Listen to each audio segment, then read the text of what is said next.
I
keep forgetting I'm getting older, but when I realize it's too late, wanna be young again, do it over. Feel the innocence on my face. I know you don't owe me any favors, but if you did it would be more time. So if you're listening, Mother Nature, can't you bend your rules? Just say you'll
If it costs my soul, you know I'll sell. Say you'll give me a chance. Say I won't ever last. Say the hourglass in my head is never running out of sand. Say you'll grant me a wish. Say I won't ever last. Say the hourglass in my head is never running out of sand. It's never running out of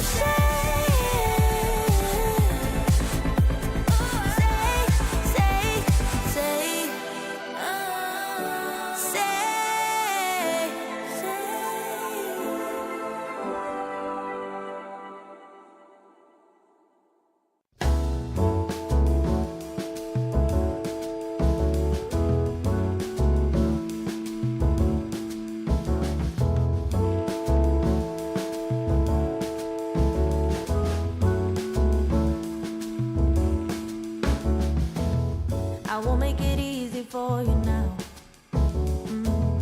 You got 2 minutes of my time, and I don't really break too easily, but I'm worth it, 'cause I'll slip into your dreams tonight. Oh, so give me your all. I'll take it to more. So I stick like glue inside your mind. Just watch me breaking your sphere. You're falling into me, touch me. I swear you will do anything that I want. So keep us awake till the dawn. Ooh, baby, feel free. I wanna make you sweat on me.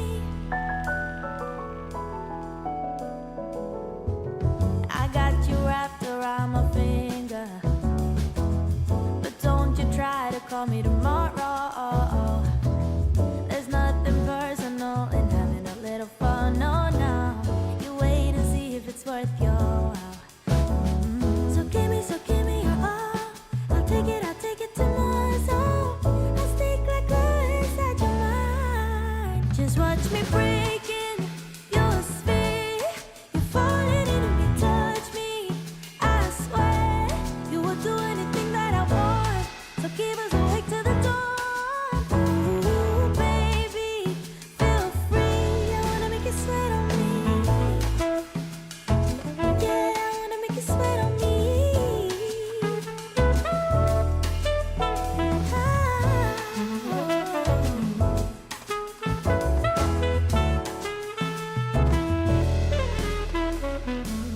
Just take a hit, you got a free pass. Oh, try to hide it, but you had me from the get-go. Let me be frank, I'm not that complicated. If you need me, there's no use in playing games. No, there's no denial in what we want. Just watch me breaking your sphere. You're falling into me, touch me. I swear you will do anything that I want. So keep us awake till the dawn. Ooh, baby, feel free. I wanna make you sweat on me. I wanna make you sweat on me, baby.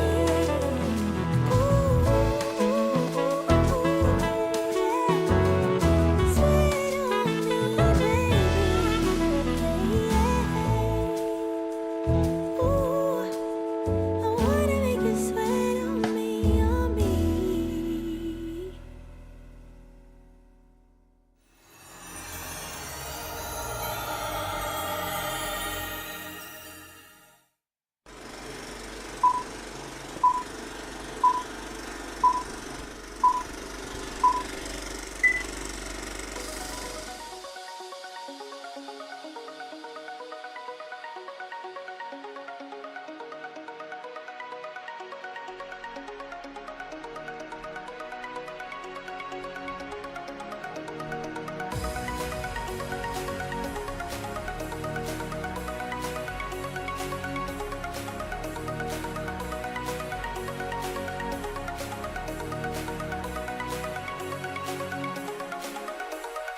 Well, hey there. Welcome to the 757 Spy Flight. Thank you for coming in today. Something's wrong with the title. Let's fix that in just a second. Remember this airplane?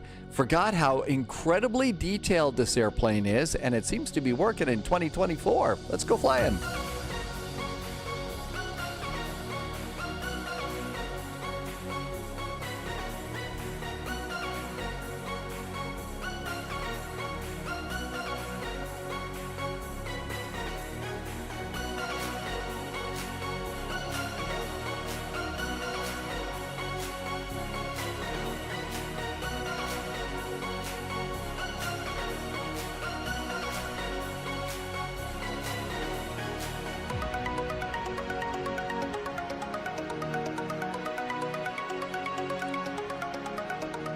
Well, hey there, welcome aboard, and thanks for coming on in today.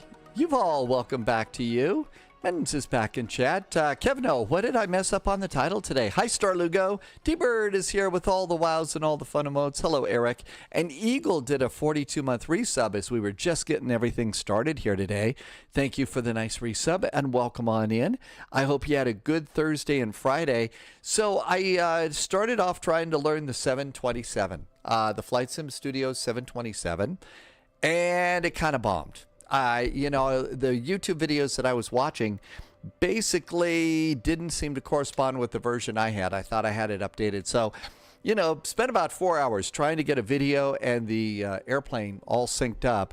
And just some of the stuff that I was pushing, the buttons I was pushing didn't make sense along with the videos and stuff. So gave up on that. And I remember in chat, every now and then someone pops into chat and says, I've been flying the ATR and it works really, really good. You ought to try it out. And I said, okay, I'll do that. Well, took it on a couple of flights yesterday and it works really pretty good in Flight Sim 2024. I still think it's the 2020 edition, it looks like. That's how it's labeled. But I've got to tell you, this airplane works really, really good. When you say hopping in the airplane, let's go fly immediately. Doesn't want something about perfect timing. Did I say there? So I got the timing right, Twin Smile Aviation? Mustache, Boswell, welcome aboard. Hey, Beer Pong's back. Welcome back, Beer Pong. Thank you for coming in today, Mountain. Yeah, this actually is a incredibly detailed airplane. It really is a detailed plane.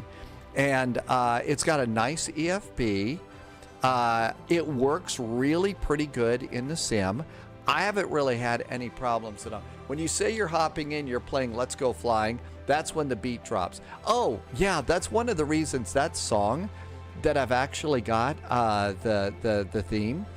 I mean, it's got all sorts of, and there were all sorts of names. I mean, back in the day in old school radio and stuff like that, they used to call it hitting the posts.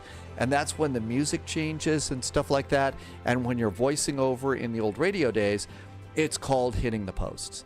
That's what the old DJs and all that called it. I came up with another word. I call it dancing with the music. And that is whether you're doing, news or, playing news music and whatever. If you can dance with the music a little bit, talking, shutting up at the right time and starting again, that creates a little bit of what Twin Smile Aviation's talking about. And that's what it's all about. And so, again, that's a little thing I call dancing with the music, and it works pretty good. And it's kind of fun.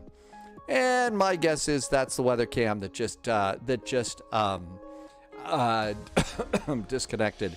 Beer Bong, are you going to lurk for a while? Thank you for coming back in.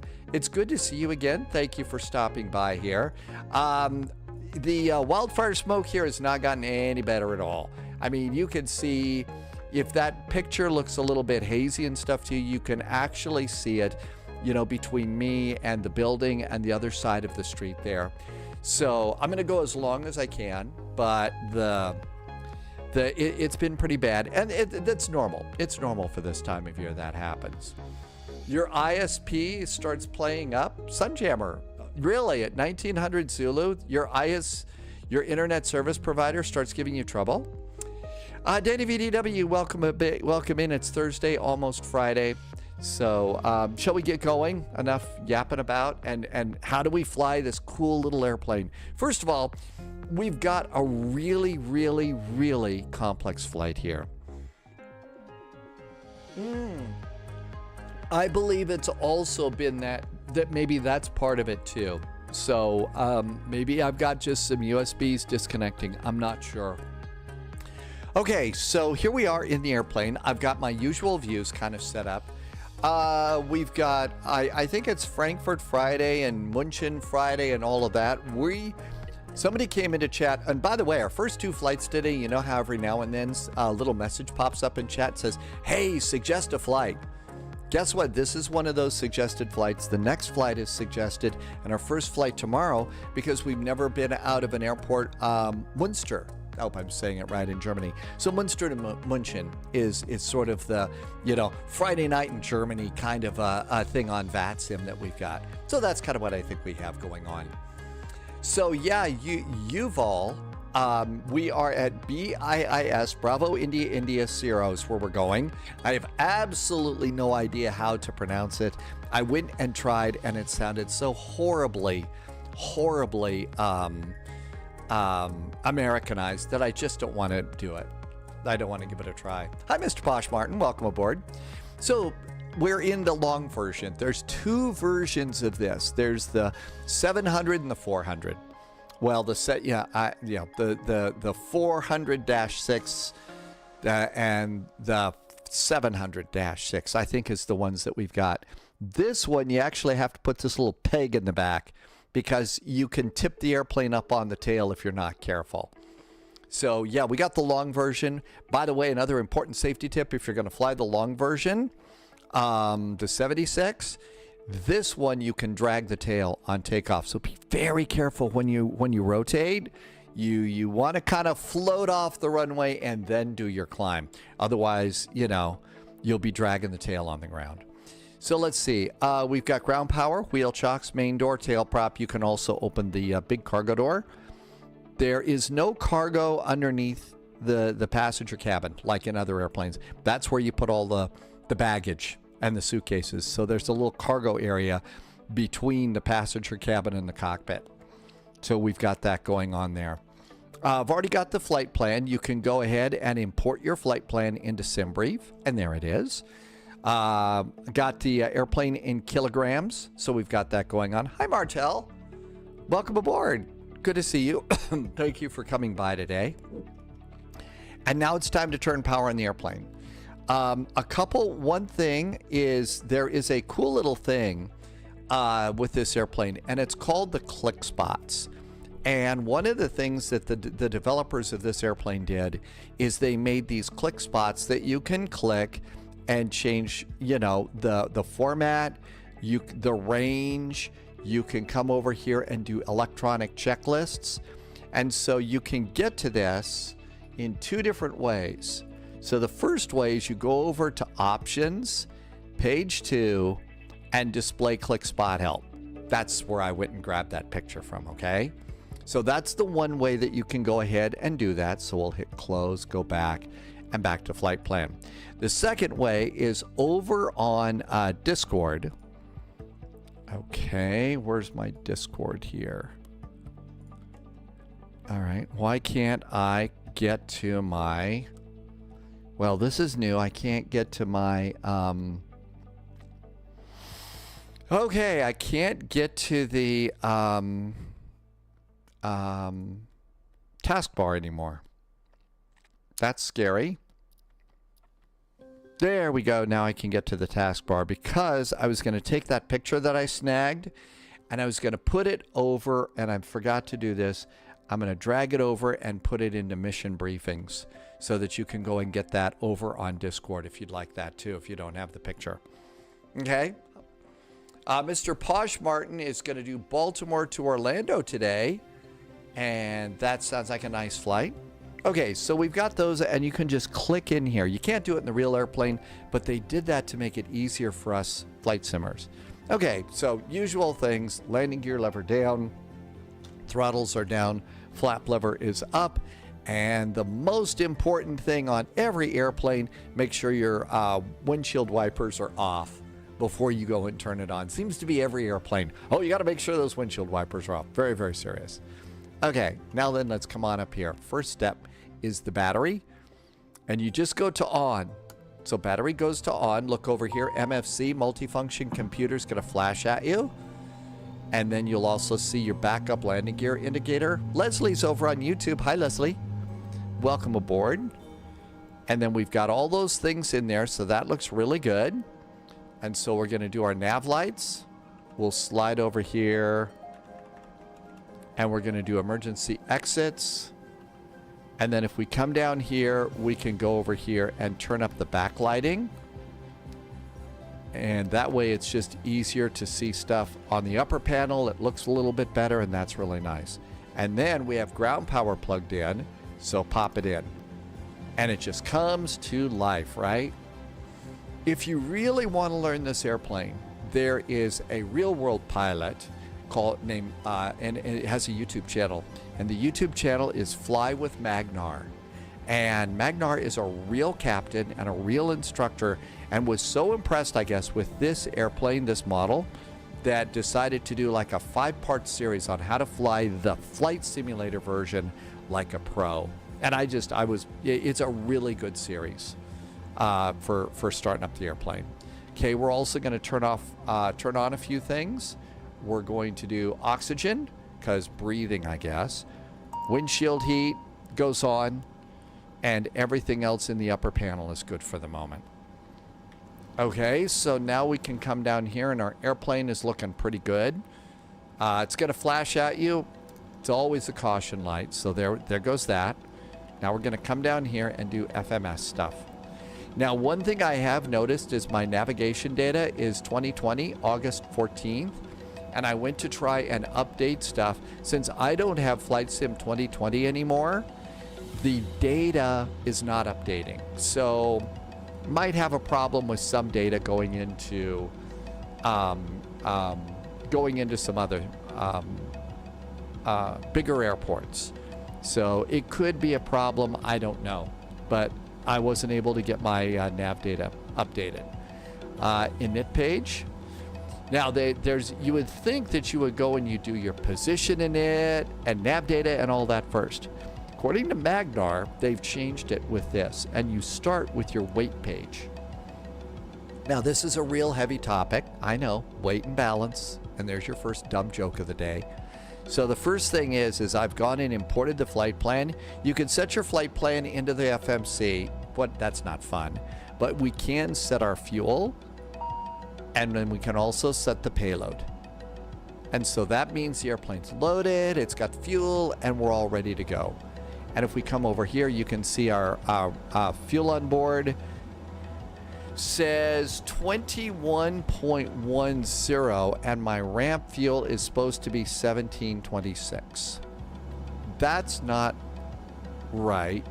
And it says my zero fuel weight down here is 19,657. Oh, where's my ramp fuel? 2110. So that's correct. But it didn't set it to 1726. I don't understand that. So let's come on down here. Let's do our zero fuel weight. And our zero fuel weight is 17,611. So 17611. Put that in. Fuel, just click it because we've already figured that out. Yuval, I'll get that. I don't have that window open right now, but I'll remember. Beer Bong says elephants. Let's see. Over on the flight plan, that's going to give us our reserve fuel. So reserve for me is always just final reserve and alternate 848. So we're going to do 848 here. 848 is reserve. And we'll let it do gross weight. Okay, so we're done there. Let's return. Hi, Professor 80. Ollie, welcome in.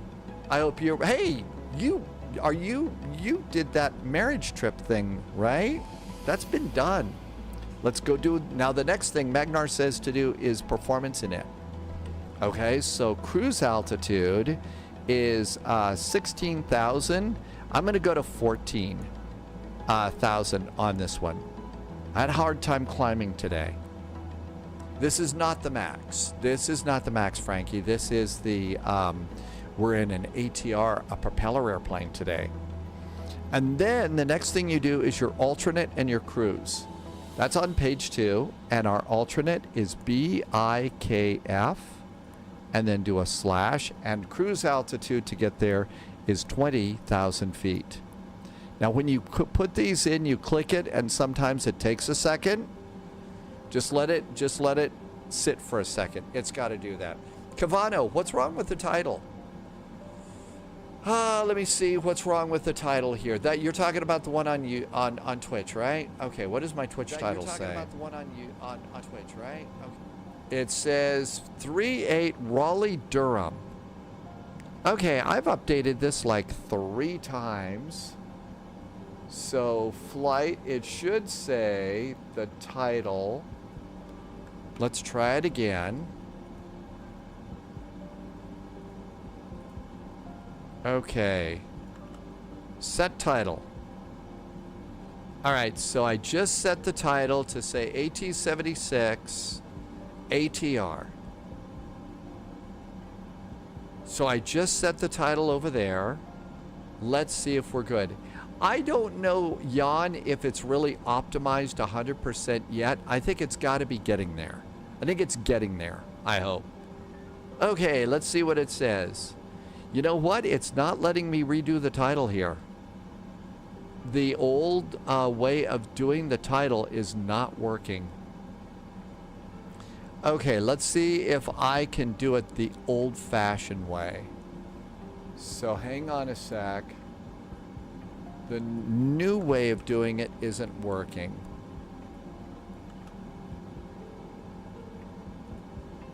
Okay, I've tried it again. Let's see if that works, okay? Thank you for telling me that there's a problem. Yeah, because doing my set title thing isn't working. So we'll see what's going on. Thanks for telling me. Okay, there we go. Worked this time. Thanks, Mr. Posh Martin. Thank you for telling me. It's all good now. Okay, so BIKF, 20,000 feet. This time I'm only going to 14,000 feet. I don't think there's going to be any ATC here. So what we'll do is we'll come over here to altitude select, and I'm going to just pop that in right now. That reminds me. And just like some of the other, like the CRJ, the numbers are very small. So if we look down here, you can see, okay, there's 12,500, 13. Okay, there is our 14,000 feet. So that's good. All right, so this is done, and now we're all set. Let's return. And then we put in the flight plan. Notice we didn't even do the set your position or anything like that. I think it's because it's now automatic. There we go. So let's see. This is Iceland Air. And we're going to be flight 441 is our flight ID. We are at BIBL. And we are going to BIIS. And then put that in from to. Click it and then leave it alone. Don't touch it. It sometimes has to think, and it takes a little bit of time sometimes. And there's our flight and execute. And then you just plug in your flight plan. So BIBL, our runway, right now we're departing off of runway 3, and there is no SID here. And execute.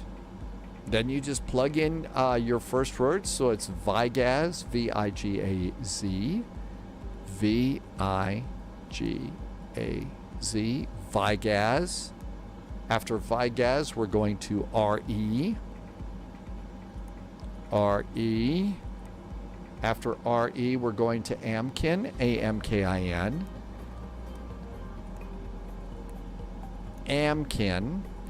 Now we go to page 2. After AMKIN, we're going to BANLA, B-A-N-L-A, B-A-N-L-A, and that's our flight plan. There we go. I'm going to execute that. Now's where it gets a little kinky. Now's where it's getting a little weird. Hey, Captain Sibby is here. Welcome, Captain Sibby. Sibby went to Skiathos today in the Aegean Airbus A320neo, and it was a nice landing. Chichi Boy is here with beer cheers. I'm still doing coffee. It's kind of chilly here today, so the coffee's good. So now we're going to do the arrival. BIIS. Notice it went to approaches. It didn't go to runways. This is what's a little weird about this. We're going to do the RNAV Charlie arrival. There's no star, and notice again, no runway. That's this weird airport. We are not even close to being there, but we are making progress. Hi, Pat Dog. Welcome aboard. Now we'll execute that. Okay, so we got the flight plan in, and all of that looks good. Now then, it's time. This airplane does not have, to save weight, it does not have an APU in the tail. But what it does have is some special settings for engine number 2. And so what we're going to do is we're going to turn engine number 2 into an APU. But we don't want our Assassin's Creed swords spinning around or anything, because we don't want to. This isn't Assassin's Creed. We're not here to hack and slash our ground crew. So we're going to use something special called the prop brake. And here is the proper way to do the prop brake. You knew that was coming, right? That's right, Cavano. It is called hotel mode. Okay, so first step in hotel mode is we're going to come down here to the hydraulic auxiliary pump. This gives you hydraulics for 30 seconds while you're on the ground. Press it, and then come up here, and you can see on the prop brake, it's ready. Unguard it, turn it on, and guard it. And there's the prop brake. And after that 30 seconds, the hydraulic power, now it went out. And now what we can go ahead and do is start the engine. And to do that, the first thing we do is turn on this airplane, the wing lights. Wing lights lets all the ground crew know when you're out working ground crew and you see the wing lights pop on, you know, uh-oh, they're going to start up engine 2. We'll just keep an eye on those Assassin's Creed swords. But they're not supposed to start spinning, and we might not get turned into steak. Okay? So let's come on over here, and we're going to use these click spots. And let's go over here. Oh, I think it automatically switches over. We have to hit the starter. So first start, let's do engine number 2 fuel pump. And then we're going to go, and it's the first start of the day, so you use starter A and B, and then start it up. Now you see it switched over. This is the NH%. It's like N2, and you want this to get up to 10%, and then you flip the condition lever for engine number 2 over to feather. Subscriber confirmed. Top clearance granted, agent. Hey, Royalty Wobby. noted. Wobby's here and just did a nice resub. Wobby's been here for 8 months. Hey, Wobby. Thank you for an 8-month resub. And again, thank you for helping me to keep these lights on. It's been a rough road. It's getting better. And thank you for helping me to keep all this silly thing going. I'm really grateful. Thanks, Wobby. So you hear our engine is on, but the prop isn't spinning. That's because the prop brake is on. So now what we can come up and do is we're going to get the starter back to normal, and we're going to turn off ground power. And now we're running off power from engine 2. So now we'll go to aircraft. I'm going to start closing up some doors and disconnect ground power. Put the tail prop on board the airplane because you need it at the next location, and close the main door. And our door is closed. Okay, so all of this is now looking really good. Now we're going to go to performance, and we're going to hit it a second time, the performance in it. We've already done that once, but now we need to do it a second time and put in. Now you remember in the other in the Boeings and the Airbus, you put in cruise winds, and the same thing here. It's just called mean wind, and that's going to be 110 at 16 knots. And that goes up there. Back to performance. Now we'll go ahead and we can put in our weather information. This airplane over on the flight plan page does give you weather information, METARs, which is great, but we don't have a METAR here at our departure airport. But we do have it at our arrival, so this is the closest we've got. The altimeter is 0992. Let's set that now. 0992. I can't set the backup altimeter in my airplane. I don't know why, but there is a backup. I can't set it. It's just frozen at 1013. But we got that in there going. So let's see. Winds here, or winds where we're going, are 060 at 8. 060 at 8 knots is our wind. 0992 is the altimeter. 0992 is our altimeter. Not allowed. Really? 099. Oh, maybe it's got to be just 992. Yep, just 992. Okay, so all of that looks good. Oh, actually, this is approach. Whoops. Well, it works for the approach here. This is takeoff. Okay, we'll just do it this way. So our rotate is 106, V2 is 110. Now we've got a couple of speeds here. I'm kind of a control freak on my speeds with this airplane, so I leave it in manual mode. If you want, you can turn it into auto mode. And at that point, you could just let it handle it. I generally set my own speeds, and I've gone and I've set my first target speed at 210 knots. Not necessarily the right way to do it, but it's going to work for me. And then we need a runway heading, and our runway heading is 028 degrees. So 028 on our heading. And 028 it is. We're good to go there. Now, this airplane also has checklists. And if we come over here, remember I was talking about those click spots. So there's a move up, move down, and acknowledge. And you can see over here, there's the final cockpit preparation. We have 2.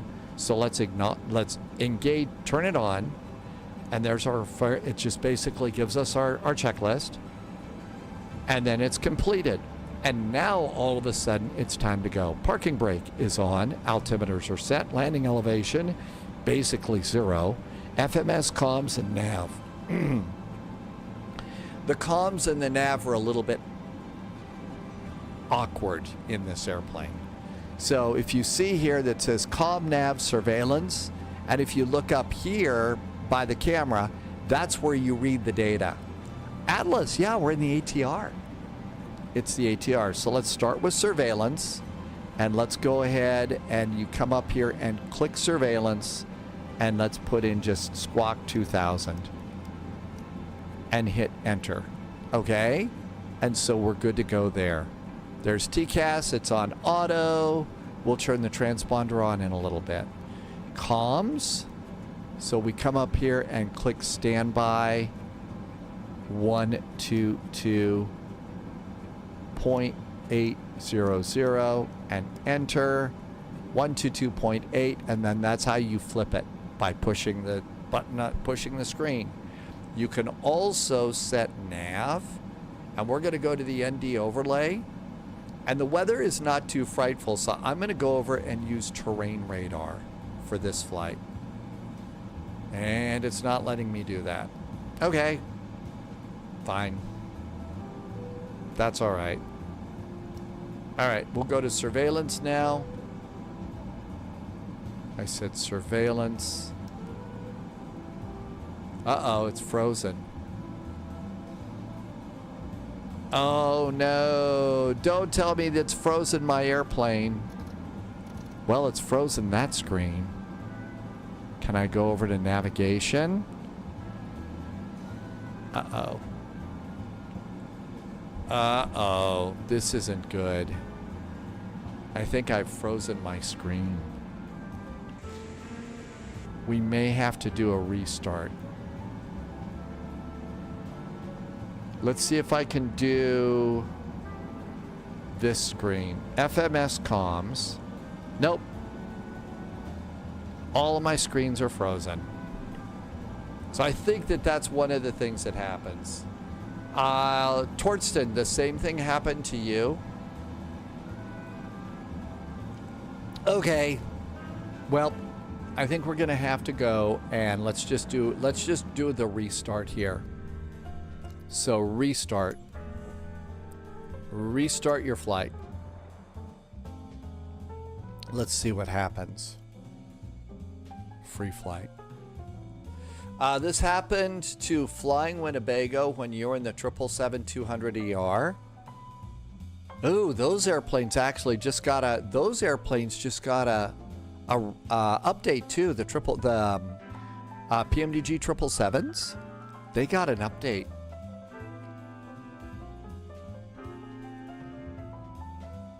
Well, this doesn't look good. New recruit detected. Welcome ACR aboard. Sim just Stay followed. sharp. Thanks for the follow, ACR Sim. Well, this doesn't look good. Sorry, Flying Winnebago. You deleted it and reinstalled, and you're going to try again tonight. In the 777? Uh-oh. I did update the 777s, loaded it in, and then loaded it out so that we didn't have to wait for all the other nonsense. Okay. Well, this doesn't look good. It looks like it's kind of stuck here.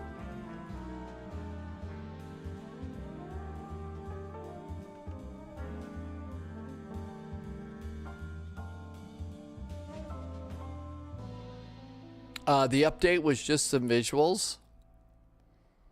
I mean, the little clock is spinning in the lower right-hand corner. I've actually never done this kind of a restart before. Well, we could restart from scratch. I don't know if it's actually doing something or not. Task manager. Let's see if it's frozen. It says it's not responding. Let's just do a restart. When in doubt, do a restart. I punched a button and it wasn't. I think it was a WASM crash. I think it really behaved like a WASM crash. You could still turn some switches and stuff, but not all of them. Hello, Dr. Schneider. Welcome aboard. Thank you for coming in today. Appreciate it. Good to see you. Now's an opportunity to stretch. Sorry about this, but it is a fun airplane. And in fact, this is the worst problem I've had with it since I started playing around with it yesterday. Really did want to get the 727 going, but I'll do that next week. I think Mustafa's got a nice, probably got a really good cold and dark video. New recruit detected. I think Moose has a good Welcome one aboard, on the Agent. 727. Stay sharp. David114 just did a follow. Welcome aboard to you. Thank you for coming in. So I think it was a WASM crash. Okay, everything's set. Hopefully this won't take too long. I use add-on linker for a lot of my airport sceneries, but I've started taking my payware airports, my bigger payware airports, and I'm just dragging them back to the community folder so that they're always there. And the reason is last night we did a flight, on Monday we did a flight up to Washington National Airport and decided let's stay in the airplane and go to one more airport. We decided to go to Boston. Well, we get to Boston and the scenery's crap is default because I didn't preload in Boston. Atlas System did a restart. You restarted the flight the other day and it didn't freeze like it did to me. At least I can see at the bottom that it's loading stuff in, so that's good.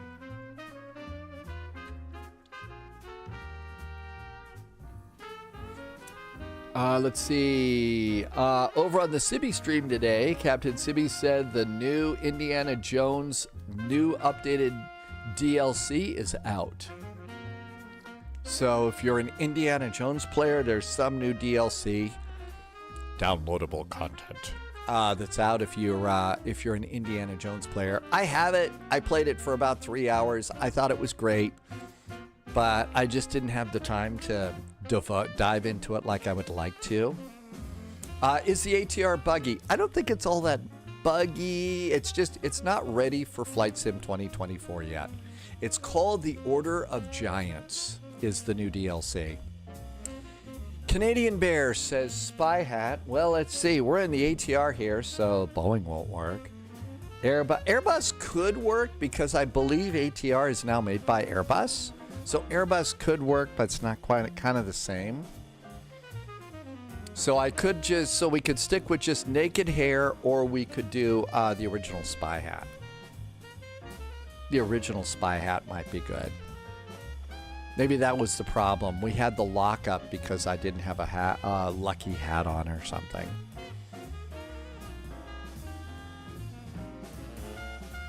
The Order of Giants. Okay, I haven't seen the first thing on that, so time to go over to Steam and look at the trailer. Hey, I've got 4,094 sim objects that have loaded. It's a lot of sim objects. The other thing that I've been thinking about doing is, you know how in Microsoft Flight Simulator 2024 everything streams, right?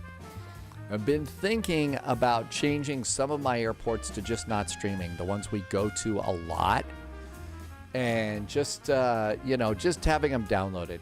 Mount Man, yeah, it wasn't a CTD. I think it was a WASM crash. You know, the kind that we have when you punch a button and it gets cranky over in like the A350 and stuff like that. It was a lot like that. That was kind of the way it was. So you started downloading the airplane in airports that you use the most. Mount Man, I think I'm going to start doing that too. I think that I've got the disk space. I mean, you know, the drive space, because I deleted Flight Sim 2020. So I've got the space for that sort of thing. And I think that would probably speed things up, especially when we're flying around. So I think that would be a good thing to do. Okay, free flight. And Iceland Air, the airplane is still the same. We're going to BIBL. I promise not to get religious on you. And then, of course, it's got to sit here and freeze on us. All right, let's come on up here. Go over to VATSIM. Make sure I'm not going to spawn on anybody. I think I'm the only one here. When you see the turn to final that we're going to do on this flight, you'll probably see why I'm the only one doing this. Why I'm the only one flying this one.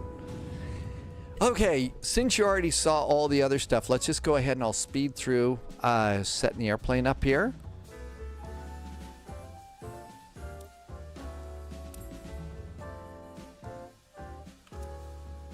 We'll listen to Spy Travel Jazz here while we're waiting to go. Okay. Aircraft. Cold and dark. Door, prop, cargo, DC. Flight plan. Import. Power.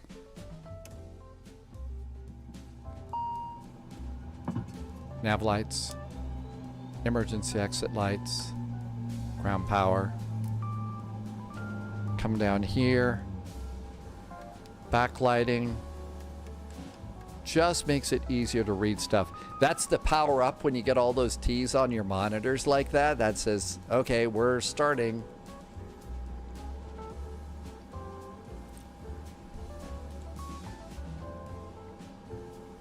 I guess it could be worse. It could be the Skynet logo or something like that. I don't need the caution light flashing at me. While that's going on, we can come up here. Let's eliminate a couple of white lights, windshield heat, and oxygen. And things are coming on there. Another caution light. And FMS. Looking good, except for the nav data. That looks great. and init. Come over here, set fuel, set payload, and it should be 1726, but instead the weight is going to be 2110 is our fuel. So 2110. Zero fuel weight is 17611. 17611. And reserves are from the flight plan. And that's 848. 848. And that's it. Performance in it, we decided on 14,000 feet.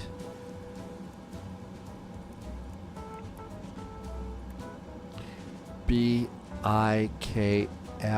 is our alternate. And if we have to go to our alternate, we're supposed to do that at 20,000 feet. And I always wait on that one until it loads. Hi, Dave. Welcome aboard. Sibby says cats. That was cats and foxes. Cats and foxes. Oh, because of the CTD. Okay, and then flight plan init. Route. Iceland Air. Flight 441. We're going BIBL to BIIS, BIIS, and execute that. BIBL, runway 3, no SID, engage. VIGAZ, VIGAZ. Okay, VIGAZ, VIGAZ.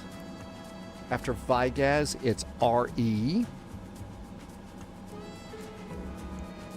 After it's Amkin, AMKIN. Amkin, page 2. It's Banla, BANLA, BANLA, Banla. At BIS, we're doing the RNAV Charlie with no SID.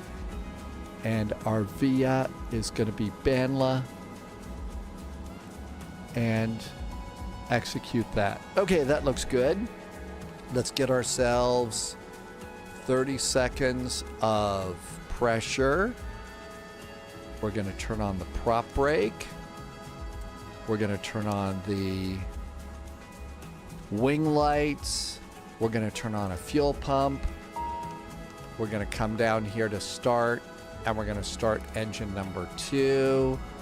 Engine number 2, 3, 6, 7, 8, 9, 10. Condition lever goes up to 1. And ensure that our prop is not spinning, killing our ground crew.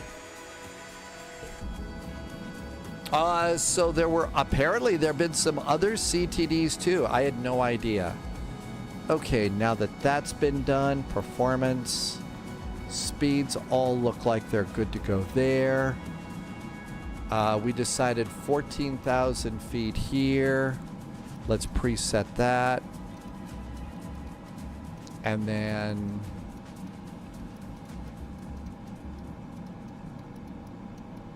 $12, $13, 14,000 feet, 0992 is our altimeter setting. 0992, don't ask me how I remember that. I did try to load DCS World up the other day, and it didn't load very well. All right, this all looks good. Ground power can go off. We are on the engine. DC, let's close the doors. The parking brake is on. Let's pull the chocks. Everything else is good. I'm going to go and set my initial speed. Tim Dog's here. Hi, Tim Dog. To 1200, to 210 knots on my climb. All of that looks good. Okay, let's come on down here. Surveillance. I'm going to click this. I'm not going to change to terrain radar. I'm going to squawk 2000. And let's start our squawkage. Squawkage is occurring. And now let's do checklist. So, final cockpit checklist looks good. Procedure is complete. Parking brake, altimeters, landing elevation 0, FMS comms and nav is set. Fuel quantity and fuel on board is good. Fuel used. So there is our aircraft data.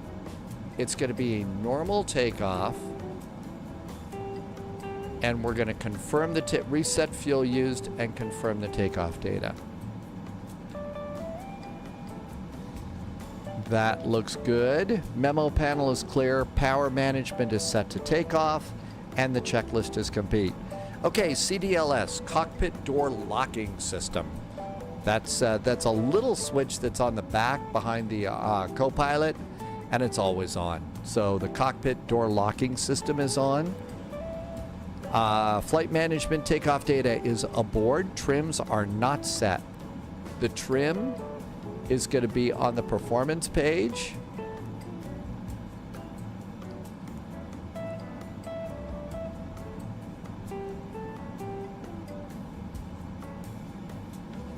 On the performance init page. Oh, no, it's not there. Was it the weight page? Yes, it is. It's the weights page. And our takeoff trim is supposed to be 1.3. So 1.3 is where we set that, and it's got a really cool sound.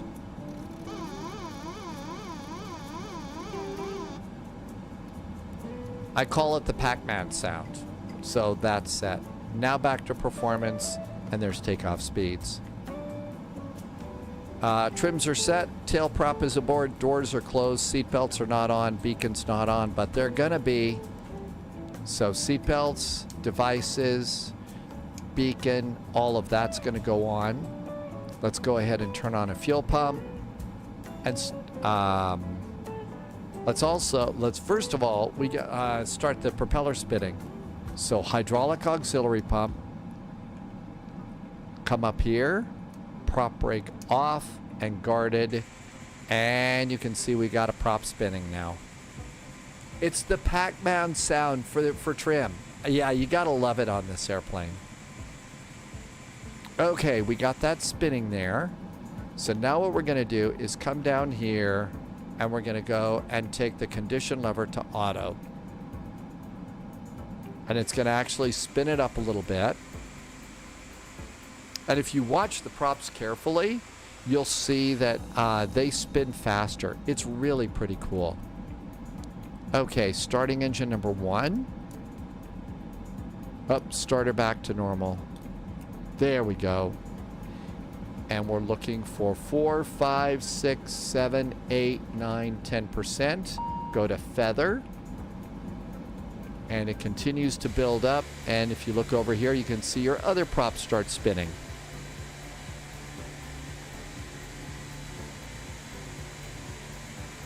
And I'm just scratching the surface on this airplane.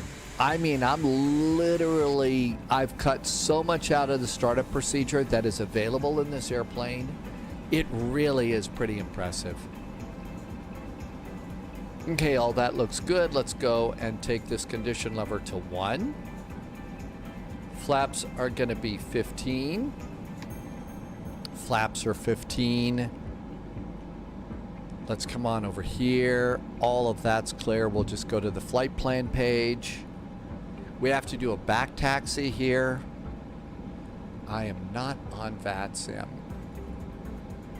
Oh, because we CTD'd. I think you're right, and that's one of the reasons, Wabi, we were all excited about this airplane. It's the closest that we're going to get to the Dash 8 right now. Mustache is here. Welcome aboard, Mustache. Hey, Bonsoir Thursday. Thanks for coming on in. Ooh, that one felt good. But yeah, I think that's kind of why it is that we're so excited about this airplane. Tissac, is on your laptop being blocked by a pop-up flag from fake McAfee. Oh, those things are just getting so out of hand and crazy. Okay, this airplane does have a control lock. Let's do the control lock. And everything's good here. We need to turn on probe heaters. Probe heaters are on. Starter's back to normal. We've cleared everything there. Turn on the electronic true system. Turn on the taxi light, and let's go. I think I'm the only one here. Taxi's like a normal airplane. Oh, we should do a checklist. Before taxi checklist. FWS recall, it's good. Cockpit comm hatch. That is a little door in the side of the cockpit that opens out so that they can pass last minute notes up from the ground crew. Tisak, please don't worry about that. You know, no need to be sorry. But I'm sure it's annoying having fake McAfee stuff. Condition levers 1 and 2 are set to auto. Anti-ice is as required. The true is on. Anti-skid test. That's a little button you can press here. Wheel anti-skid. It's going to flash it. There's the test. It's failing right now, but then it says green and it's good. Flaps are 15. Nose wheel steering is on. And we're good. Shall we get out of here? Okay, here's the parking brakes. Off. Nose wheel. Is McAfee what they have at McDonald's? So Simi found a video or something about pizza at McDonald's. I didn't know they had pizza there. Parking brake is off. Start rolling, get a little speed, and do our turn out to the runway. Hey, Reese. Holiday in Dubai. Now you have a geography. Of course. Yeah, the minute you get back, there's geography tests, right? McDonald's in Orlando has pizza. I haven't been to McDonald's for about 10 years, so. Strobes. Let's see. Sunjammer has landed in the Baron. You didn't even get to study? I don't think, yeah, I can imagine not. Dogs, welcome aboard. Good to see you. Now then, for taxi, we got a little hill to go up. And so we're going to add just a little bit of throttle here. Taxi and takeoff lights on, brakes, and takeoff config switch. We do have a takeoff config switch.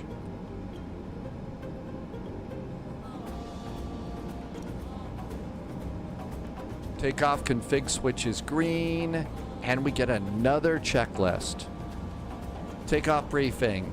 Gust lock is off. Flight controls, transponder, boost, airflow, cabin crew, engine green, rudder cam, everything is good. Checklist is complete. Uh-oh, we're over here. Tisak, I never had a chance to join those. Every time that I was about ready to go and join one of the weather organizations, things changed. At my job. And so it literally every time. So I was never really able to do that. Leslie says that the McDonald's in Orlando also serves pasta. Well, if I'm in Orlando, I'm going to Hogwarts and I'm having butterbeer and pumpkin juice.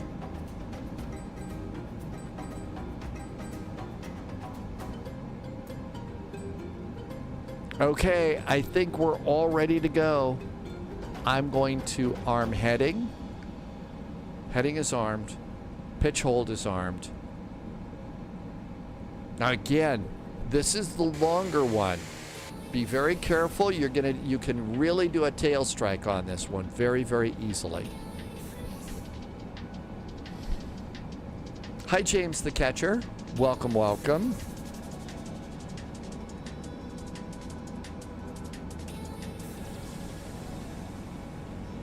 I don't know, dogs. A lot of things have kind of just, since my switch over from Stream Elements to Streamlabs, some stuff works, some stuff doesn't. I don't pretend to understand an awful lot of it, and haven't been able to go and, get it working. My guess is something must be wrong with Streamlabs today. Could be I just need to re-log in or something. I don't know. How about if I get up in the air and we'll see if we can't fix things. High Priest Medea's in chat. Welcome, welcome.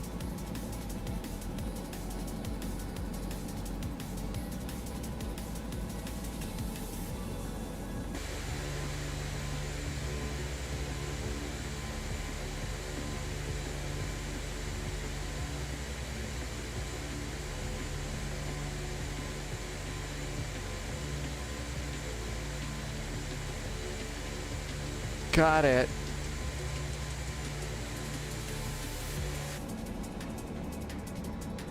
Just be patient on this one. Thanks, Professor 80. I got it done. Hi, George. Welcome aboard. All right, there we are. Ready? So parking brakes on. Landing lights. Shall we give this thing a shot? All right. It's pretty simple. Throttle's basically straight up. But what we want to do is we want to go over here. And I'm going to put it into nav mode and make it just a little bit bigger. Okay, so we have to go to VIGAS first. So runway heading and then VIGAS, right? Here we go. Throttle's up. And basically there's this thing called the notch.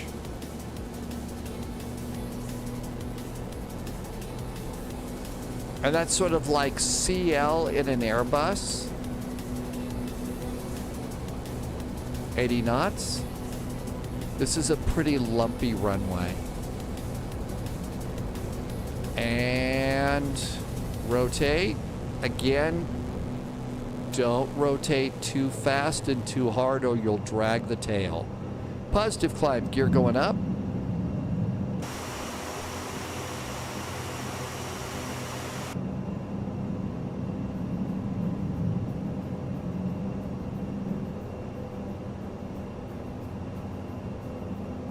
This is a prop plane, so you really do not want to be too aggressive in your climb. AP. AP is engaged.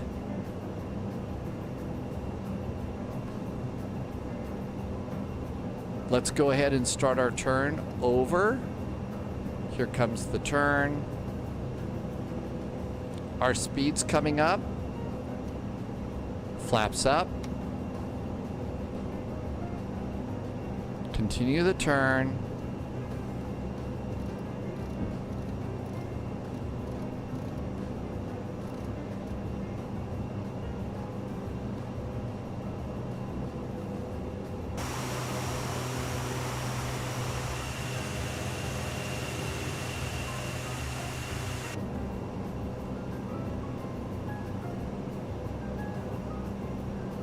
Okay, our speed's now finally getting a little bit closer, so around 188 or so. I'm going to go ahead and just like Mr. Posh Martin said, it's time to switch from takeoff to climb power. There's climb power. We're now direct to VIGAS. So DTO, VIGAS, execute, and now we're going to go to nav. So LNAV is set up. Now we're coming over here. It is. Sigurkari, welcome to you. Yes, and we're going to Bravo, India, India, Sierra. I'm not going to try and pronounce it because I will do a bad job of doing that. You see our speed is still climbing here.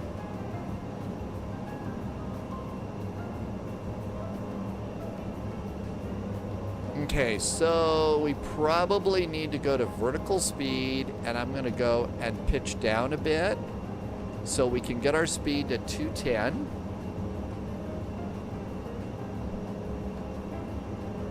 And now we could also make the map a little bigger. There's our flight plan up ahead. And our speed is still coming up. As long as that little yellow arrow, that shows that we're accelerating. There's our 210.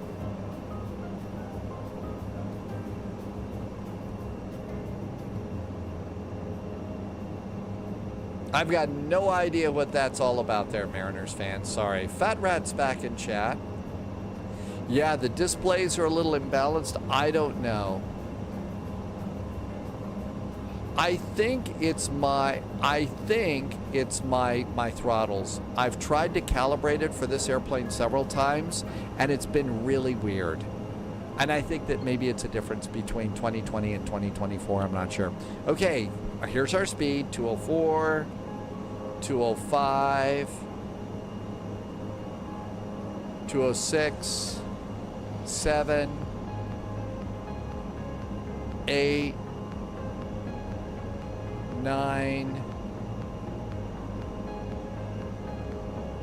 210. Now I'm going to hit IS climb and let it manage our climb at 210 knots. And after takeoff checklist, landing gear is up. Flaps are up. Power management is set to climb. Engine bleeds are on. Taxi and takeoff lights are off. I don't think that they automatically turn off. And then altimeters at 7,000 feet.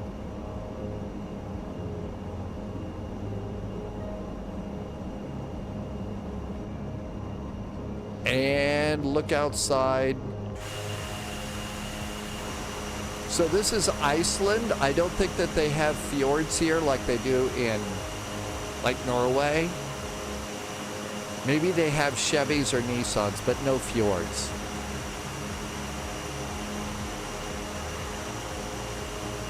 They do have volcanoes in Iceland, though. And everything's good so far. So we can slide over to this one and we can do progress. And we can go to this one and do performance.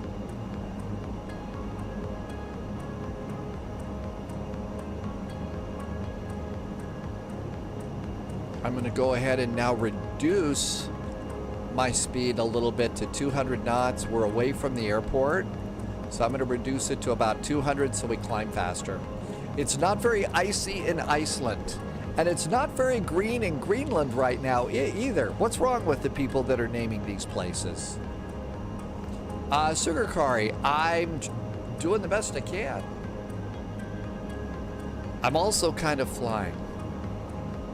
But yeah, everything that you said at the top. Yeah, we departed from Blonduos. I thought I said that. And we're going to an airport I'm not going to try and pronounce.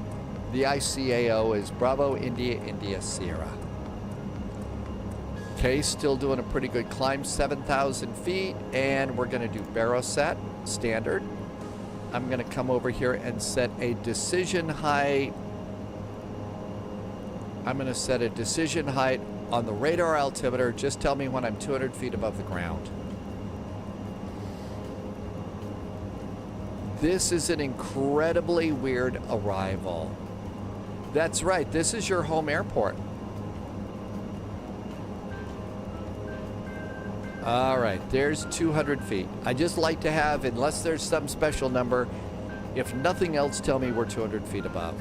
Okay, so now, coming on in. Here's our nice little flight. And there we go. The arrival is really, really weird. So at Banla, we want to be at 4,400 feet. Then we make a turn, and at ISM 43, at ISM 43, we want to be going down to 500 feet. Okay. And I'll zoom it in as much as I can. So then we turn to a heading ourselves. This is not an ILS. Okay. Dog, something's really weird here. Hang on. Let's see. Do I have Streamlabs desktop? Maybe I need to log back in. It says there's a new version. Okay, anyway, while that's doing that, maybe we can get it going again, dogs. Next flight, I can pop this in over here. Hang on, dogs. I was going to do an ATR flight. You could do a CRJ or something. I just popped it in. Seattle to a little airport. It's a freeware, by the way. called Redmond Airport. Another one of the suggested flights. Once we come here, heading 219, 500 feet. Right now, SimBrief says we are landing on runway 007. I think 25 is what they mean, but SimBrief keeps putting me on runway 007. So,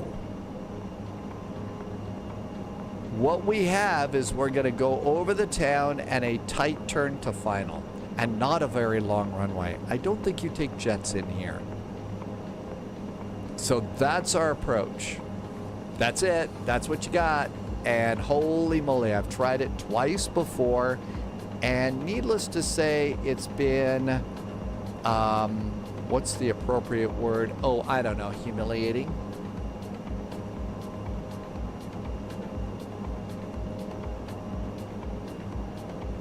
Probably ought to reduce our speed just a little bit more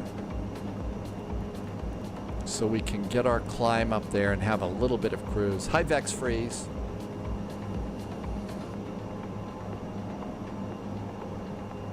Okay. So Streamlabs desktop's being weird. It tried to take over control of the live stream.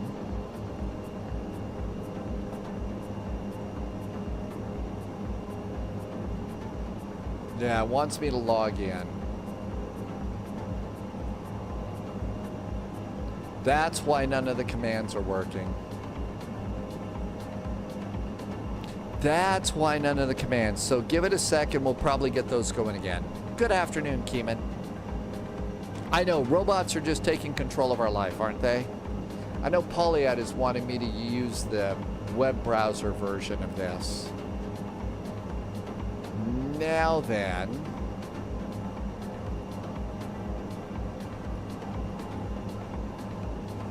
let's see if I can do. I bet it's going to start working here any second now. Haha, famous last words. So our next flight is in the ATR in the 46, the shorter version. And then we're going to do something, I don't know what, because they updated the 777. And there we go.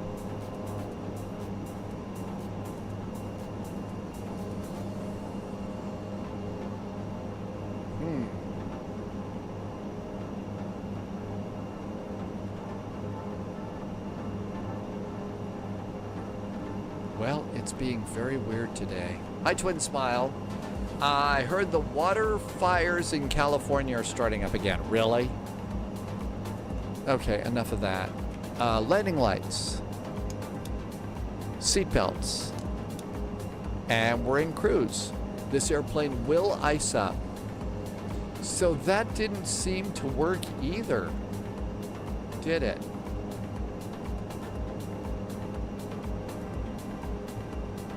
I wonder if I can do the tomorrow command.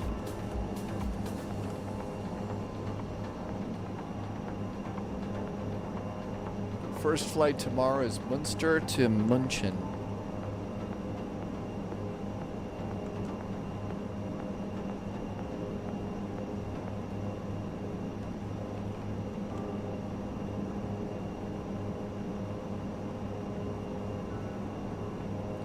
Well, even that did not fix it. So something is wrong with commands and stuff today. Sorry about that. I had no idea. Yeah, see, that's showing Raleigh-Durham to Washington. Let's see. Have I tried? I tried twice earlier today, and it was a train wreck. It was a bit of a train wreck. Hey, here we are, coming up on our final cruising altitude. Exponent, I've got an Anchorage flight coming up. Our second flight tomorrow after Münster to München is Anchorage to Sitka. And then we got Friday night ops is in Atlanta on Friday. Hey, Flying Winnebago. Sister lives in LA. Sent you videos. Oh yeah, the LA fires were really scary. Hi, Loviz. Have you seen this arrival? We's gonna die.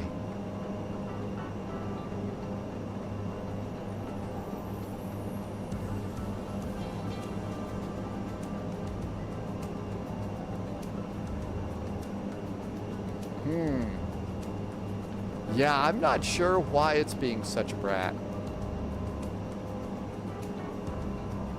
The world is blowing up. Oh, you saw the morning flight video? Okay, so you saw how crazy that was.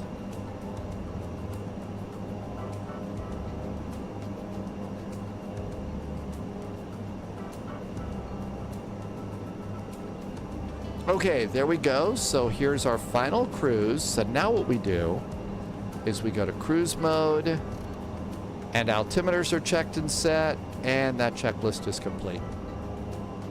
You'd like the oh yeah, you left a message. I meant to say something back over on Patreon about that. Hi, Epic Gaming. Welcome aboard.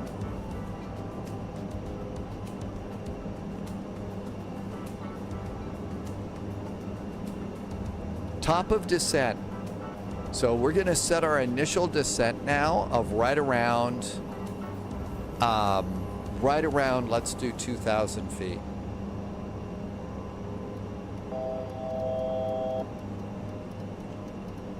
Sigurkari, yeah, it's a challenge for sure.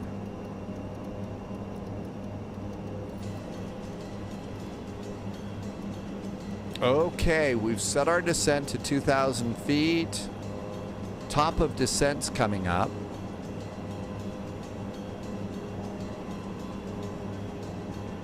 Let's descend at 190. So we're going to reduce our throttles.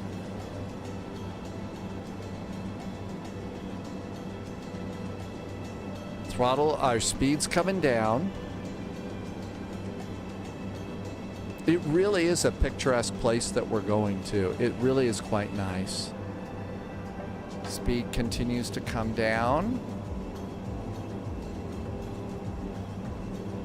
And we even have descent guidance over here. So we can see how we're doing. It's 200.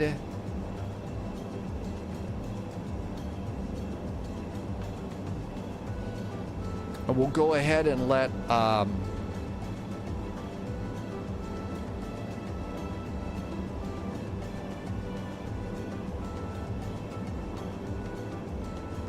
I'm going to start with an IAS descent, and we'll reduce that speed to 190 just so it's a nice number. Hello, heavy weather. Subscriber confirmed. Top clearance and granted. now come on back there. Paradise just did a resub.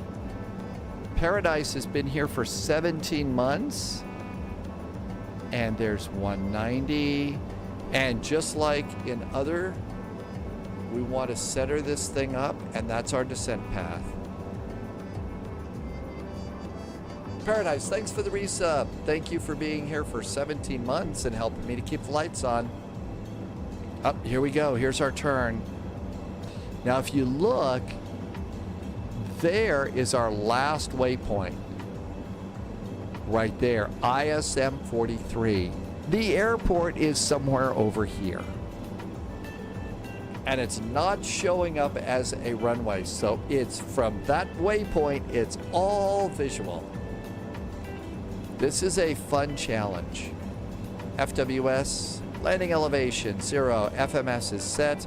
Decision height is set. Arrival briefing. Yeah, right. Still a little high. Let's pull the throttle back just a touch more.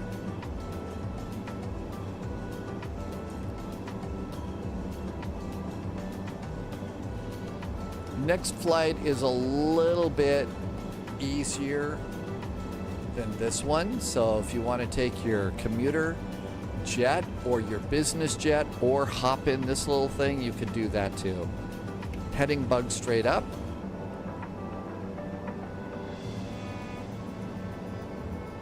Still a touch high. Pull the throttles back even more. Now we're 20 miles away from some tight turns. Aha, finally catching up with our descent profile.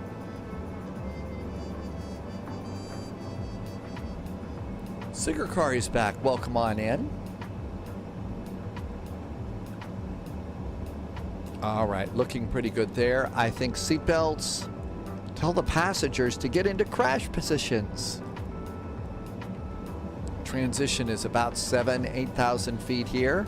Up, TCAS. We should do TCAS to below.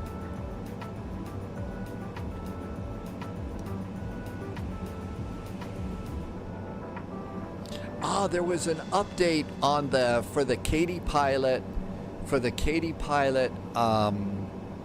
audio application. Performance, there's approach, VAP, about 104, 105. Let's make it 110.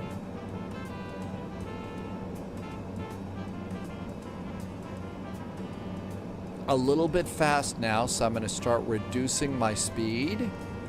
180. Malik's welcome aboard. I sure do. I actually use the Ursa Minor for every airplane. It's the only stick that I've got. And if I'm flying in a Boeing, that's how I fly with the Ursa Minor stick. How do you trim? So the Ursa Minor has a hat switch. So the hat switch for me, I can look right and left with the hat switch, and I can return it to 0 by pressing it. I've reconfigured the up and down part of the hat switch to be my trim, because I kind of need the trim, and I don't miss the up and down switches that much.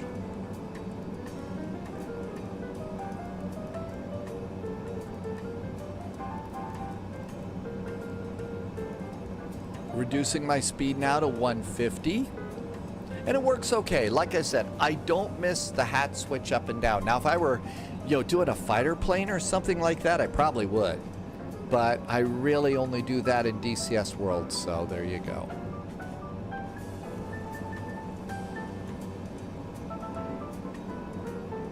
Just like in the CRJ, you've got to watch your speed. KWF, when did they bring the ATR? So the ATR has been in Microsoft Flight Simulator 2020 now for quite a while. It's been there for quite a while. And I'm in 2024 and it seems to be working okay. Do I like it more than the Thrustmaster? Yeah, I was one of the first people that was super duper excited about the Thrustmaster, because I thought it was really, really cool. And flaps 15?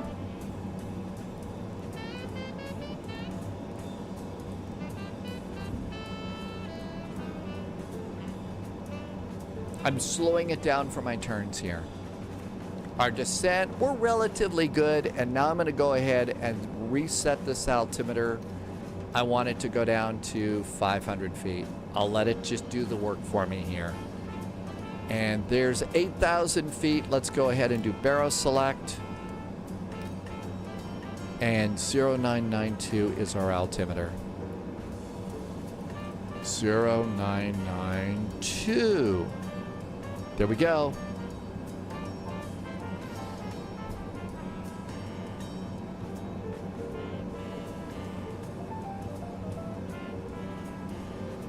Okay, we got a little bit of a yellow arrow on the airspeed tape.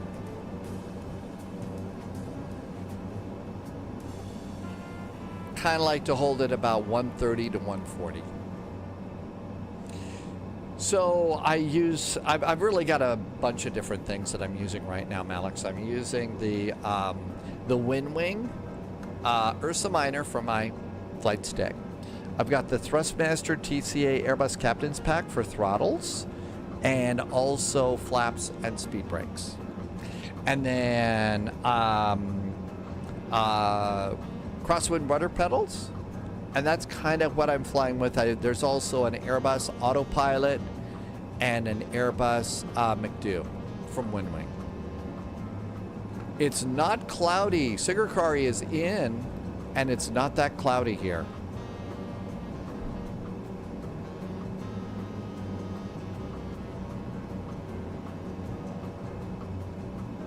But I've been really happy with the Ursa miner. A lot more precision, and it doesn't appear to have some of the stuff that wears out like the Thrustmaster side stick does. Like I said, I really liked it because it was like the first, you know, flight sim controller that was a civilian airliner controller and not a military controller. And I kind of like that one. Okay, there's Bandla. We're gonna make our turn. And we're doing it at 132 knots, so we shouldn't overshoot or anything. And now we can do another checklist while we're here. Approach checklist. Seatbelts are on. Landing lights are not on yet. Altimeters are set. Cabin altitude is groovy. And that's checked. Let's go and get lights. Lights are all on. Cabin is good.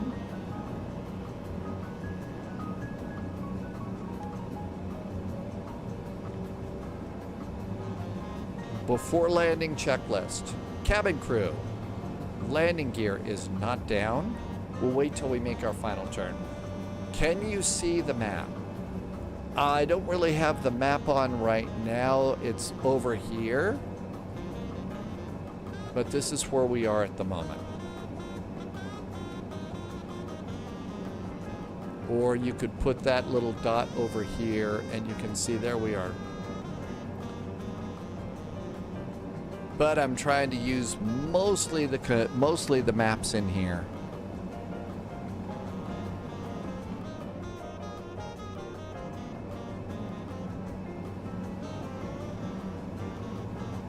Our descent is pretty good right now. And we're doing this at about 130 knots. Oh, I want to keep my heading bug straight up in case it all fails and it says, hey, fly in this direction.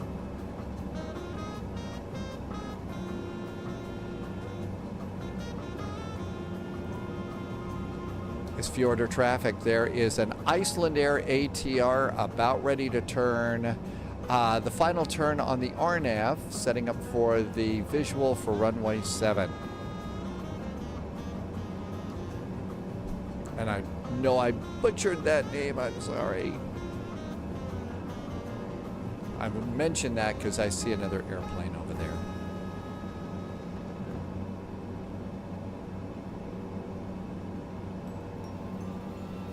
And there comes our turn, looking good. Holy moly, look at these big clouds. Scary big clouds. We'll take this on a commuter flight from SeaTac to Redmond.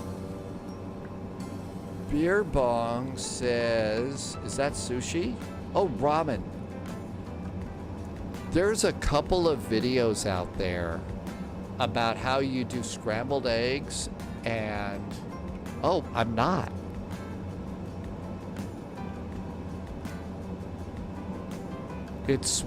Something switches your comm frequencies every now and then. Something messes with them. I don't know what it is. Oh, wait a minute. I set it and then everything crashed. That's why it didn't switch. There we go. Yeah, I've seen all these really cool videos on YouTube about how it is that you can go and do scrambled eggs and ramen and stuff like that. It's pretty good. James the Catcher Next isn't working today. I don't know what's going on.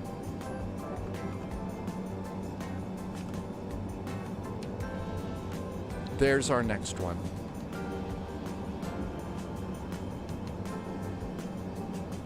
Ísafjörður traffic, there is an Iceland Air ATR approaching India Sierra Mike 43 to make the turn to final for runway 7. Ísafjörður. I didn't do it. I've been good today. I know you can do some really cool feasts in there, can't you? Okay, how about landing gear? The landing gear on this airplane is particularly impressive. Especially the back gear, when it actually opens up and works. They put so much into this, it really does blow me away. How well that's modeled. you really can go and do a complete walk around. Okay, our next turn is going to be a heading of 219 degrees. Let's preset this. So the next heading is 219.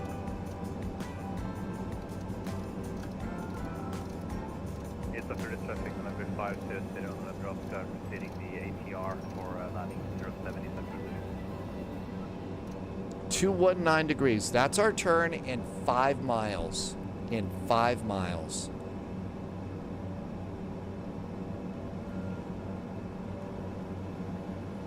Okay, gear down. Flaps are good. Power management now goes to takeoff. Speed is good. Icing, external lights, and that checklist is great. Okay, continuing to go down to 500 feet, and then it should stop us.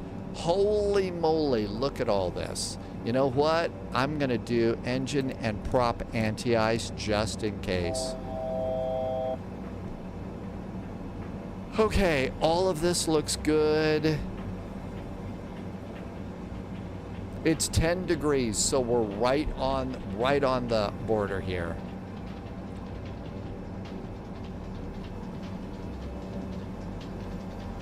Coming up on 500.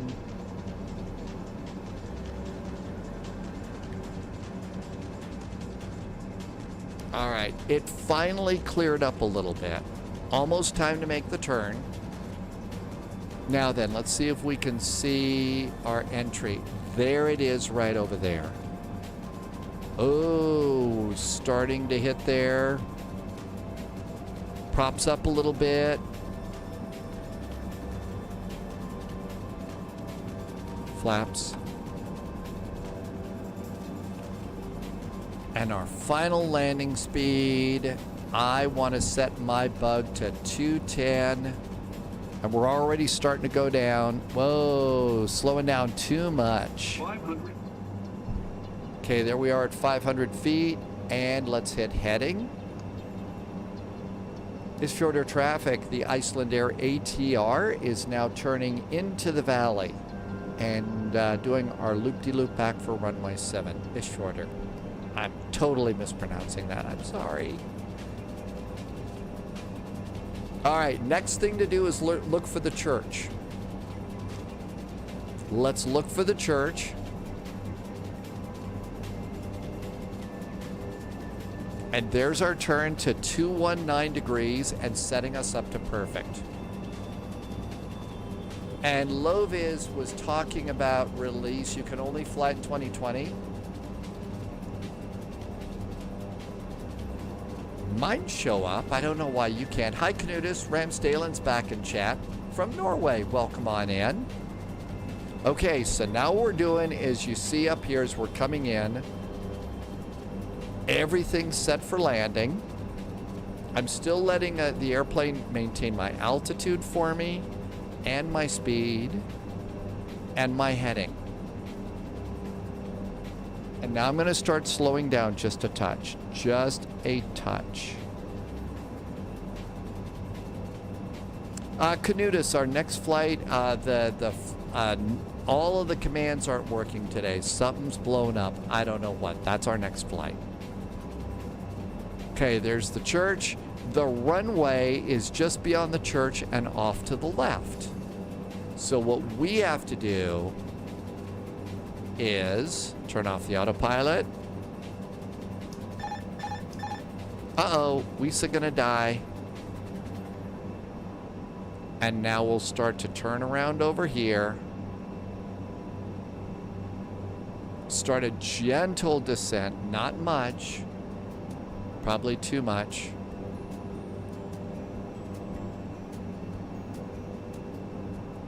We're parallel and a beam of the runway.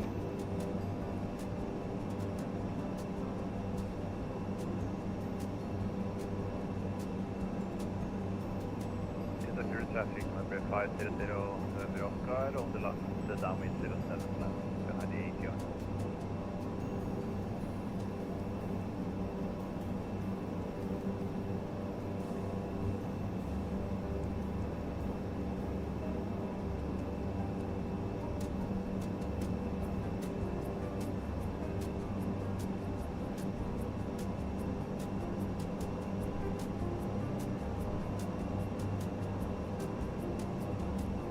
Approaching decision height.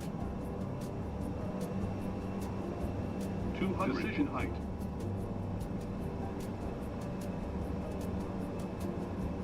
100. Don't sink. 50, 40, 30, 20. 10.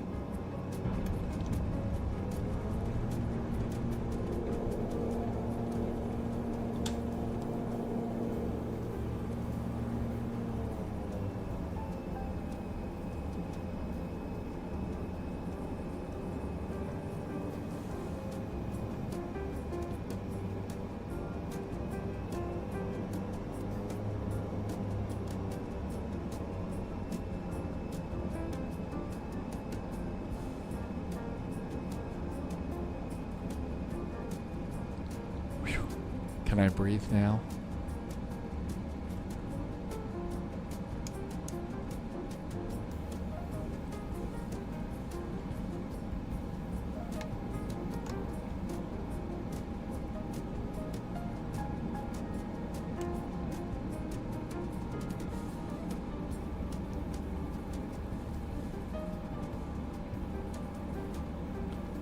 Ísafjörður traffic. The ATR is now clear of runway 007.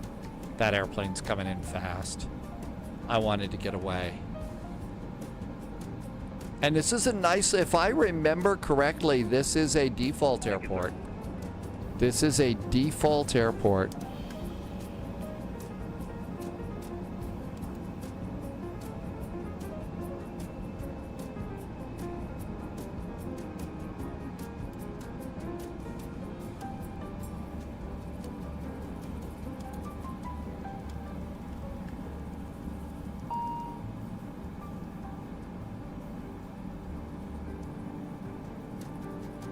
Subscriber confirmed. And Top clearance parking granted. brakes. Loyalty noted.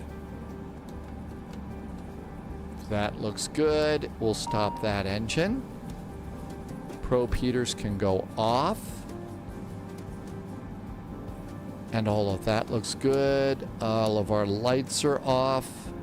We'll leave the wing lights on because we're going to stay in hotel mode. And you can see one of our props is already stopped. And this is already at feather. So what we can do is come up here and turn on the prop brake. Prop brake is on. And see how fast it stops the prop brake? And that's good. Guard it. And now we can go and do the beacon. Should have done strobes. Seat belts. Come on over here to aircraft. We want wheel chocks, main door, tail prop, cargo door. And look at that, we made it and didn't scratch the paint. Holy moly, was that a flight. And in the middle of that, Ramsdalen did a resub. 18 months, Ramsdalen, thank you for a resub. So that really was a crazy approach. It absolutely is. And then if you kind of come over here and look and see, you can see. So here we all are. Oh, it didn't record it. Gosh darn it. Sometimes it doesn't do that. Sometimes it just doesn't do that. But that was our flight. And it really was, like I said, it was a cool one for sure. We ought to come back here and do this one again. So what I'll do is this time next week, I'll leave this in the schedule. And this time next week, we'll come back. And we'll try it again. Only you got to fly with me on this one, okay? Because it is a crazy approach for sure. Really crazy approach. But it's fun to be back in the little ATR here. There's the other airplane that came in. So we did it. How about that? It's definitely one of those seat of your pants. It's a crazy flight for sure. I was almost wondering if maybe we wouldn't want to stay at a higher altitude and come down this valley, but that valley is just as tight a turn, it looks like, as the other one. Oh, if you're on VATSIM, you'll be able to fly. Oh, also, look at that. We also had a crosswind here, too. So we had a little crosswind coming in. A very fun flight. A very fun flight. So if you're just getting started back with the ATR, we're going to go ahead and let's do a ATR flight out of SeaTac and SeaTac over to Redmond.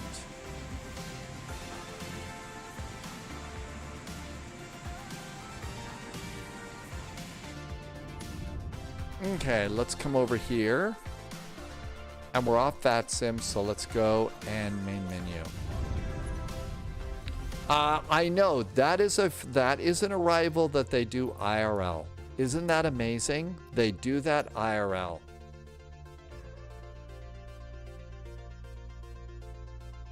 Okay, this all looks good. So SeaTac to Redmond, Washington. There is a freeware for Redmond, Washington, if you would like to go and snag that. And I can tell you, I haven't actually seen it, but I'm going to put it into chat. And there we go. Yeah, Sigur Corey lives here. All right. Holy moly.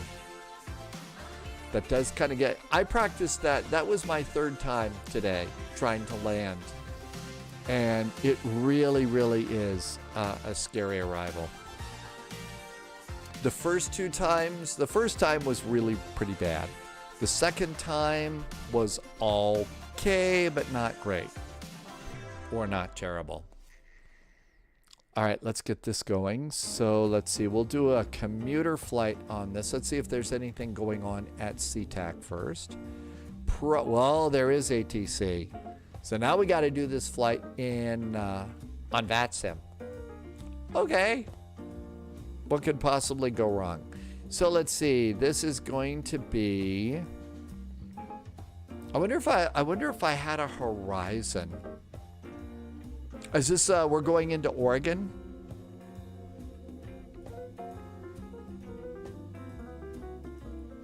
I thought it was Redmond, Washington. Eagle Eye, thank you for your resub today. Collins is back in chat. Have you flown in New Zealand? Yeah, we have done some New Zealand flights before. Okay, let's come on over here and see what we can do. I'm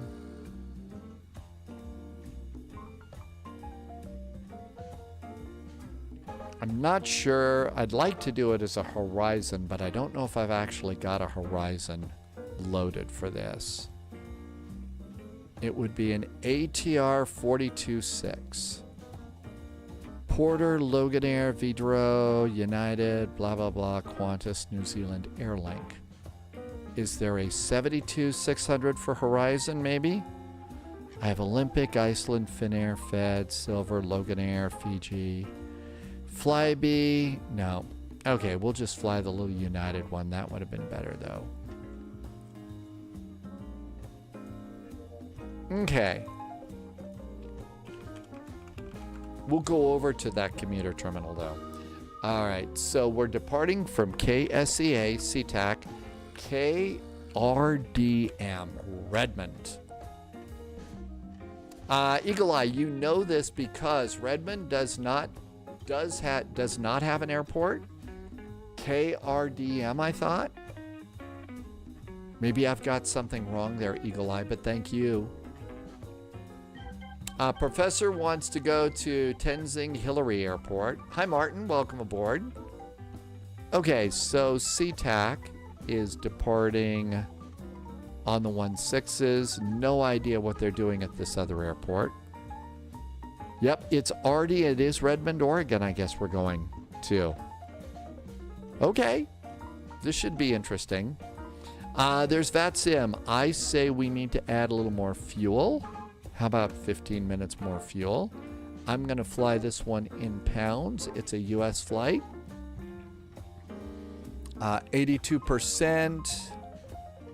I think all that's good. I'm going to add an extra 10 minutes to that because the airplane needs some setup. I'm getting my Redmonds mixed up. I am. Hi, Beanie Baby. Welcome aboard. Get into the sim and start a flight from Rome to Doha. Happy landings on that one, Beanie Baby. I am getting the Redmonds. There are two. Okay, I think we're ready to go here. Okay, so let's see. We're gonna need the PDF version of the flight plan because we need some numbers that we won't have. Okay, let's go over here and pre-file on VATSIM. Okay, we get to sign in here today. Andre is over in chat. Hello, it's Lima. Welcome aboard. Lima's flying from London to Zurich. Lima, happy. Yeah, that's a real world flight for you, right? Okay, flight level 190 for our flight today.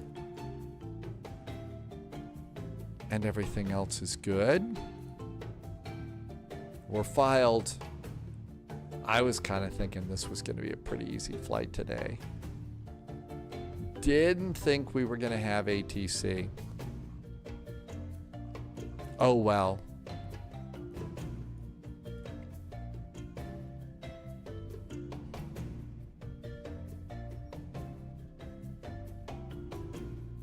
Now, United's over in here, right? I think they're all over in there. I don't think that they do too many express flights here, but let's just go rabbit hole for a second here. KSEA. Let's see where some of their gates are. We generally fly on VATSIM because there's so many different airports. Okay, let's see. ASA, Delta, SkyWest is going to Portland. That's an E-Jet. I don't think that they're doing any of the prop liners that they used to. OXE going to Victoria.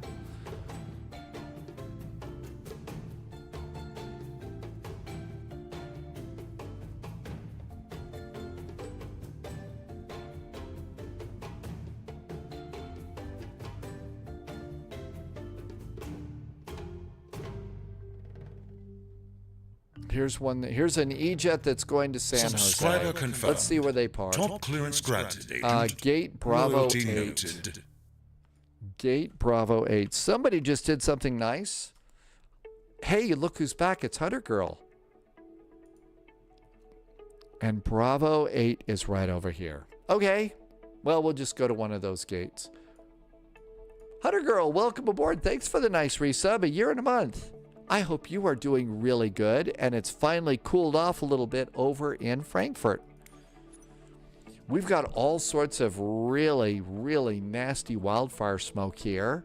I mean, you can even see it kind of in my little camera outside on the porch. Have you had an awful lot of wildfires? It's a holiday. Happy holiday. Where is a favorite place to go on holidays? Can we get a weather cam? Beanie Baby, the weather cam is just, a little, it's not a GoPro, but it's one of those little cameras, the Logitech cameras that used to go out. I just have one sitting in the window.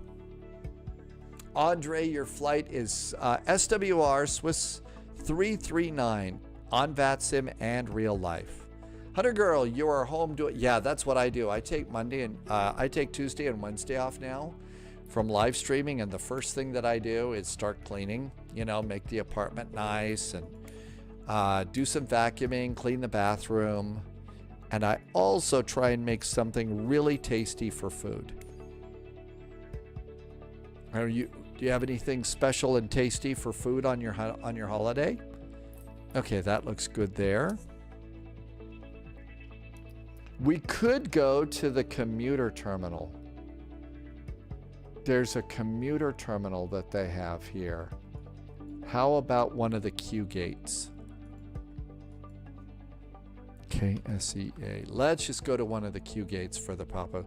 Energy, is it Taco Friday for you?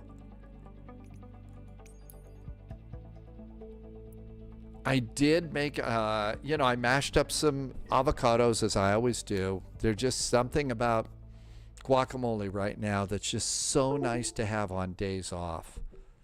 Really enjoy those.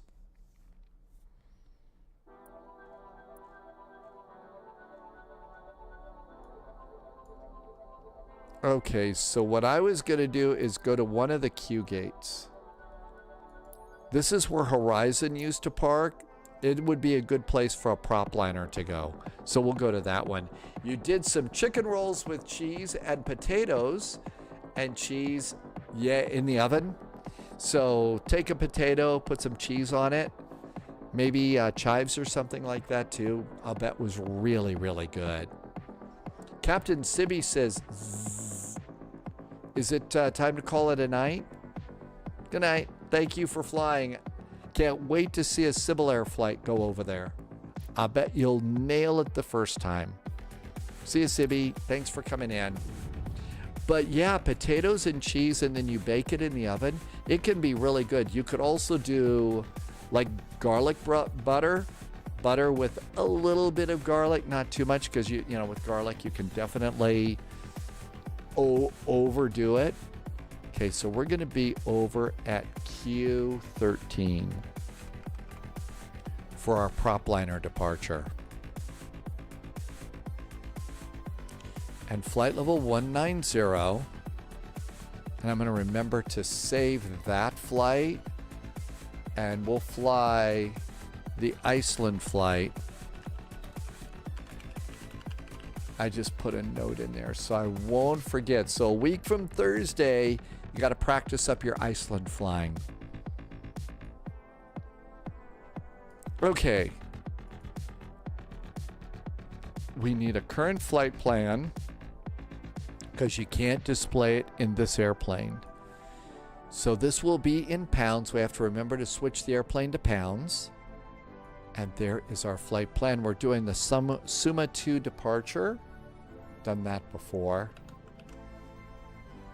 And we'll need this for our fuel. Got that. While that's working, let's also go and get some charts for this. So, up there it goes. It's zipping on down. Import from SimBrief.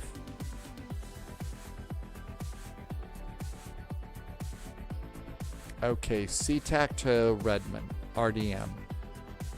Oregon, not Washington. Okay, that looks good. So SeaTac, charts, taxi, parking gates, and that's going to say that there's our gate, airport. SeaTac is on the 16s, so a taxi up there and out we go. And the SID is the Suma 2 departure. Gives us an initial climb clearance assigned by ATC. So straight out, straight south, and we're transitioning out at Suma, but we're not doing any of these transitions. Lakeview or Bike? Nope. DSD? Nope, we're not doing those. Hi, Beethoven. Let's see. We were going to do Munster to München, but we could do Frankfurt tomorrow. Frankfurt Friday. Should we change over and go Munster to Frankfurt? Is the weather going to be cool? That's always fun and a little more challenging. Okay, we got that. Let's see what's going on here at Redmond. No stars. SimBrief says runway 5. It's an RNAV. Good afternoon, Beethoven. Trying to stay healthy and safe. How about you? Okay, so we're going to come around here. We'll come in from the north side.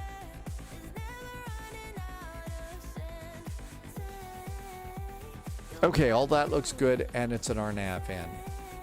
We may get another runway. Do you need VATSIM? Yes, you will need VATSIM.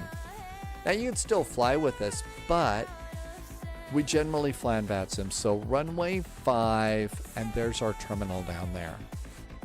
Loviz, I'm doing a real Frankfurt Friday tomorrow. A Condor flight 2045. Ooh, okay, so let's go. We'll do Frankfurt. We'll do München next week. So after we get there, everybody go to Hunter Girl's place for baked potatoes and cheese. Maybe even sour cream and chives.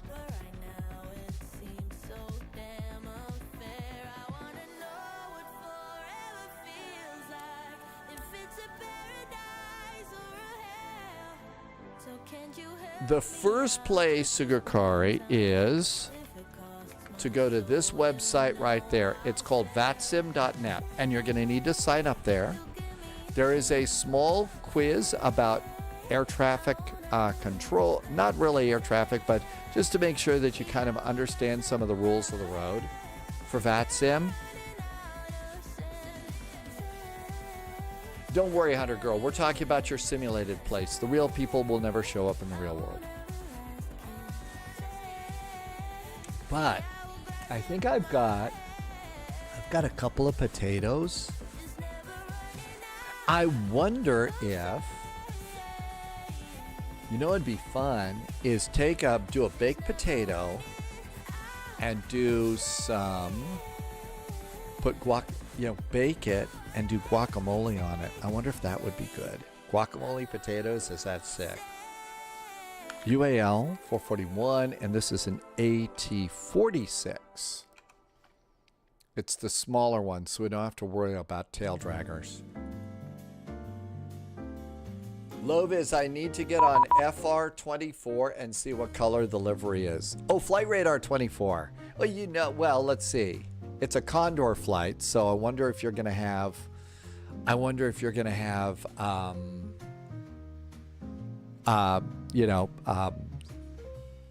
what is it? Candy cane circles around your airplane. It's the candy cane livery. Got a PDC, so that all looks good.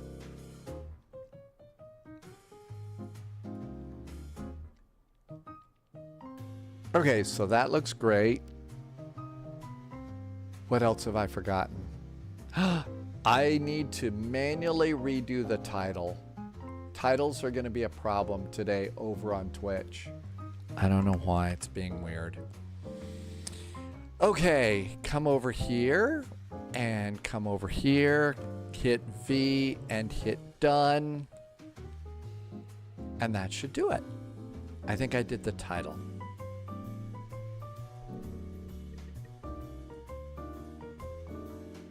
All right, let's go on get in the plane. And here we all are. So this is where they used to put all the prop liners. SeaTac looks pretty good. Oh, you know what we need to do? We need to do Volanta.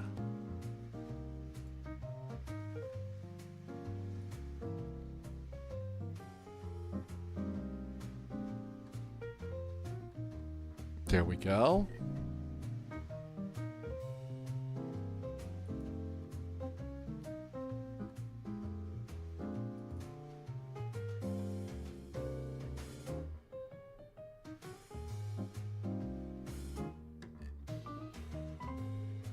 I don't think we're going to be able to fix that in anytime soon. All right. Let's come over here and go to aircraft. Main door, cargo door, ground power. You don't need to have a, you don't need to do the peg on the back of the plane. Apparently you can't tip this one down. It's the other Redmond, not the Microsoft headquarters Redmond. They haven't assigned the aircraft, but here is the last airplane that did it. So Lovis is going to have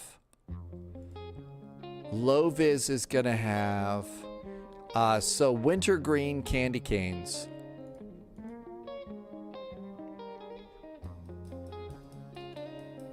Okay, it's being a brat about looking at pictures. So you've got to have wintergreen candy cane stripes on your plane for Frankfurt Friday. All right, I think we're all ready, and we even have a clearance. Okay, flight plan, import. That looks good. Oops, wrong. We need to switch over to pounds. Inches of mercury, and that should be good. Flight plan, let's re-import it. Now I think we may need to change our payload. So let's change the payload on a few things.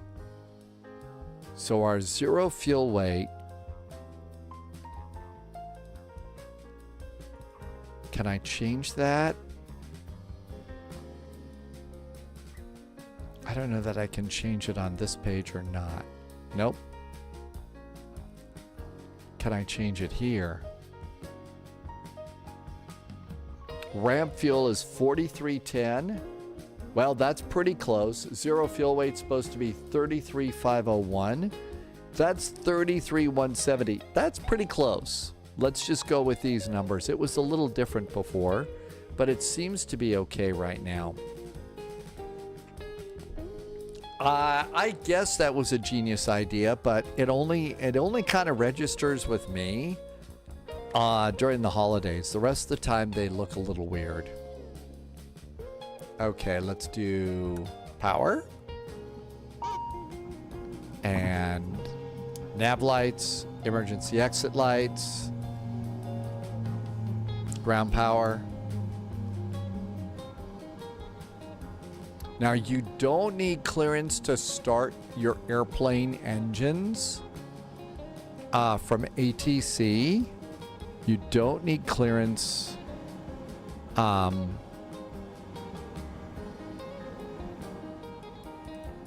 These buttons are a little different.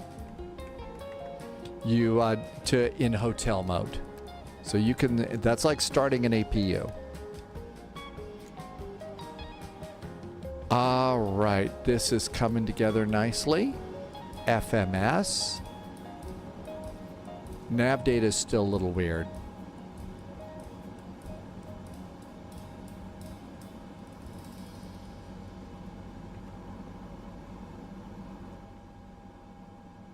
All of that looks good. Let's do windshield heaters and oxygen. And we leave the probe heaters off till later. Turn off that flashing light because that's annoying.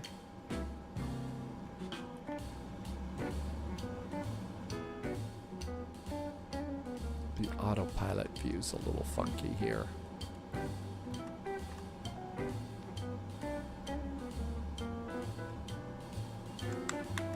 There we go. That's a little bit better. Okay. So down here we go.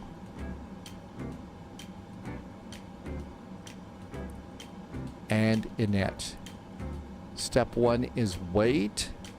Our zero fuel weight for today's flight is 43,310 according to the flight plan. For this says 33,170. So I think that's the better number to use. Our fuel on board, we are at 4640. It was supposed to be 4311. So 4640.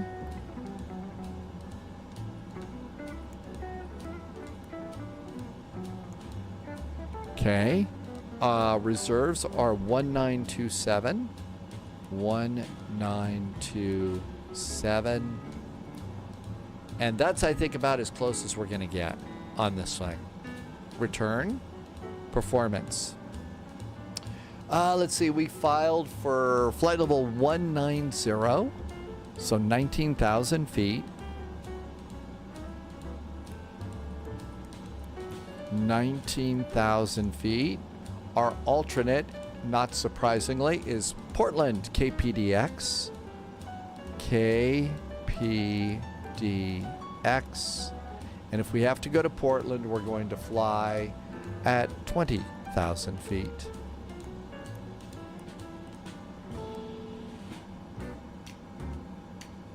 Hey, Laxon, good evening. Thank you for coming by today. They also made a big promotion. One of their queues is a serious Twitch flight streamer. Sometimes he produces awesome IRL in-flight videos with the permission of the company. I think it's great when they allow that sort of thing. let people see what the real world is about. You know, if anything, to see all of the work that they put in. You know, the pilots don't just sit up front drinking coffee. They don't do that. So we are a United flight. We are at SeaTac. We are going to Redmond, Oregon, and that's KRDM. KRDM. Redmond. Infamous Triumph, welcome aboard. Thank you for coming by today. United lets pilots be content creators too. Really? I thought that was an immediate trip to the unemployment line for them.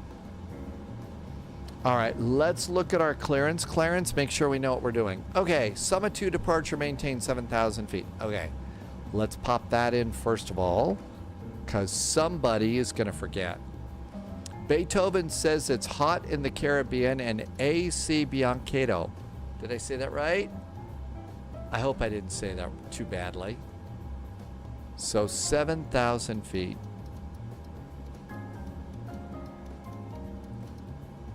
$7,000 feet. Very hard to read. Very small. There it is. Okay. Cleared. Expect 1915 from SeaTac VOR. Departure frequency is advised with ATIS on contact. Contact for push because we're going to be on a taxiway. My guess is we're going to depart off of 16 left. So let's just plug it in.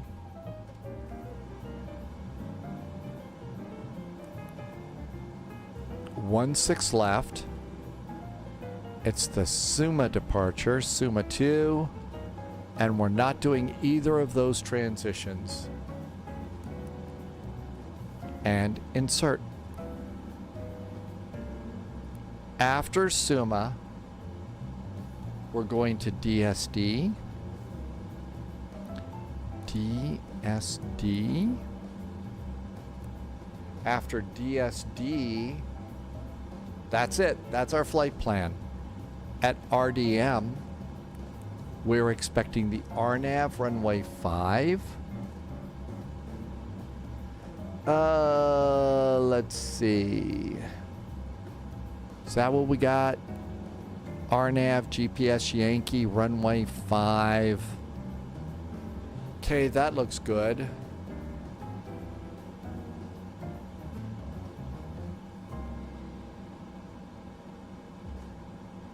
So there is a VOR right here.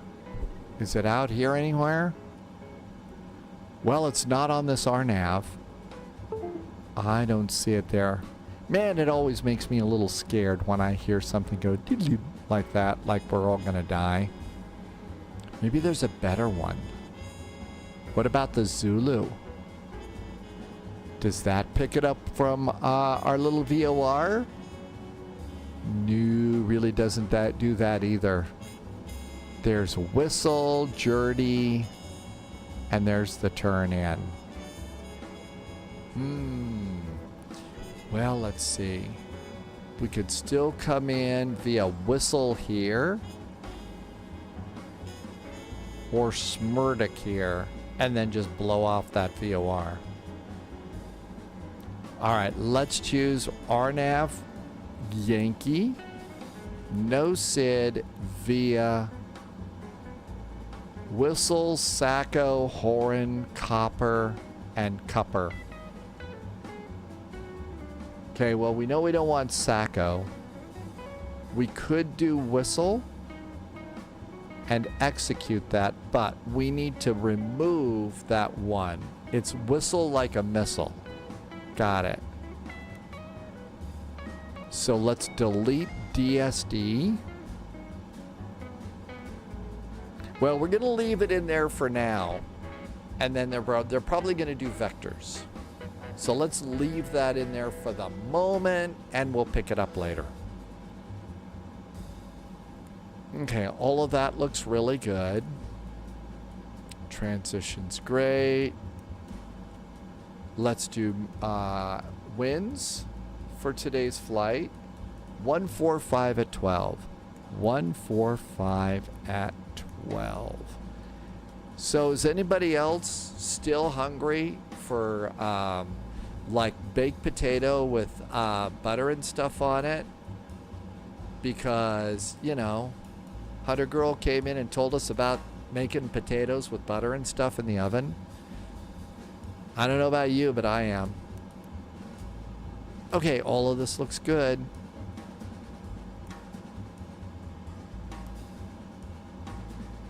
We don't need to put the approach in yet. And there's our takeoff speeds. It's not letting you join VATSIM. Okay. It's really... Oh, look at that. I think I saw Polyot here. Hi, Polyot. So, Polyot, we're trying the ATR today. We're trying the ATR. Shall we go into hotel? Oven potato. Yeah, that was it. I see nothing. Yep, these are like 20-year-old glasses. Yeah, I don't see anything. No idea. Beethoven, oven potatoes, yeah, with a little garlic on it would be really good, I think. Really good. Let's go to hotel mode.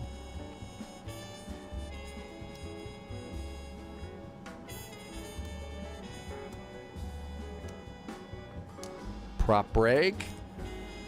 You enabled it again? I didn't. I don't know why I did not turn it off.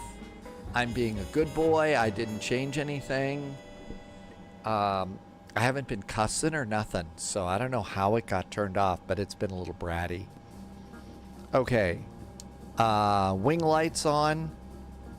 Fuel pump on. Start engine 2. Engine 2 looks pretty good. 7, 8, 9, and 10.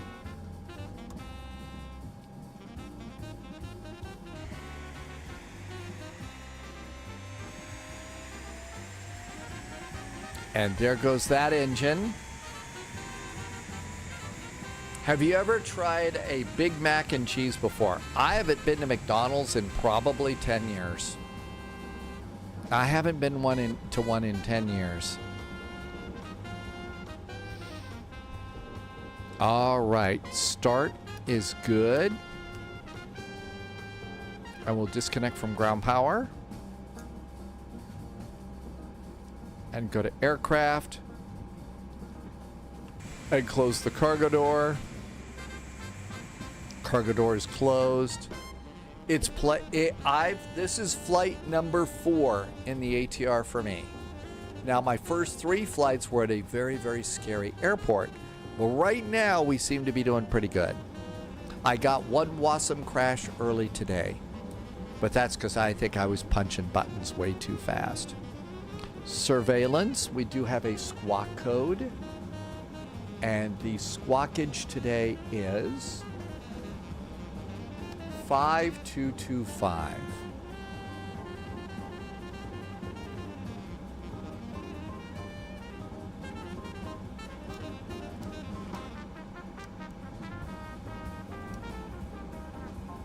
Okay, that looks good.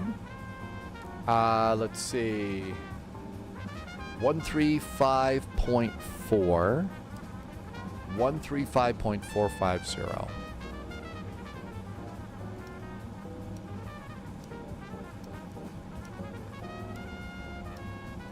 And make that active.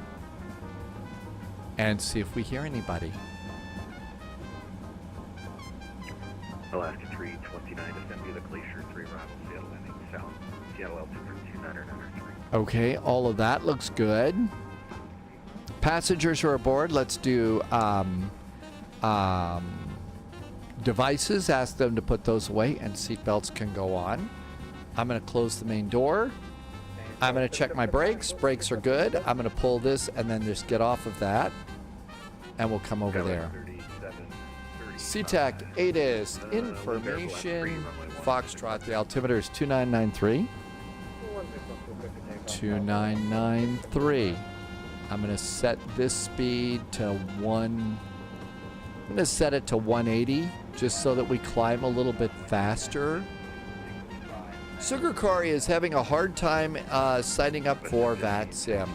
Yeah, the only thing I can tell you is to go to that website, and it's a simple sign up, and I'm not entirely sure why it's a problem. It shouldn't be. All right, let's do the checklist. Parking brake is on. Altimeters are set. Landing elevation is set. FMS comms and nav is set. Fuel quantity and fuel on board is good. All right, come over here. Petition for Mike Echo. We're going to do a normal takeoff. I'm going to reset fuel used and confirm our takeoff data. And that's good. So Sugarcari, I'm not sure. Usually signing up for VATSIM is pretty simple. You do have to have the email address, and it could be, I don't know how old you are, but there is an age limitation now, or it could be their sign-up servers just crashed. I think it probably does sometimes. Memo power management is good, and all that looks great. I think it's time to go. Cockpit door locking system is on. FMS and takeoff data are set. Trim is not set. You might be a little bit young on that. I think they may have changed the age on that. I'm sorry if they did, but I think they've changed the age. Trim is up 1.7. Trim is up 1.7. Trim is now set. Oh, it is 13, so you're right on the line. Doors are closed, seatbelt beacon, and that checklist is done. Seatbelts, let's do beacon. We're gonna need a pushback. Lovis says, uh-oh, the new age is changed. You need to stop the engines to request ground services. Oh, that's right. You can't do the pushback. GSX won't let you push back. Because I have an engine on right now. We're in hotel mode. Let's do pushback helper. I wonder if pushback helper doesn't work. Twin Smile Aviation. I was at work. I worked at a television station in the Roanoke, Lynchburg area. I was doing the morning news and weather. Oh, if it were mental age mind to eye, I would not qualify to be on VATSIM right now. It would be really, really bad. I'd be kicked off in a heartbreak. But no, I was, we were working, and we had just done our morning news. We were on the East Coast there. And we, after the morning show, we had several big screen TVs in the studio, which was unusual back in the day in 2001 for, you know. And so we had Good Morning America up on one of the big screens. We were doing what's called the cut-ins. So Good Morning America's playing, and at 25 after the hour and at 5 minutes before the hour, you know, that's when the local affiliates popped into Good Morning America with about 3 headlines and about 40 seconds of weather, and then back to Good Morning America. And just as we were, you know, it was the 8 o'clock hour. We were on the East Coast. And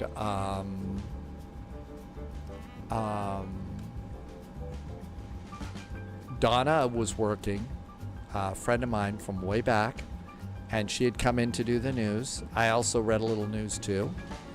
And we were, she was just settling down to do, I think it was really the last cut in of the 7 or 8 o'clock hour.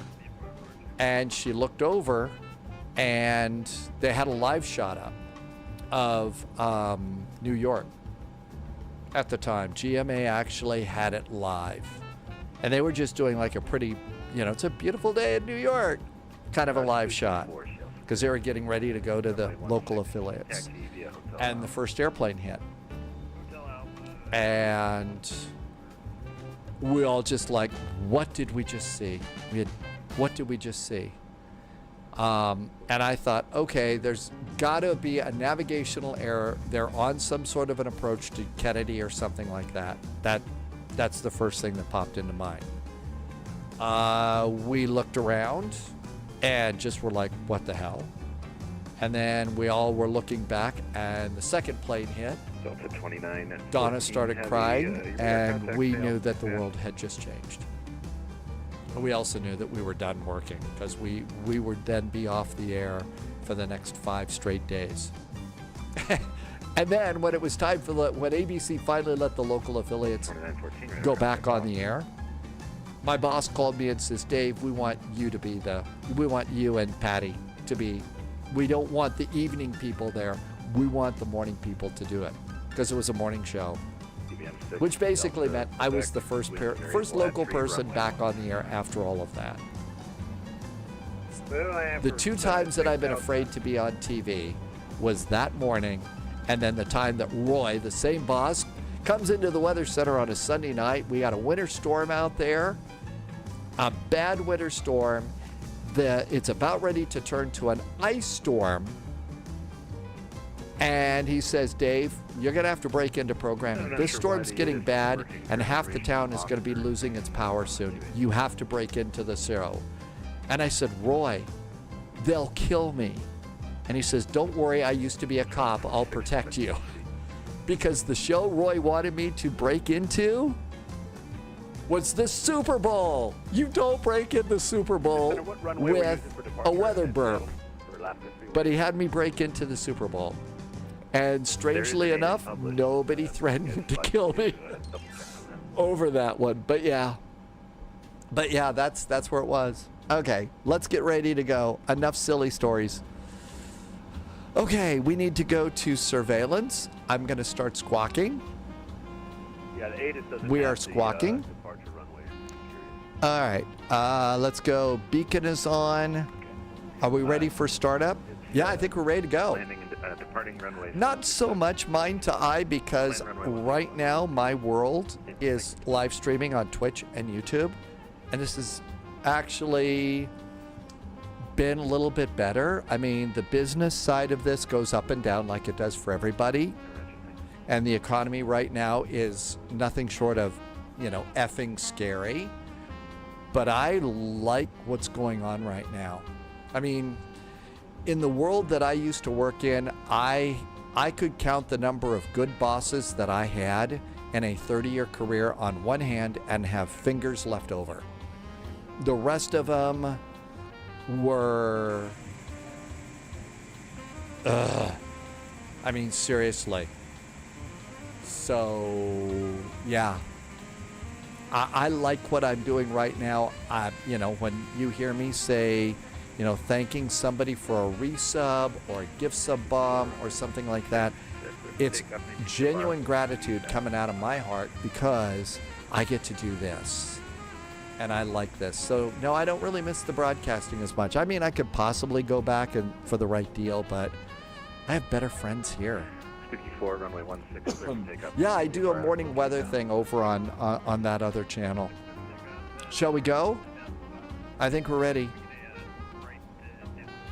Okay, let's check SeaTac ATIS. 54, Information right Foxtrot.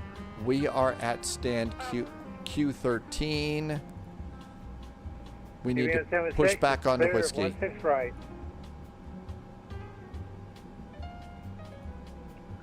TBM 6 Delta Quebec Roger. Where are you parking today? General.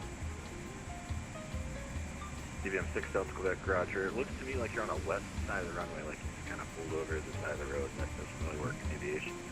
No, I landed a little crooked. I don't have rudder You're control. like at left November, right on Tango, straight ahead to the general aviation ramp that's down there at the right. Sounds like somebody's got a problem. All right, go down November to the very end of Tango, and I'll fit to the general aviation port. And by the way, it was because I didn't have any rudder control. Gotcha. That's kind of important. I have the basic setup.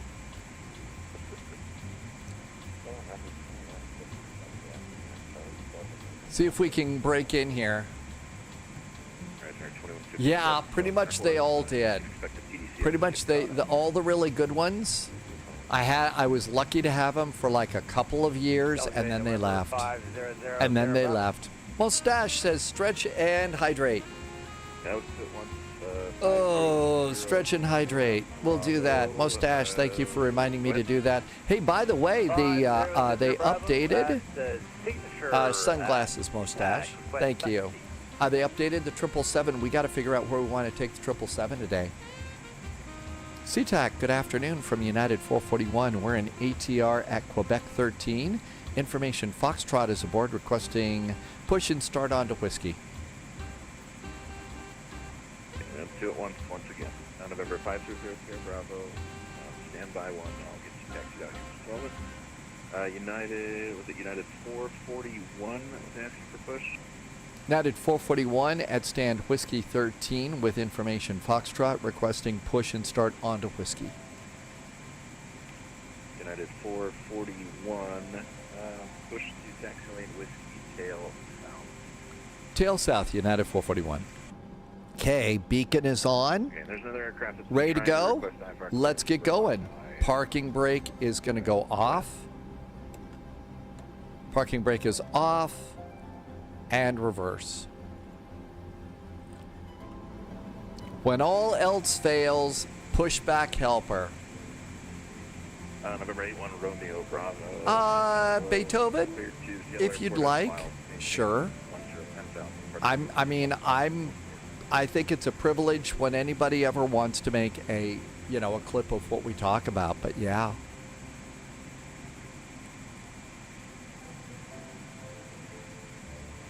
The hard part about using pushback helper is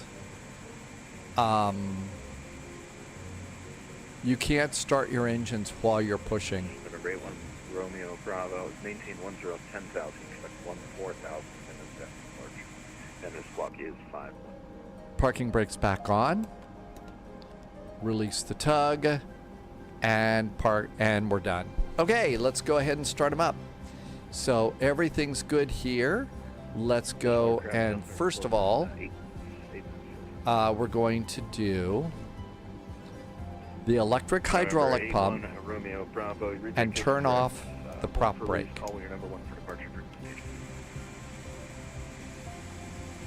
Okay, we got that going. Kolbar is doing Munchen. Would have been good tonight experiencing thunderstorms, really. Well, I didn't think we wanted to take this in. Tomorrow we've kind of switched. We're going to do Munster to Frankfurt. All right, let's go ahead and get this up to auto. And that's going to increase the RPM of this a little bit.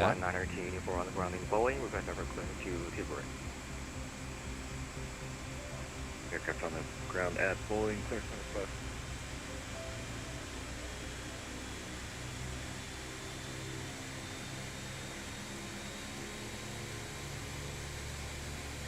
Loviz, I watched Magnar for about 3 hours yesterday.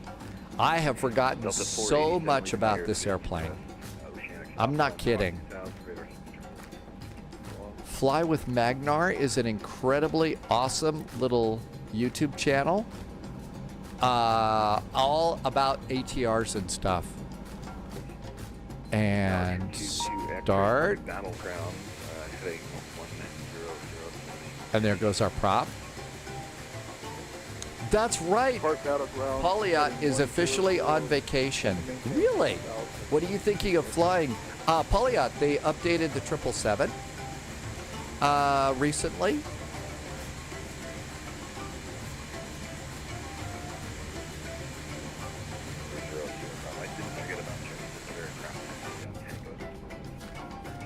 And let's go ahead and get that one up there. You gotta retire the ATR with Silver Airlines. Yeah, that was my first flight yesterday to just kind of, just to check it out. All right, start it back to normal. Probe heaters, electric TRU system. Everything looks good there. Control lock. Flaps 15. Before taxi checklist. FWS, cockpit comm, condition levers auto, anti-ice, true, anti-skid test. You could do that. That's over there. Seattle Center. There's that anti-skid. Did you want me to start descent? That was the cool part. I'm still a little bit surprised. Sugakari, we'll see you in a little bit. Infamous Triumph, you're suspecting you're going to join. Yeah, we just don't know exactly where we're going to take that airplane. Flaps are 15. Nose wheel steering is on. Taxi checklist is good. Hi, Guy. Guy, this is a ATR. It's a little commuter jet, commuter plane. Not a jet. It's a prop liner. Number 81, Romeo Bravo, release for departure, 10 down 2026 Zulu. Orange Void, if not off in 5 minutes, if not off. Okay, let's get ready to taxi. I'll show you outside in just a second. Let me get a taxi clearance. We're on whiskey.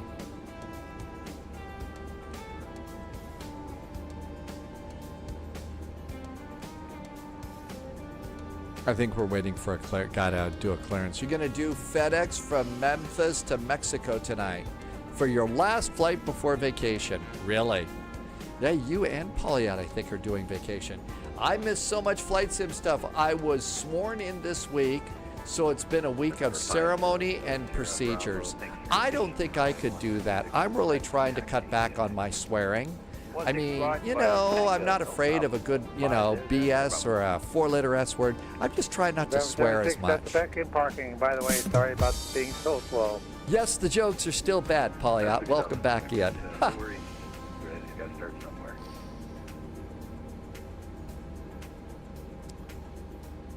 Seattle Center, hello again. United 441's the ATR pushed and started from Quebec 13. We're on whiskey, requesting taxi. United 441, exit the ramp, spot 66, runway 16 left, taxi to Bravo Charlie. Exiting the ramp area at spot 66. Bravo and Charlie, we're going to 16 left, United 441. Potential aircraft shelter for about 3 minutes. Spot 66.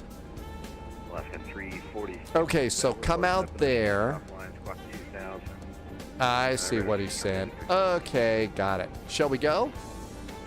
And taxi light. Delta 487. Wing lights off. Tow brakes on. Parking brakes off. And away we go. I tripped up the step when you went to receive your investiture. I think that that's probably going to happen, Polyat. I mean, I would imagine that that's just scary. And probably sometimes, you know, for mere mortals like us, putting one step in front of the other is not easy. But congratulations on all that. That really is a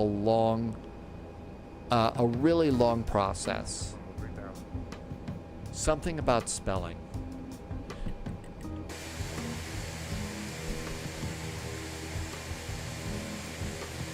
I'm surprised. No, there probably is one, dogs. There probably is a livery for that on Alaska. I just didn't have time to get them all set up. In fact, I think there is a Horizon livery for this airplane. And November 81, Romeo Bravo. Your radar contact, unfortunately, I will be closing up shop here, so you can monitor it. Advisory frequency 122.8, thanks.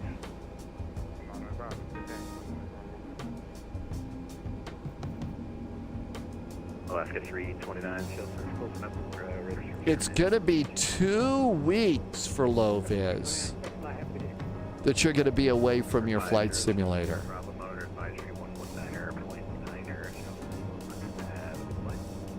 1199, thank you so much. Have a good day, sir. No problem.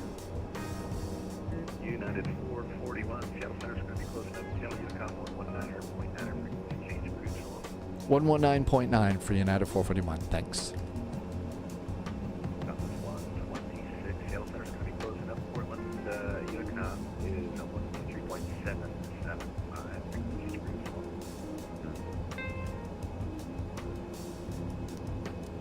United 2339, Seattle close up here. Monitor advisory 122.8, frequency change free fall.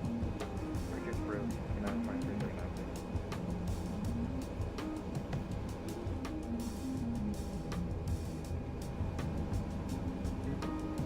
This airplane is a little bit awkward.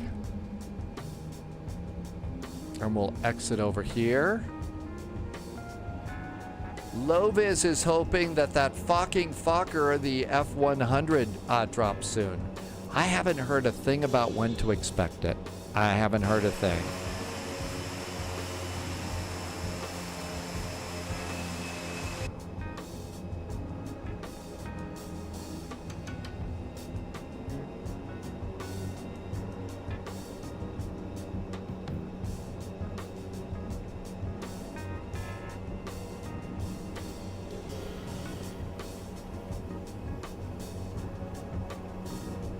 They posted the final developer update on Friday, so I mean, it really is. You're getting to the point where it could be soon.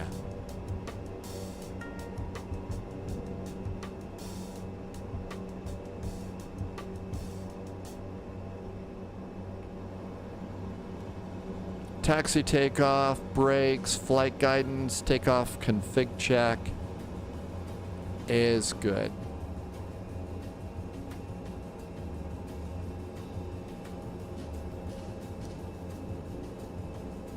Takeoff config check is good.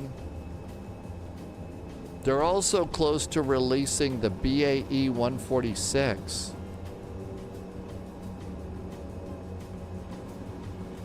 And takeoff briefing, gust lock, flight controls, transponders good, cabin crew.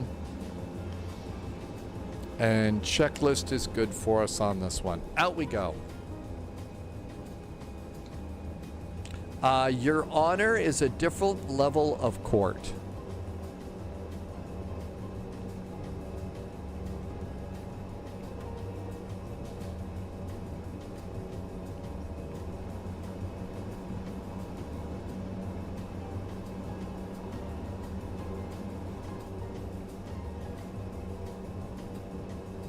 Seattle traffic, Piper 8 Delta Golf, Summit Chin 5's arrival. We'll be tracking northbound to join the ILS 165.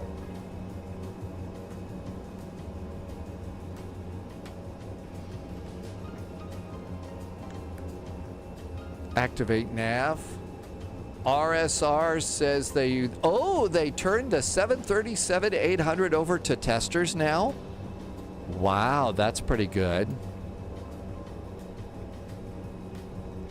And we were supposed to go to Charlie. So there's all, you know, it strikes me that maybe now is not the best time to take a 2-week vacation from the sim. You might need to pack your simulator computer in your carry-on to take with you on vacation. I think you're just going to be missing too much. SeaTac traffic, there is a United ATR taking off runway 16 left, departing to the south. SeaTac. Strobes. SeaTac traffic, November 5, there with Sarah Bravo. Will be departing runway 16 left off ITR to south. SeaTac traffic. SeaTac traffic, Redmond.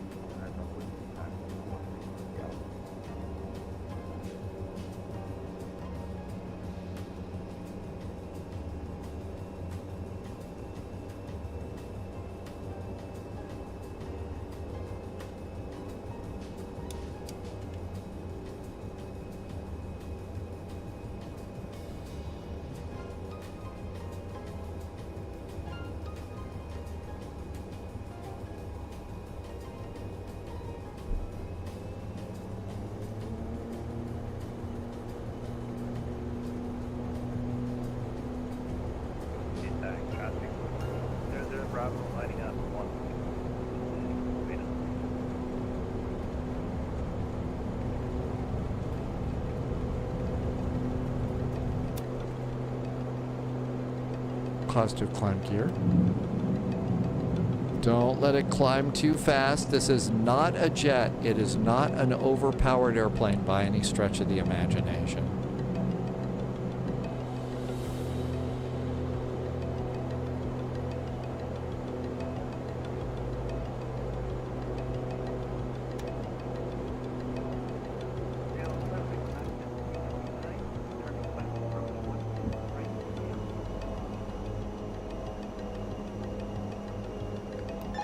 Still traffic 5 this morning. Let's stop the function. SeaTac traffic, the United ATR is clear of runway 16 left, departing to the south over to Unicom. Happy landings, SeaTac.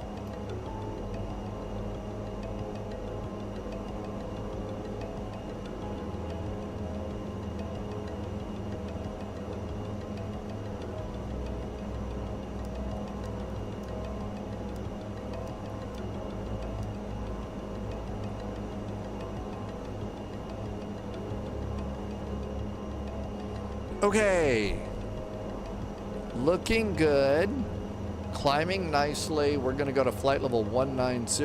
ATC's gone. Let's pop that in. 12, 13, 14, 15, 18, 19. So flight level 190, that looks good. We're good here. Let's do the heading bug straight up just in case. And we're looking good there. Let's zoom that out a little bit. That looks good. And after takeoff items, landing gear lever is up. Flaps are up. Power management is set to climb. Engine bleeds are on. Taxi and takeoff lights are now off. And most of that checklist is done. Over to performance, and there is cruise. That looks good too. So far, so good. We haven't caused a major incident. Let's see. I could write off the tax on your a laptop. Polyot says, do not get a razor. Why haven't I been to McDonald's in 10 years? The last time that I think I went there was when the people that I was working with over on the west side of the state, we all were coming back to Missoula from something that we did over near Bozeman. And Sarah wanted to go to, the news crew wanted to stop at McDonald's. And that was about 10 years ago. After that,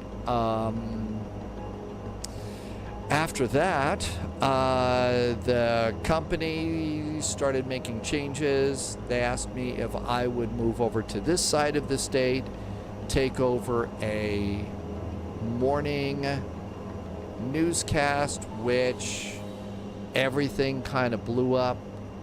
And so within a year after that, it was just me and a live stream. And there hasn't been any reason to go out. The only people that I moved here, and the only people that I knew here were the people that I worked with. And because everything kind of blew up there, I don't know anybody here. So no point in going over to McDonald's. Plus, my burgers are quite frankly a lot better. Yeah, that's right. I have shares in a pizza company. Oh, I wish. Okay, there's our turn. There's 8,000 feet. Heading select. And that looks good. So let's see. Loviz is talking about doing a 777 freighter flight out of Memphis. Loviz is going to go all the way to Mexico City. I don't know if we want to go all the way to Mexico City, but we could do a 777 cargo flight out of Memphis, and we all just decide to go wherever we want to go.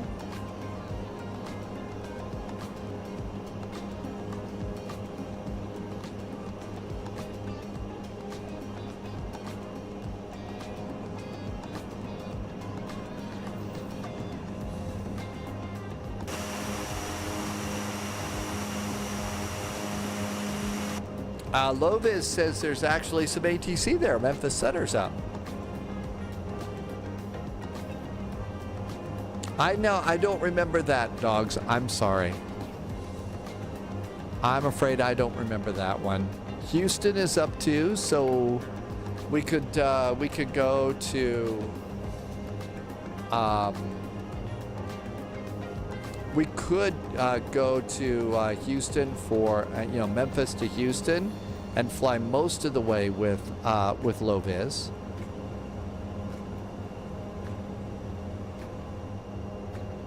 And then tomorrow it's Munster to Frankfurt, and after that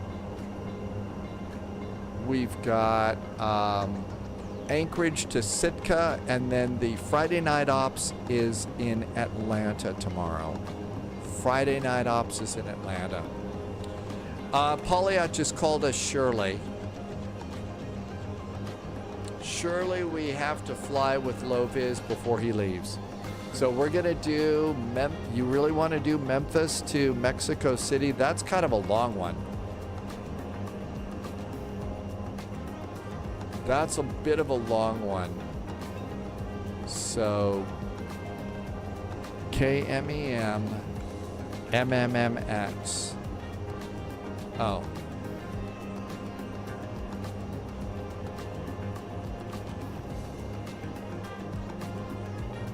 It's 1,051 miles.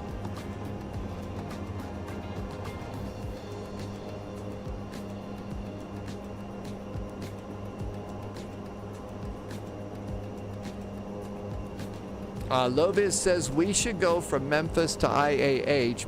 Loviz wants to go to Memphis, go to Mexico City, because that's for the FedEx virtual airline. So Loviz gets credit.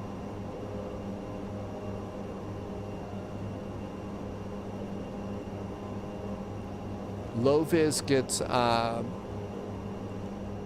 credit for that. Oh, it's also the Visit Mexico event. So we could stop at Houston. And then depending upon how early it is, we could then from Houston reload the plane and continue on to Mexico if we want to.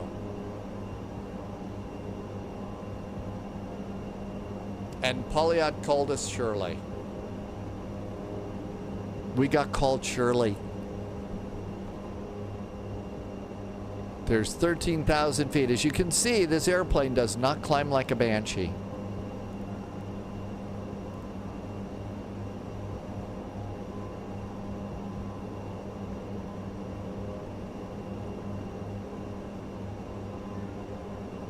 And then I usually come over here and we'll put that on progress. And something always gets kind of messed up in the progress. It says we're 21 hours away. 21 hours and 37 minutes for a distance of 231 miles. Don't get that. So there's still a couple things.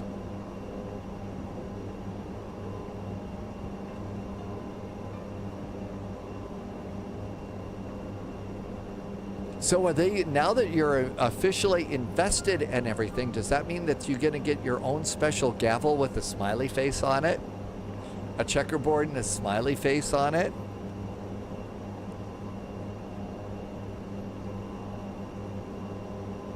That's right, Loviz is doing a real Frankfurt Friday tomorrow. Loviz is going to Frankfurt.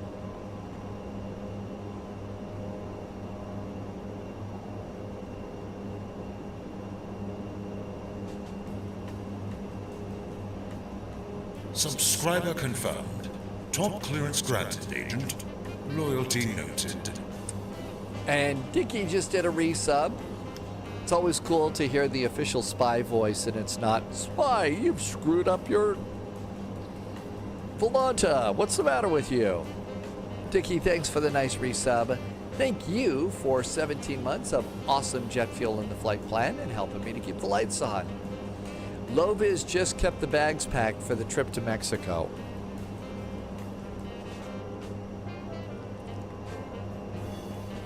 And Buster's getting ready to go to doggy camp, where there's swimming pools and doggy margaritas and all sorts of other fun stuff.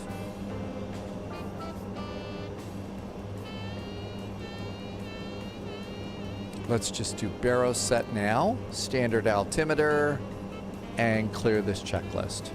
A little early, but that's okay. Loviz says, but Buster's trip's gonna be expensive. Really?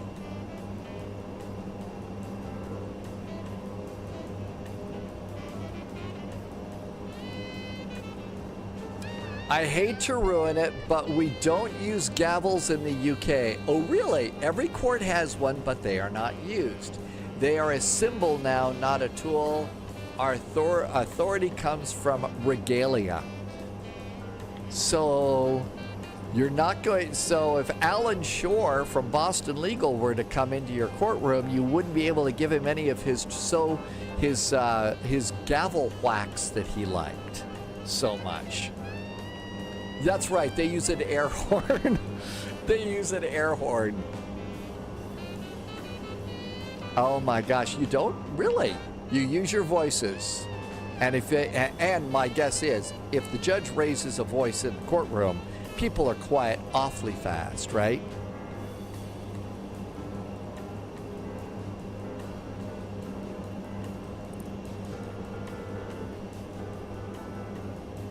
Everything looks good there. Okay, I think we need to move this view just a little bit because these are in the way.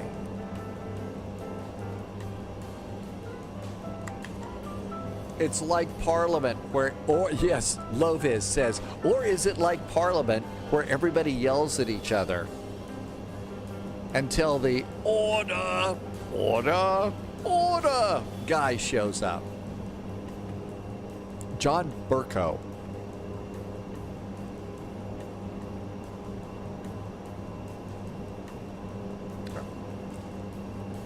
Let's see. Dogs is going to do a retro livery for TED Airlines. Pauliette, there is one person yelling, and if that happens, somebody is in trouble.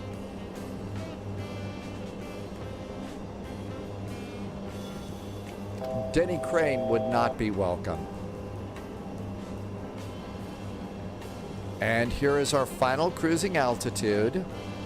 I'm now going to go direct to Whistle since there's no ATC, and direct there, and that's going to recalculate our descents and everything.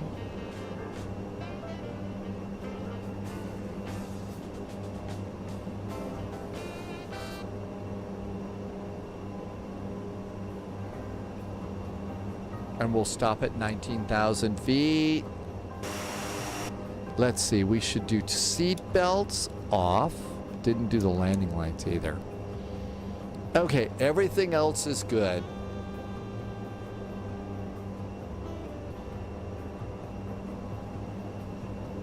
And here we come to our final cruise.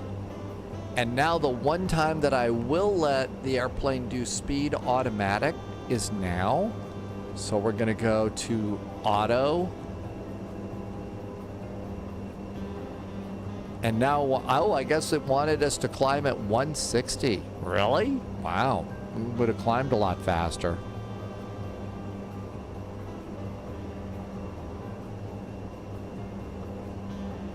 And we should slide over to cruise power. There's cruise. Ah, now it's got our speed up to about 210. And top of descent's about 100 miles. Now, let's see what we have. It says ETA 21 hours, 53 minutes, I think. I don't think that's right. Distance is 167 miles. Mr. Posh Martin has arrived in Orlando from Baltimore and had a 209 for landing.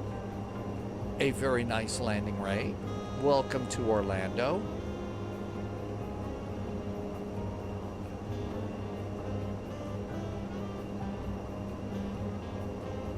People in Parliament used to box each other. Hey, they used to bring walking canes into the U.S. Congress to, like, in some cases, I get they really hit each other bad. I'm probably going to bring that back.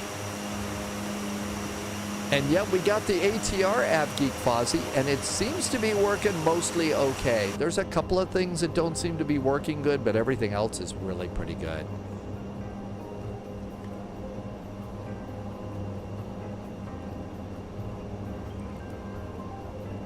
Polyot says they need to bring those back. Okay, I don't think that there's ATC, so the METAR for Redmond, Oregon, says the altimeter there is 2998. 29.98. The winds in Redmond, Oregon are 180 at 8. 180 at 8.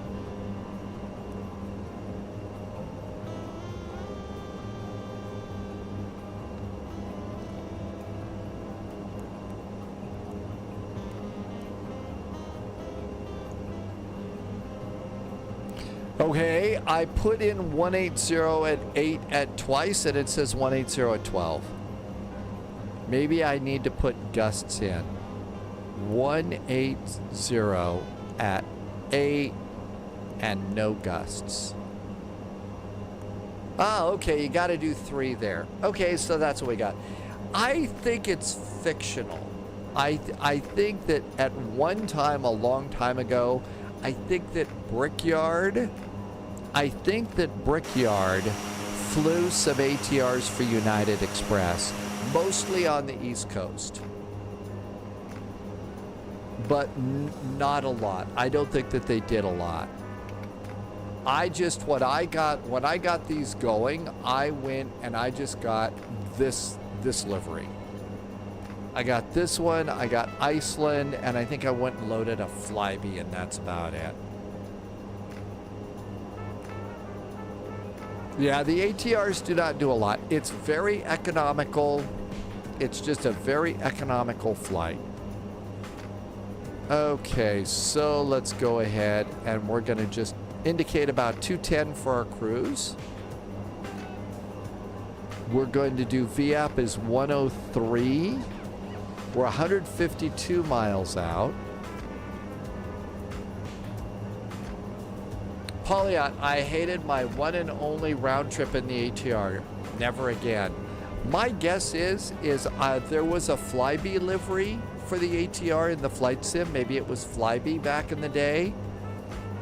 My guess is maybe they flew these into London City on occasion, maybe. I don't know what they did over there. I do know that somebody said almost immediately after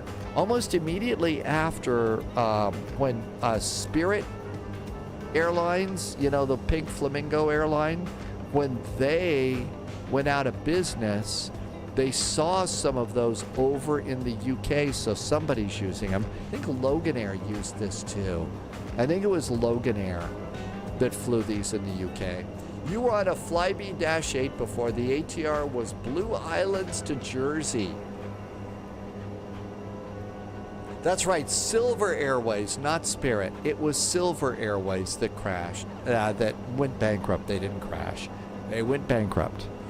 Silver Airways, thanks, dog. Cybec, Silver.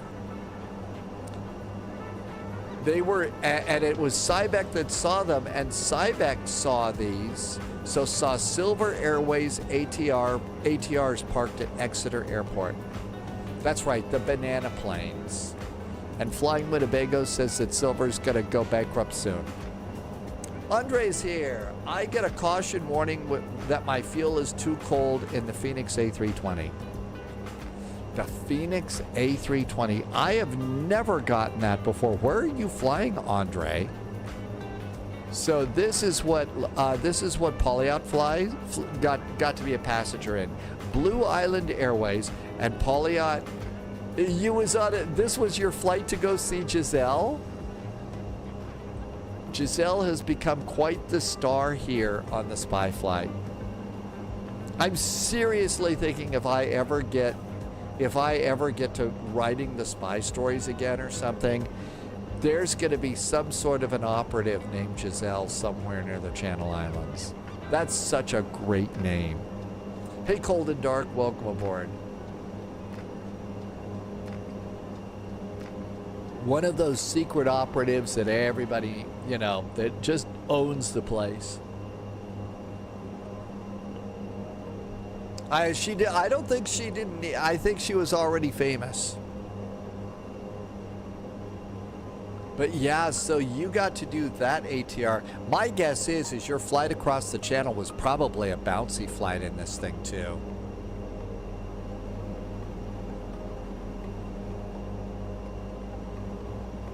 All right, 80 miles to top of descent. These things are not super fast.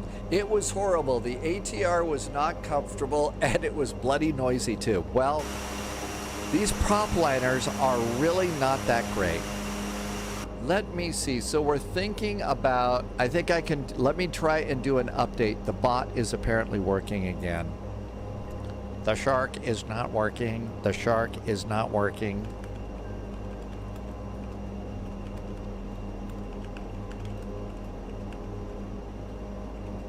All right, let's see if I can do the next command and make it work again. Ready? Almost there.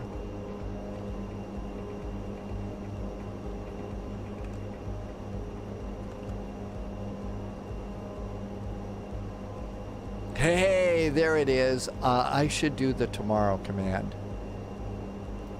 Thank you for fixing the bot. I have no idea how I might have broken it or anything.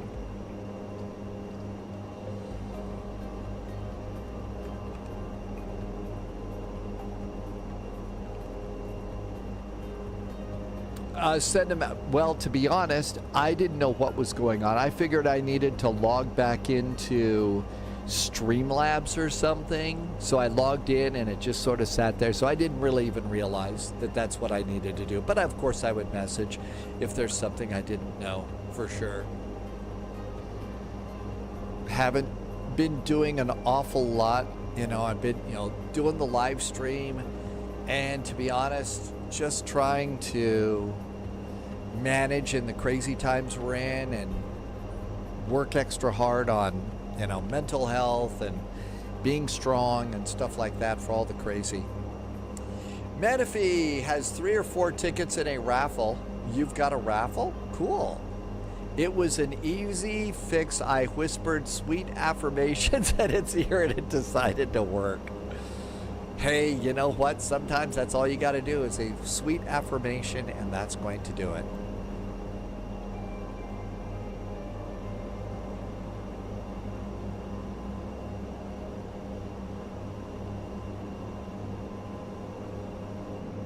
But these things just don't move very fast.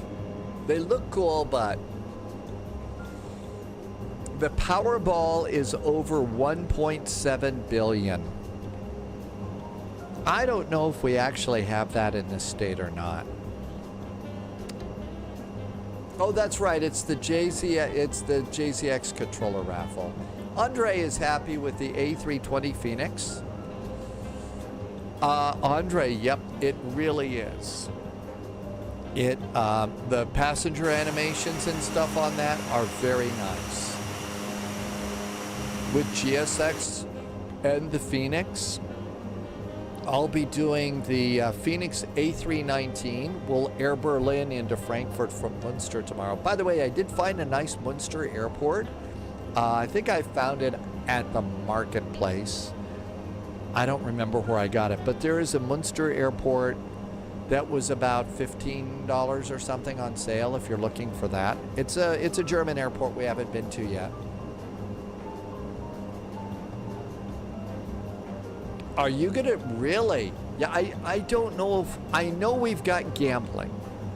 I know we've got like gambling places here and you can buy like Montana tickets or something, but I don't know. Wow, that would be so nice if it was a win.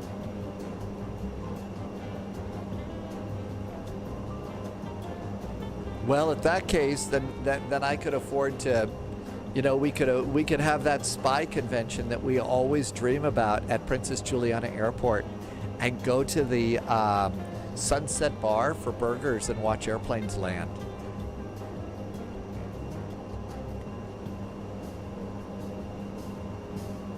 Hey, I've been surviving on less than 30,000, so you know that's a huge number. There's been a lot of cases in the U.S. that people winning lotteries on game shows not realizing it's subject to tax and getting huge fines and being unable to pay for the car that they just won. Yeah, so whenever Johnny Olson, you know, when Bob Barker said, "So, Johnny, what's this guy saying? A new car." They have no idea how screwed they're going to be.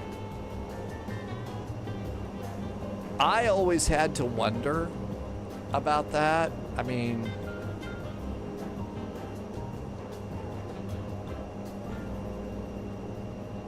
a new car. Johnny Olson was the guy who came up with the phrase on Price is Right. Come on down.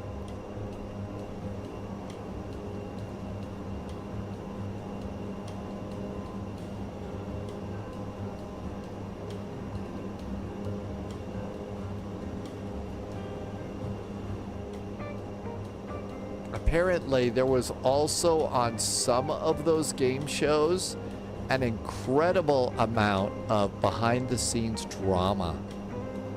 I guess there was just some real mega monster drama and stuff out there.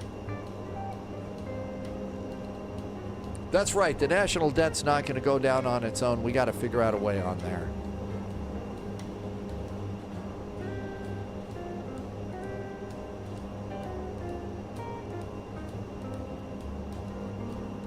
The Old British Telly channel on YouTube is starting to put a lot of stuff up. And they're also putting up, like every week, there's a whole new, you know, classic Doctor Who series that's coming up, which has been fun to watch. You missed the 80s and 90s game show? There was one. I know that my sister and I like to play Concentration together. So we enjoyed that one. And that was good. That was where you had to remember certain things. There was another game called Now You See It, which was sort of like Concentration on steroids that I remember. That really required some remember all the letters on the board. We were constantly hooting and laughing hysterically at the questions on Match Game. Bob showed Judy his big white blank. Yeah, apparently that was the one where there was the most drama too.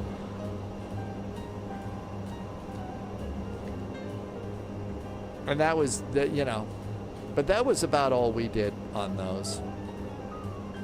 Mr. Posh Martin remembers a game called Bullseye. It was a dart game show where the chap in a council flat won a speedboat. So if somebody had a council flat, where were they going to put their speedboat? Bullseye.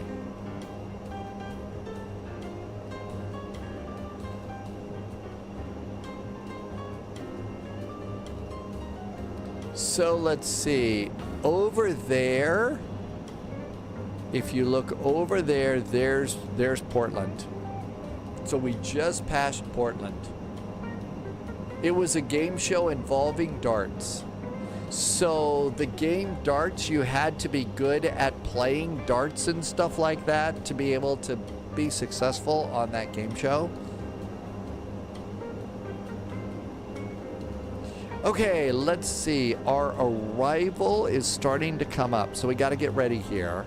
Our first altitude is Schmorok or something here. At Schmorok, it says 8,700. At KCBY, at Kickby, it's 5,000. Let's go ahead and plan 5,000. It was a mix of playing darts and answering questions.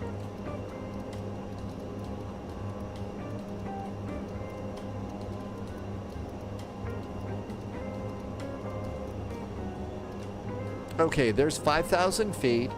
Minimums are 3,275. I am not, well, let's see how bad it is. Let's just hold it down. There was the generation game was always interesting. Some of the prizes were really terrible. I mean, some prizes were just like, really? Low-vis is gonna get the Powerball ticket. Well, this isn't too bad. So minimums are 3,275. 3,280. We'll make it 3,280 for minimums. Okay, minimums are set. Let's see. We need to go to nav, ND overlay, and normal. Back to comms, and CTAF is 124.5.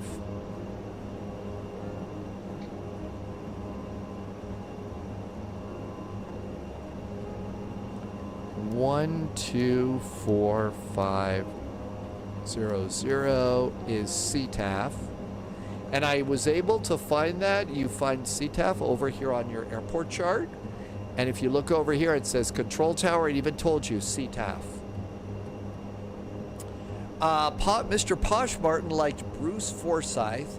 Tonight's lucky contestant will be going home with a brand new ironing board. That's right, adjustable to 3 exciting heights and complete with a complimentary scorch mark from Quality Control Testing. Did I say that with enough of my game show voice for you? That's right, and everybody was so excited about an ironing board. Whoa.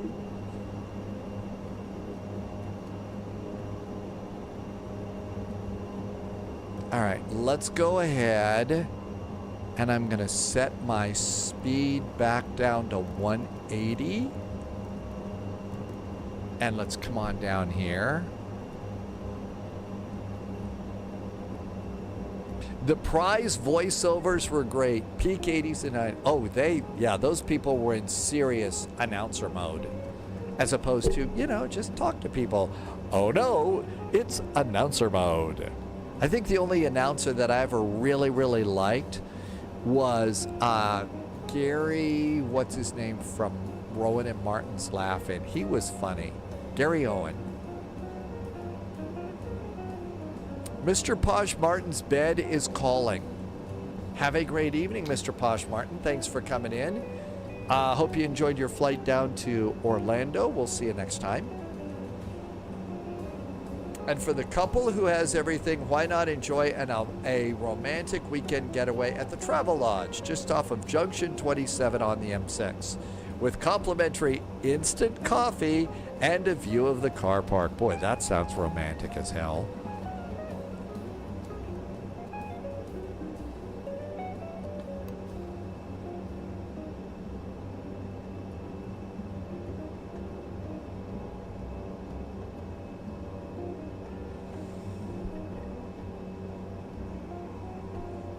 Well, Johnny Gilbert was one of the voices of Jeopardy, but there was also one of the biggest voices for Jeopardy way back in the day was Don Pardo. And Don Pardo also did the voiceovers for Saturday Night Live. Paulie wanted to do the supermarket sweep game. Is that what? If you answer all the questions and win, you get to go and just throw stuff in a grocery cart and go home.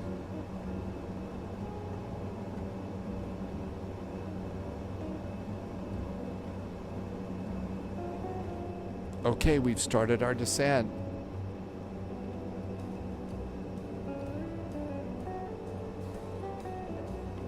When you're at the checkout and you hear the beep, think of the fun you could be having on Supermarket Sweep. Oh my gosh, you remember the cell line. Oh, wow. And we'll change over to below now. There are things that do stick with you, yes. So, local radio in Denver, Colorado, where I kind of grew up in that part of the country. Local radio and all, there was KOA in Denver. And they were a 50,000 watt clear channel station, so you could hear it all over Colorado. And so even though we lived south near Colorado Springs, Pueblo, in that area, always, back in the day, we'd listen to KOA in Denver. And there was one of the heaviest advertisers of the day was a jewelry company called the Shane Company. And the thing that I remember about that is, for some reason, it always sticks in my head, the Shane Company, I-25 in the valley next to Levitt's. That was the tagline to all of the commercials back on KOA in the day of the Shane Company. I-25 in the valley next to Levitt's. I never went there. I could never afford jewelry or anything, but that's what it was. So yeah, the things we remember from way back when. Pier 2012, welcome in. Thank you for the follow. Welcome aboard. You're hearing all sorts of crazy chat today.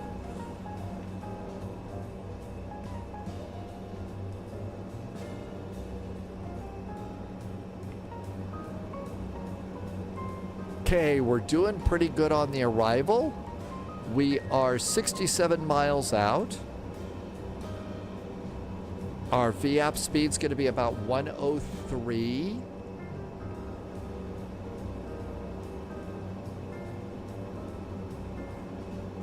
And we're going down to 5,000 feet.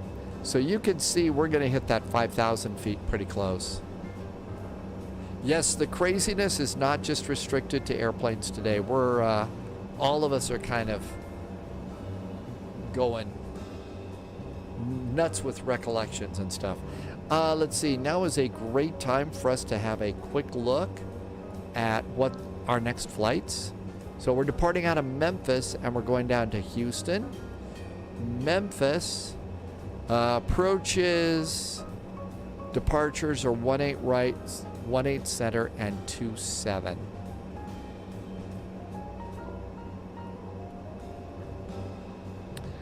Mike, 18 right, 18 center, and 27. Well, let's see. It's either going to be 27 or 18 center for departing out of Memphis, coming into Houston. And the other thing about that I remember from way back is, whenever I hear Houston, I always think about the announcer from the movie Rollerball. Houston, the energy city.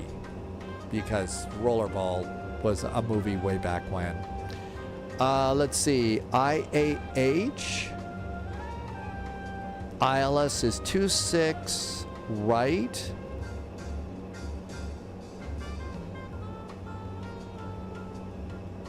Or 27.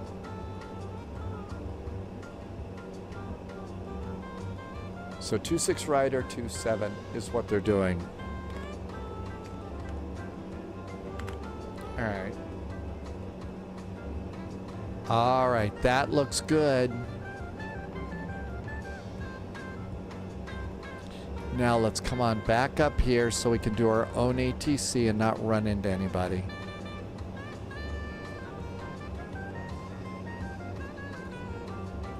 You need to try and find your U.S. passport. I fly on Wednesday and I haven't seen... Uh-oh. Hey, Scott Vars. Scott, thank you for reminding me to hydrate. We're partying in Atlanta tomorrow for Friday Night Ops. Twin Spile Aviation. Yeah, Friday Night Ops is in Atlanta. I have no idea what we're going to do. We did change Munster to Frankfurt. Lovis is going to the real Frankfurt tomorrow. And also in honor of Hunter Girls... potatoes and butter and really good tasting baked potatoes that I'm still hungry for.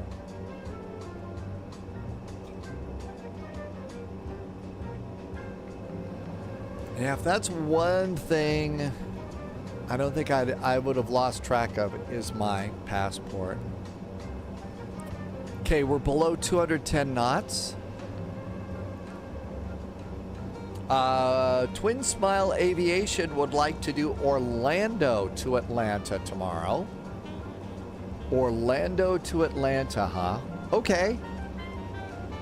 Why don't we plan on that, Twin Smile? ORLANDO KMCO. Can I bring my Harry Potter wand? And I don't know. I'm going to just pencil in the A320 for that right now.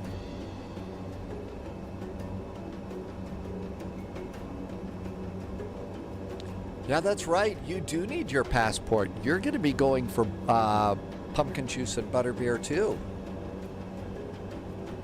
I don't think there'll be any pumpkin juice or butterbeer where Low Viz is going.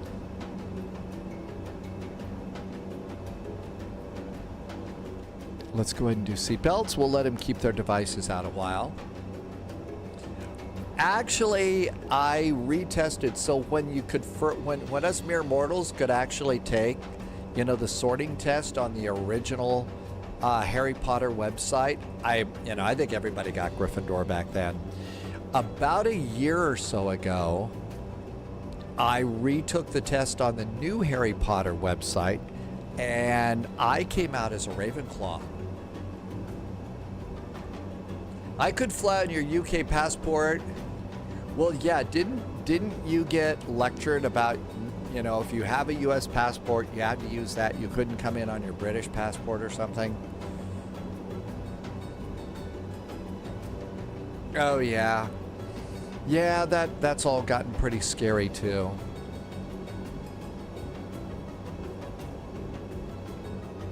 That's all gotten pretty scary.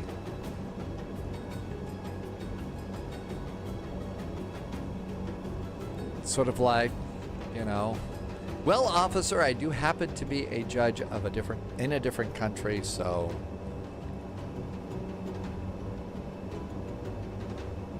looking pretty good.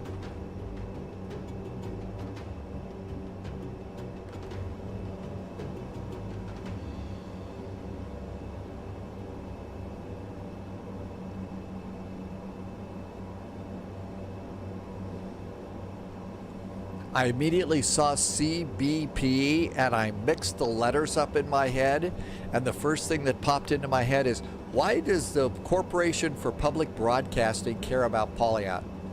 Oh, wait a minute, I mixed those up. It's Customs and Border Patrol. But when you typed it, I said, Corporation for Public Broadcasting, Big Bird? Your partner has to go through the unpatriotic entrance. Oh.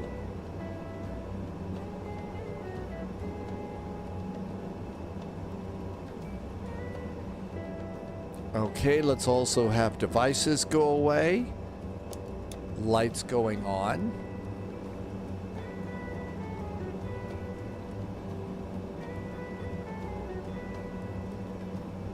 I'm going to pull the throttle back just a bit.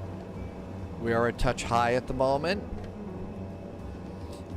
I did have a WASM crash in this airplane when I tried to turn on terrain radar. So terrain radar may not be the best thing in the world. Oh, altimeter, totally forgot that. Altimeter 2998.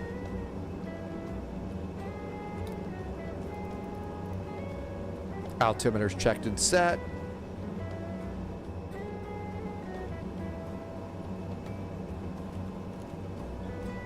And we're below 250 knots, so we're not going to get a speeding ticket.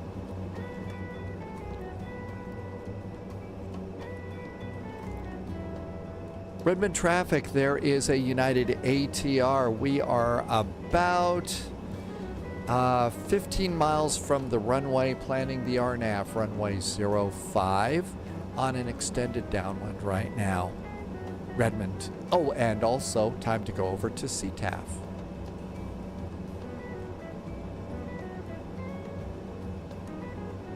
.5, so we've already got it dialed in. 124.5. There we go. That looks good.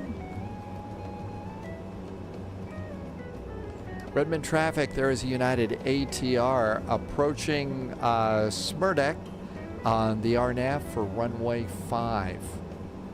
About 20 miles out. When Andre flew back to Zurich from Kenya as a passenger, hail rain came through the air conditioning system of the A350. Really? Wow. It came through the air conditioning. Was maybe there a little bit of ice on the inside of that maybe?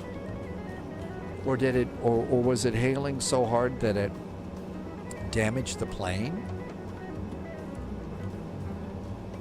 Okay, bringing the map a click.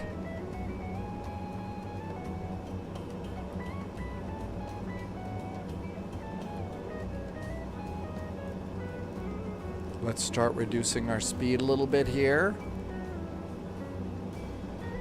We have some turns to make.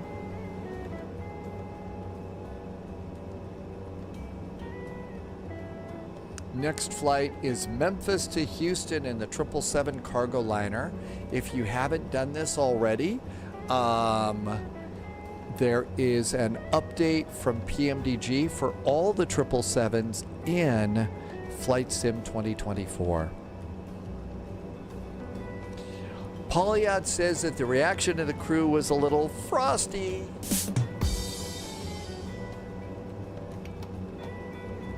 Heading bug up. Well, it's what we like to call on the spy flight a chill out flight. With free frosties for the kids.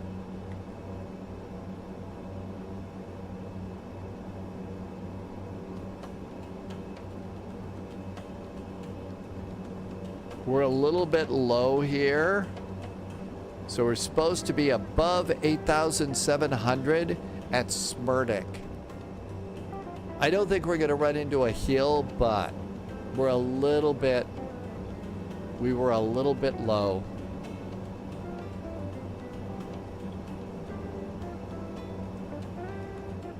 Okay, that looks good. This looks like it's pretty flat part of Oregon.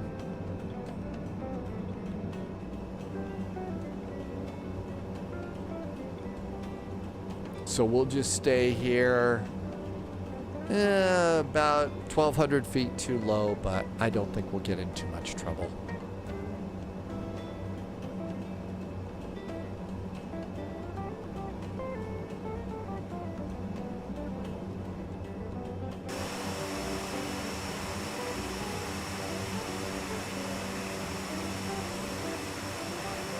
Well, it's nice to be back in the old ATR.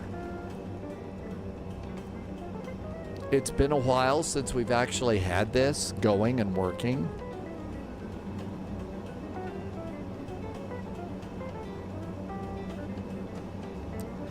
So we do want to be at 5,000 feet here at Kickby. We're still going down a little bit, so let's add a little touch of throttle here.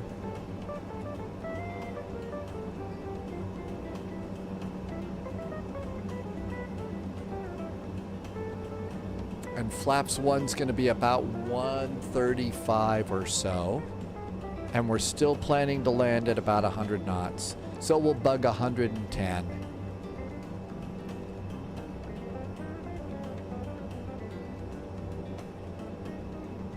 Beethoven wants to know about those mountains. I don't think I know them.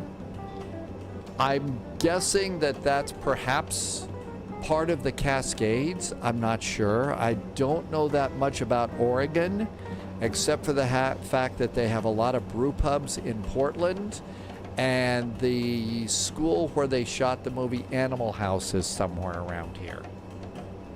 That's about it. Sadly, I don't know that much about Oregon.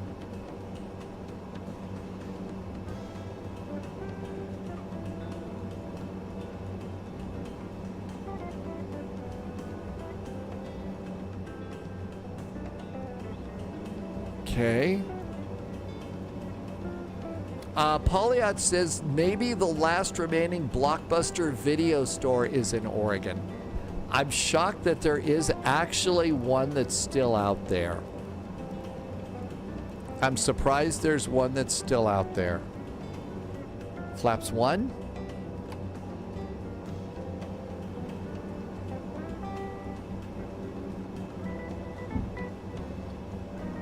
Loviz got a Powerball ticket. Oh my gosh. Oh, that is so nice of you. Haven't got to play something like that in a long time. 10.7 billion. Wow.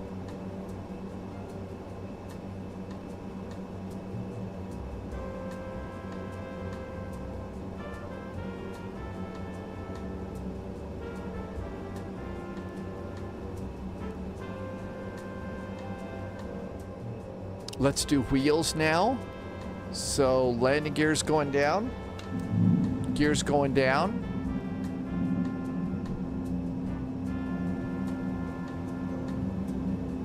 Oh, if the spies were to end up winning something like that, there would be lots of nice things for lots of spies.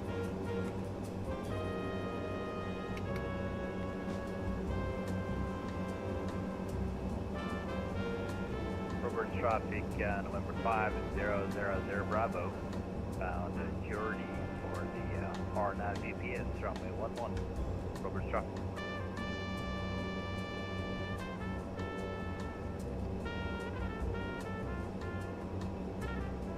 Uh-oh. Somebody's coming in.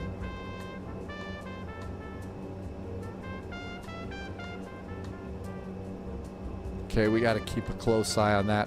Robert's traffic, Redmond traffic. There is a United ATR almost to Z-bed. We'll do a fast landing, keep our speed up, and get out of the way for other landing traffic.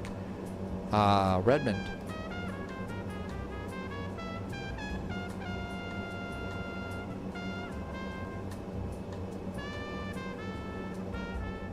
That's right, you could buy the presidency. What was it, 200 million that somebody spent? Got our landing gear out and everything's good. Now that we're approaching our 5,000 feet though, you need to go ahead and get ready with your throttles, just like in the CRJ. Because technically it's not auto throttles. So you're gonna start slowing down and you don't want to do that. Yep, there goes the little red, yellow arrow showing us slowing down as we approach 5,000 feet.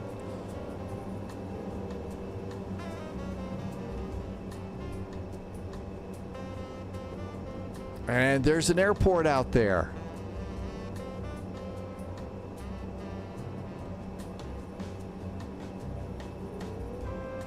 Oh my gosh, there's the Powerball tickets. Wow. They've changed since the last time I've seen anything like that.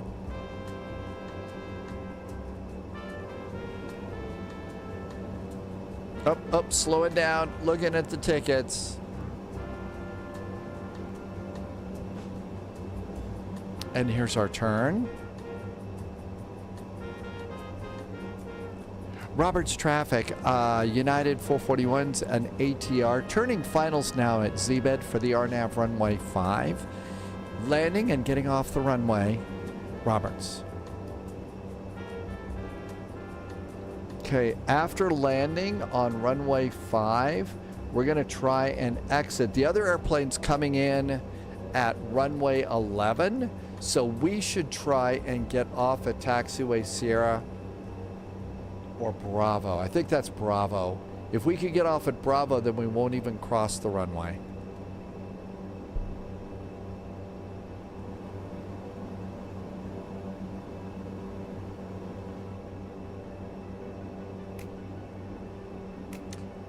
Chow Fan Snappy. Welcome aboard, Chow Fan Snappy. Thanks for coming in.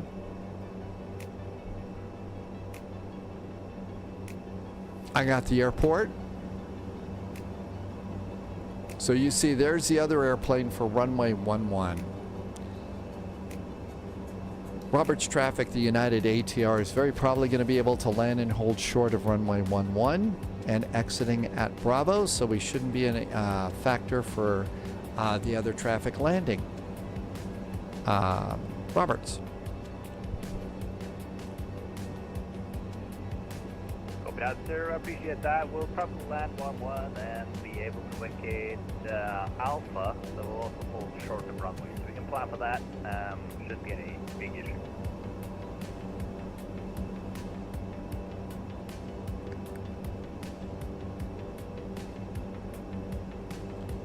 It's not an ILS, but you can arm, I think in this airplane, you can also arm this. If you hit the approach button, it will basically give you guidance down to the runway.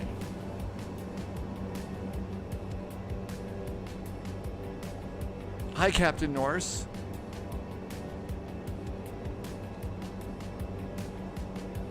Everything's ready to go. The checklists did not engage.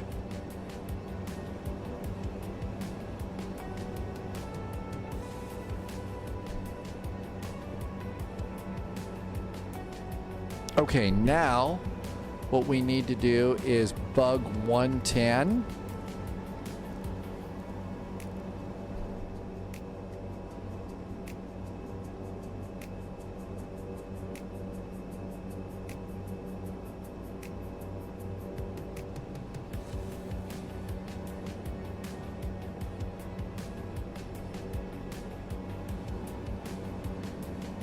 Okay, there we go. We don't want to go any slower. And flaps.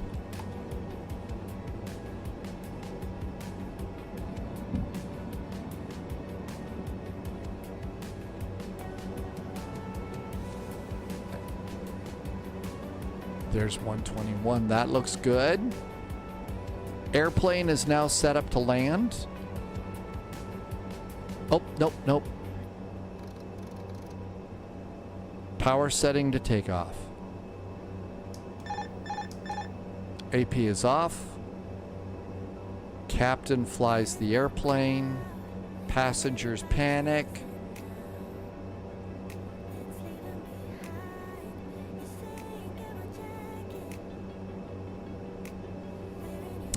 Now in the last seconds here, all of a sudden, it starts showing checklists. I don't think we have time to do them. Redmond traffic, 1500. There was a passenger back in Seattle that we've got to go back and get. They can catch the next flight.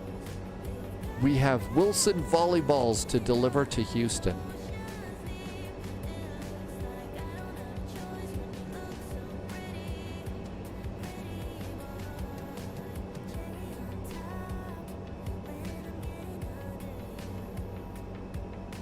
And we promised that we were going to land and hold short. Approaching minimum. 200 minimum. Landing. 200 minimum.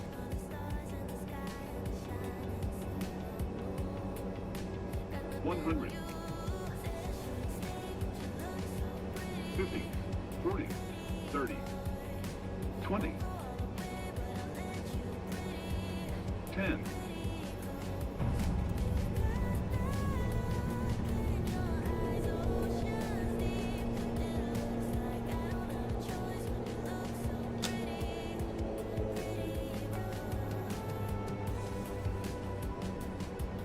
And we've landed and held short.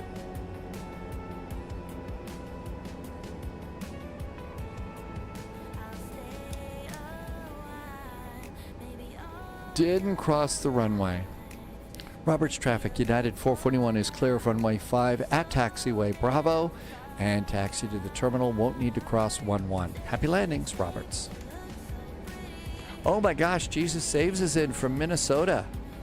Hey, hey, welcome aboard. Happy Thursday, almost Friday. Roger that. We had a hydraulic failure on the landing gear here, so we'll catch you later. Have a good day, sir. Happy landing. Sorry about the hydraulic failure.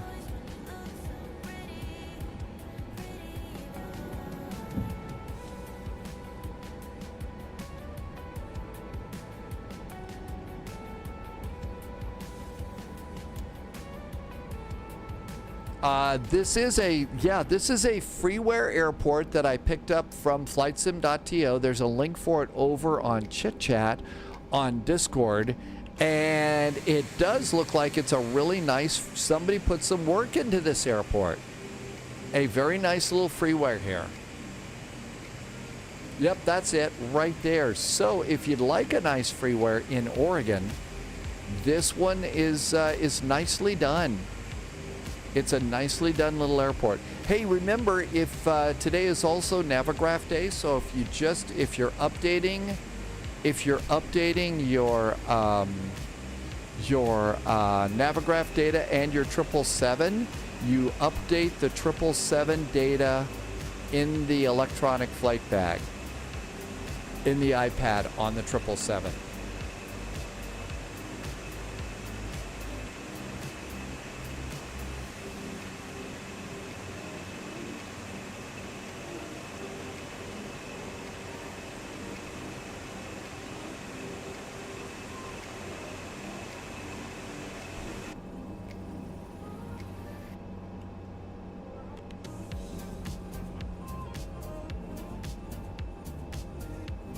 Redmond traffic number 5000 Bravo, coming back. We are landing runway 29er. Redmond traffic.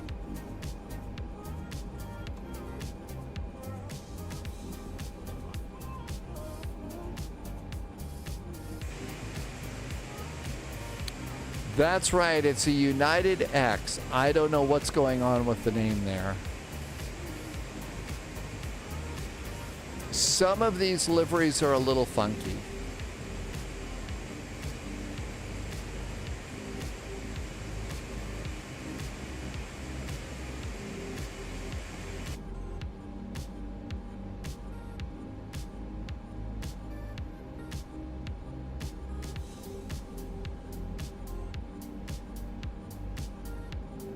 Well, there's only one. But there's no chance of reuniting, so that's nice.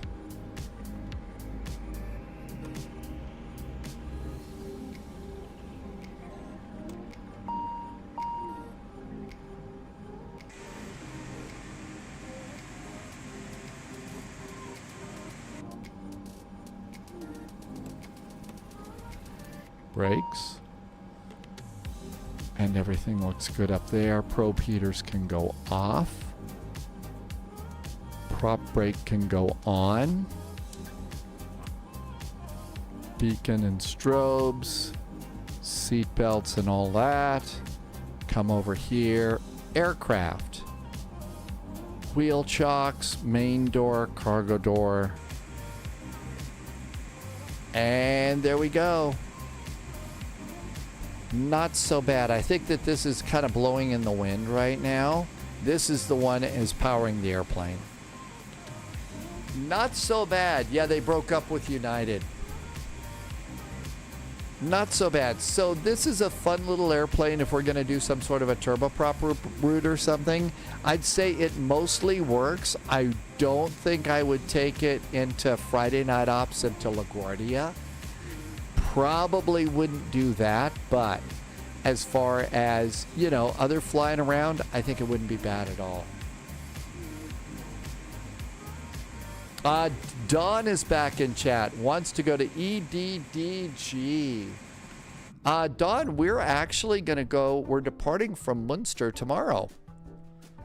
We're departing from Munster tomorrow for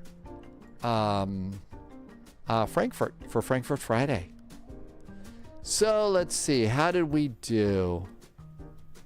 Minus 294, 1.04 Gs. That's probably a little bit hard for this airplane. That's probably a little Subscriber hard. confirmed. Top clearance granted. Dibby is agent. back with a resub. Loyalty Hi, Dibby. noted. Welcome on in. Thanks for coming in. Polyot wants to know if enough of us are over in Flight Sim 2024 that we can go to the multiplayer and do a beer run soon. I think it's definitely stable enough too. Yeah, that's a good thing to do. We could plan on doing that, and maybe let's give it a try for a Sunday flight or something. That might be nice. Avgeek Fozzie, I use pedals. Dibby, thanks for the resub. Dibby's been here for 26 months. And thank you for some really nice jet fuel in the flight plan. And helping me to keep the lights on here. Okay, here we all are. They've significantly updated the maps on this. They're really nice. Let's get the sim loading right now since we're going to make some changes. Let's see. I need Boeing mode, and that's great. Let's get the sim going. I am not going to depart for Mexico yet. Don't wait for me. Dinner is on the way. Ooh, what's for dinner? Oven baked potatoes with butter, with garlic butter. Let's do sim brief. New flight. FDX, we're in Memphis. We're going KMEM, KIAH.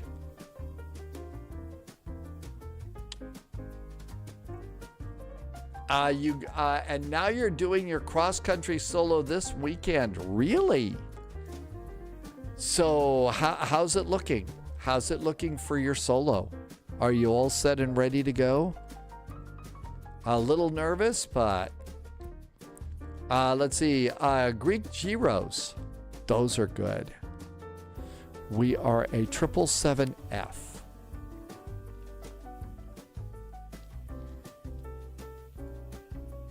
Let's switch to pounds. AvGeek, I've been getting much better performance in 2024 for too long. And whenever I would go into 2020, I would, my performance in 2020 started going down. So that's why I just ended up deleting mine eventually. Martel's going to call it a night. Good night as always, Martel. Thanks for coming in. I hope you had good flights today. See you next time. Let's get aboard about another 15 minutes. I feel that's about all we need. Greek gyros. I'll bet those are good. Have a nice evening, Martel. Thank you for coming in. I know. Yeah, what are you flying, Dibby, for your cross country?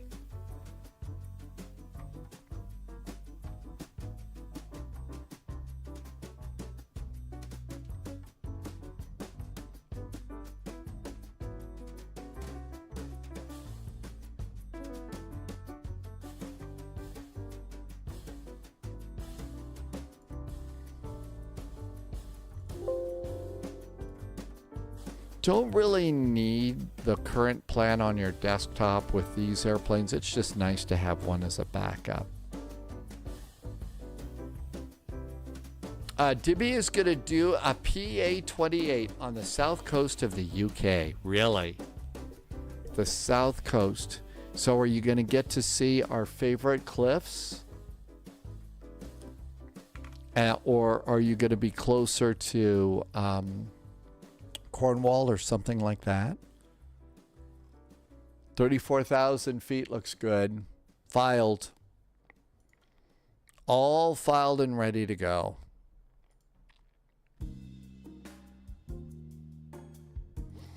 Let's see if I can update the title this time without messing it up.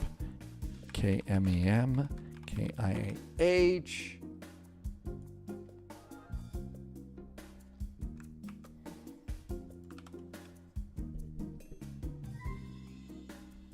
There we go. It worked.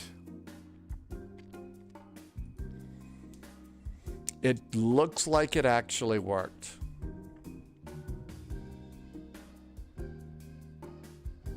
Sim objects are done. I think everything's good. I'm done for coffee. It's time for spy tea.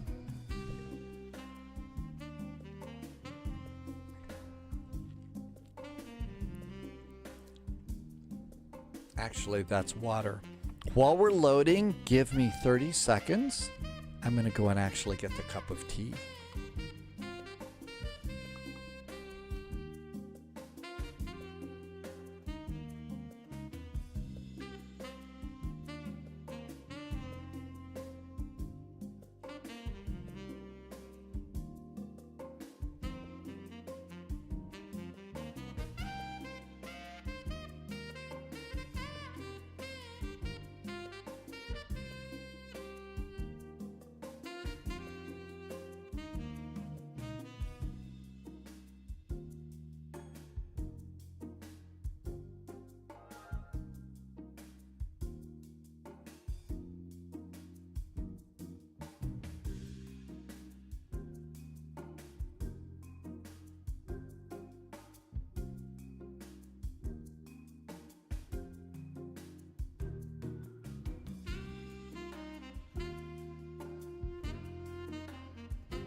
I have noticed since Sim Update 3, the sim, when we start to load in, it does a lot of these little mini freezes and stuff like this.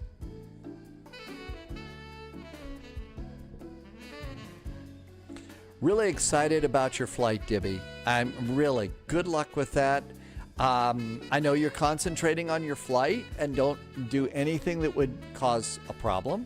But if you get to take a picture or anything, just of anything along the way, if you've got a second, those will be pictures that you'll remember. I know that somebody found a picture of the little airplane that I soloed in, and that was a long time ago, but they did find that airplane, and that's a real special one. I ended up printing it up and putting it in my logbook. So if you get a picture of your airplane and, you know, some other things, just so that you can put those in there, these are some really good memories that you're going to want to hold on to. So if you get a chance, you know, to do that, that would be great.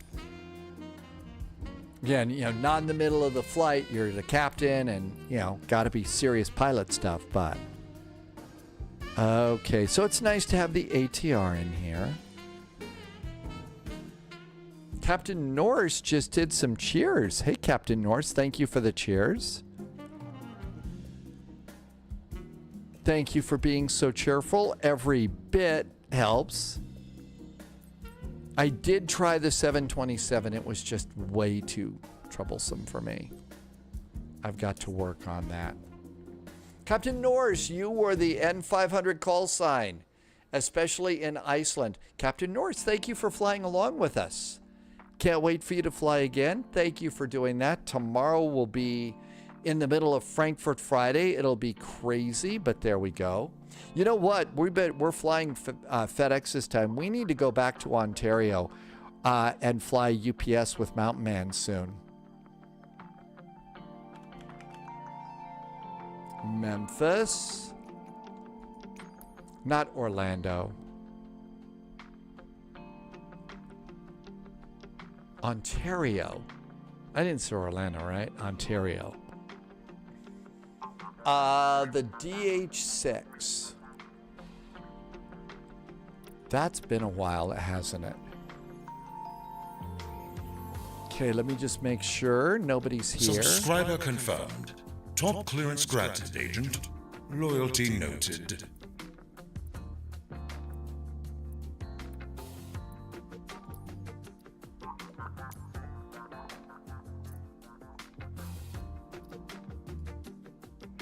I'm just going to write down my stand number and start the flight. Okay, now with that, I'm just going to copy my route into my notes here because it's good to have. Need to set parking brakes to request ground services. And we'll bump this up again so I don't use the wrong flight number. We don't care about those. So Memphis, Childers 5, Zeke into Houston. Flight level 340, and everything else is good. Don't forget, on September 5th, the Cross the Land slots are opening up. So you'll go ahead and get slots then. Oh, Loviz wants to do some twin water flights.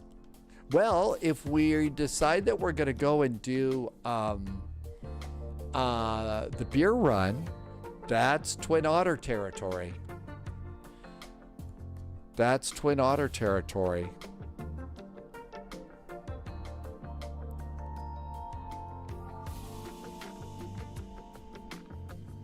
How's the supply of Colombian coffee? Amargosa, we're done with coffee, and now we've got Spy Tea.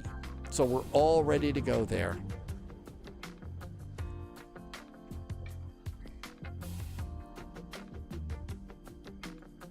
Let's get VATSIM going. See if they can, even though center is closing, that we could still get a PDC from them.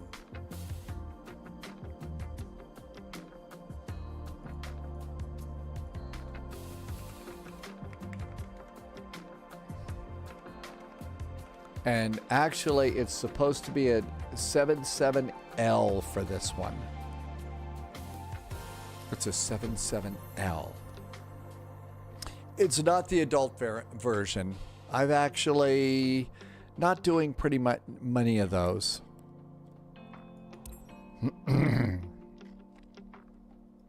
There we go.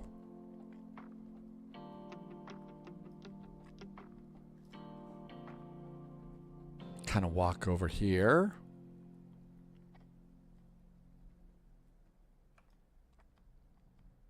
There's our big airplane. And we have to shift C. Oh, did you ever get Polyot wanted? So, the C750, the Citation X, Arnold Palmer, the golfer, got one of the first of those airplanes. And, Polyot wanted the livery for Arnold Palmer's airplane. And it's on flightsim.to, so you got it. Because I know you wanted that livery, for your citation.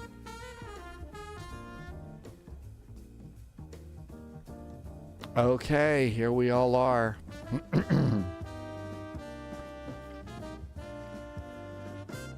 So we've got ground power and chocks.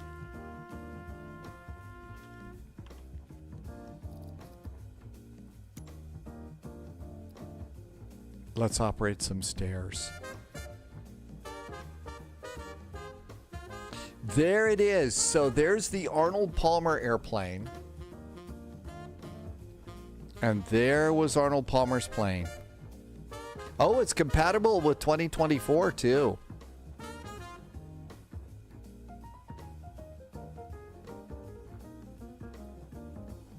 Man, the size of the engines on that airplane are always amazing to see. All right, here we all are. And we got some stairs coming up here. The updated Learjet with the Boris sounds are nice. And so...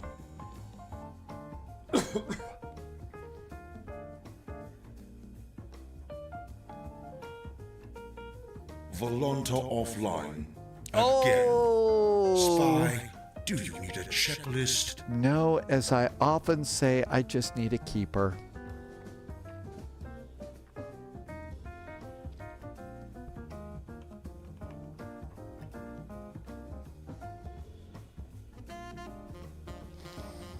Okay, I need to create a new... I fly this too much, so we need to create a new one for this. Aircraft registration. This is November 892 FD. This is a B77L. And this is FedEx.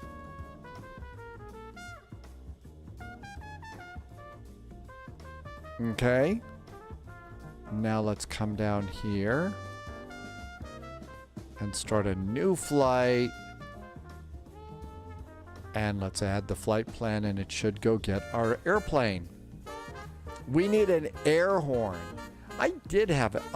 We need an air horn for the stream and Polyot's courtroom. Well, it didn't go and get the airplane.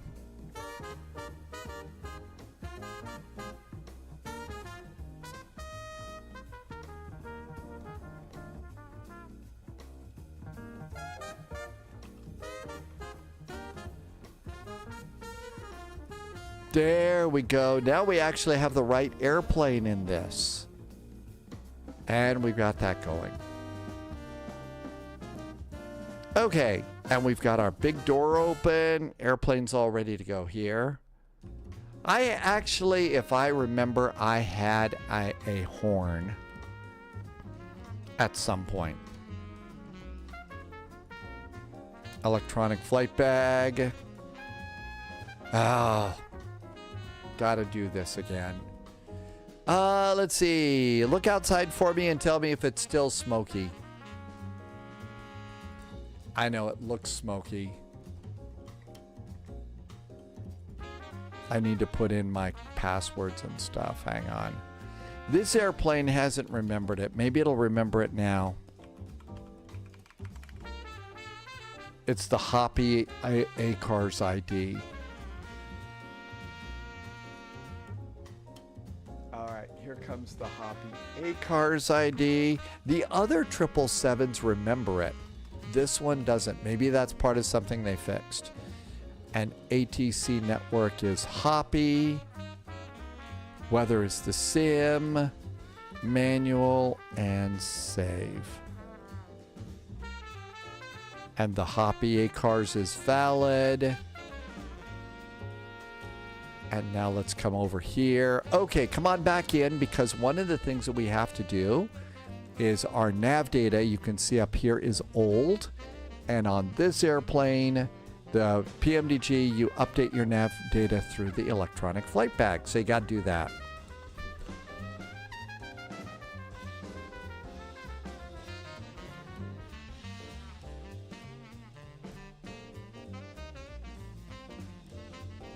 And it's so cool because you don't, used to be we had, if to update nav data, we had to get out of the sim, out of the airplane, go and update your nav data, and then come back in. Now we can do it live in the without getting out of the sim, and I'm just, wow, that's awesome. Okay, there is our flight. All that looks good.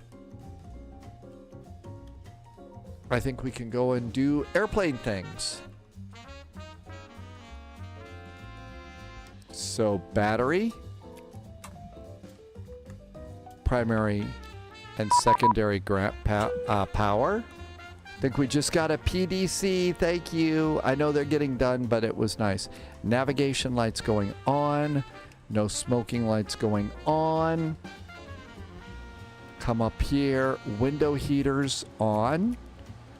Emergency exit lights are armed and guarded. ADARUs going on, and the cabin utility. Okay, let's see. I am not going back to the Midwest this fall. It's been postponed due to your mental health. Understand that. I think it's important. That's why, you know, when I wrap up the live streams, I'm saying things like, you know, stay healthy, stay safe. It's important. That's right. We'd have to be swapping floppy disks. They still use floppy disks and stuff. Okay, now with that, I usually come over here and get my charts. Hi, Captain Minnesota. Welcome aboard. I wonder if you have to wear a floppy hat when you're doing a floppy disk.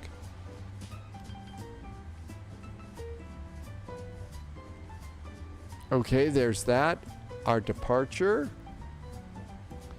is going to be the Childers departure. Childers 5. Childers 5. And we have an initial climb clearance of 5,000 feet. I'm going to just dial that in so I don't forget it. Okay, there's that. Our arrival into Houston. We're coming in on the Zeke arrival. I swear that sounds like something from the, that sound. It sounds like something from the Millennium Falcon about ready to blow up or something. Hi, Ashley. Ashley was floating a little bit into Baltimore today, but got a little bit of butter. Welcome on in, Ashley. Thank you for coming in. Approaches. Today we are doing 26 right and 27.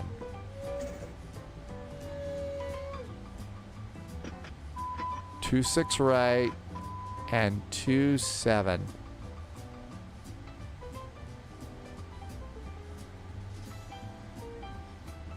And we need an airport chart. There we go. Don't think we need a ground chart. We'll just go to North Cargo. And now, once you get all of that done, your airplane's ready to go. Ashley is in the X-Plane 777. and using X-Plane 12.3. FMC. Navigation data is good till October the 2nd. Position init. We are at KMEM Memphis. We are at stand 287. No, 207. Not in the database. Page 2, GPS, page 1. Compare that with your airport. It's close enough. And pop that in. How do you like the performance on that one, Ashley? Now let's do the route. And we're going to route request. And Memphis to Houston. We'll set the payload. Set the fuel. Clear those. Select the route. And it route requests. Childers 5, Zeke, altitude 340, 1003. Cleared Childers, maintain 5000. Departure frequency is 13255. Okay, cool. Performance init uplink is good. Wind data is good. And loaded. Unless you feel like purging it, you could do that too.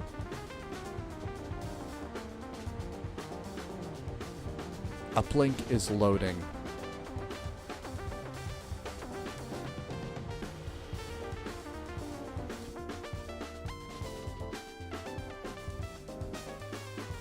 The PMDG airplane is just such a good airplane. And check that. It's ANSWA, Litter, and SUAP. With the Q33 in there, that's correct. Activate it and execute it. Cool. Memphis ATIS, information deltas aboard. Simultaneous departures, 18 right, 18 center, and runway 27, operate mode Charlie, blah, blah, blah. Bird activity in the vicinity of the airport, blah, blah, blah. We're a big airplane. My guess is it's going to be 18 center. So 18 center. Childers 5, exiting at ANSWA. And good. Coming in, our arrivals, since we went and got our charts, we know what we're doing. So expecting the ILS, runway 26 right. 26 right. It's the Zeke arrival. Zeke 3 via CWUP. And I think it's Hootie, but I've got to look at it and make sure. So go over here to pinned charts on the Zeke arrival.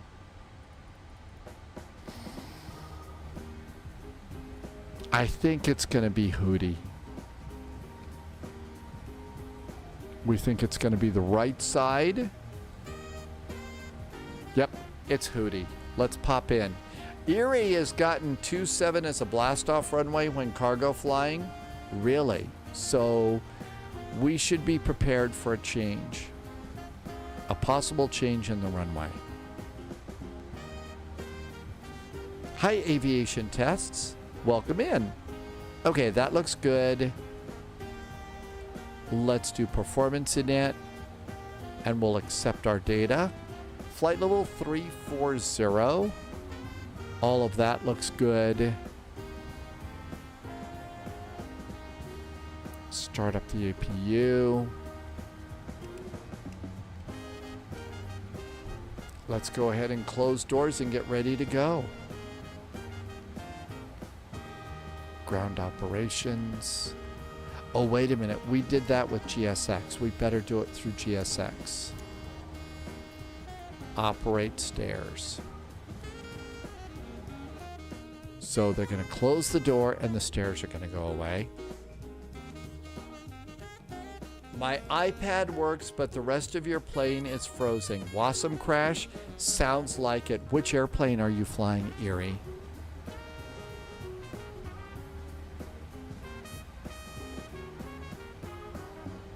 Zero fuel weight is 509. That's probably right. Let's come over here. Really? The 777, I haven't had one of those in a long time, Erie. I mean, I remember when we used to have them all the time, but not so much anymore. 18 center. Import weather. Altimeter's 2987. It says 2978. 2978. I reversed it. 2978 is our altimeter. Calculate. -2 and 49 degrees. -2 and 49 degrees.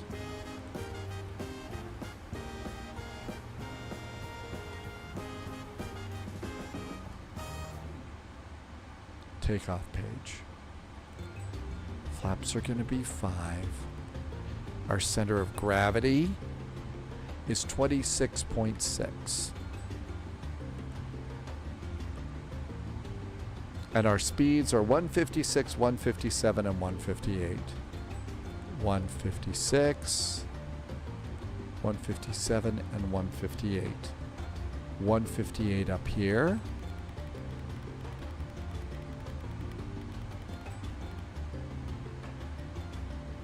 Runway heading for departure.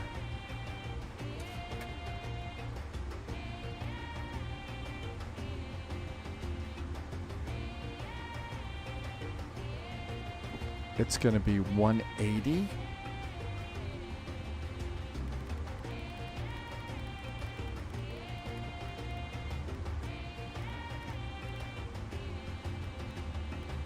Altimeter set. Everything's set up here. Flight directors can go on.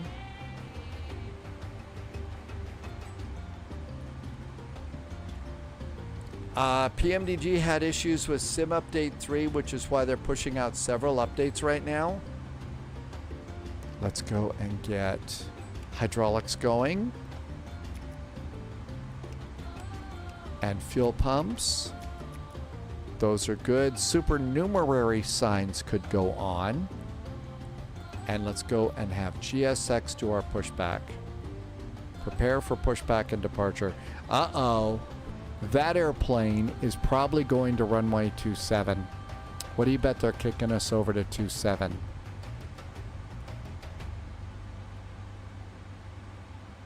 I'll bet we're going to 27.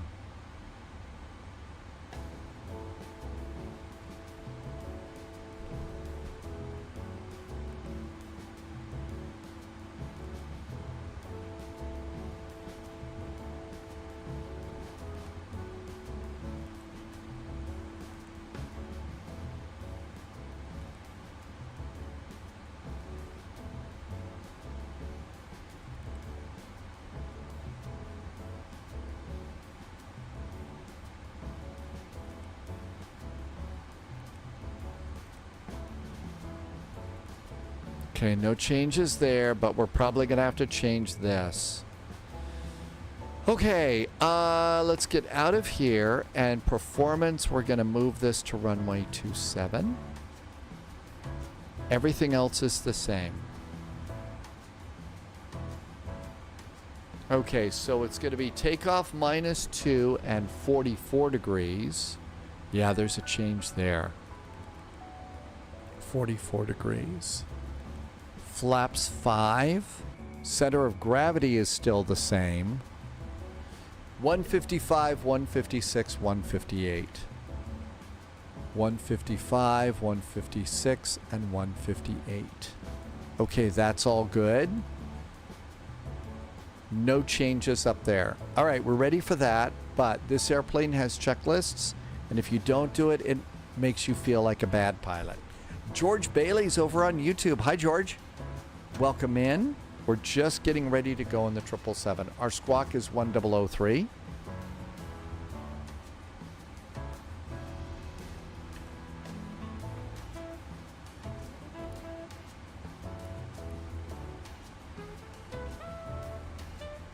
All right. Let's go ahead, and now that we've got that, let's have GSX prepare for pushback and departure.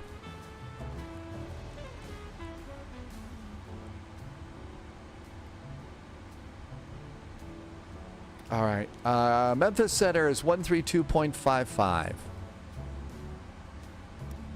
132.55. Generally push and start. Especially here at FedEx is the ramp area, so we don't call for that. Hello, Captain. We are ready for pushback. Uh-oh. It's the pushback person with the attitude. Philosopher at Large, welcome aboard. You're trying to stay awake from Scotland. 10 minutes? We're making pretty fast progress. And Loviz says we should just ask for 27. Departure checks completed. Bypass pin inserted. Almost time to go. Oxygen. Flight. Checklist is complete. FedEx 325 heavy radar contact Altitude. Before start, mode control panel is set. Takeoff speeds are good. CDU and pre-flight trim is not set. 5.0. FedEx 325 heavy clear direct topic on and maintain 165. Locking gear.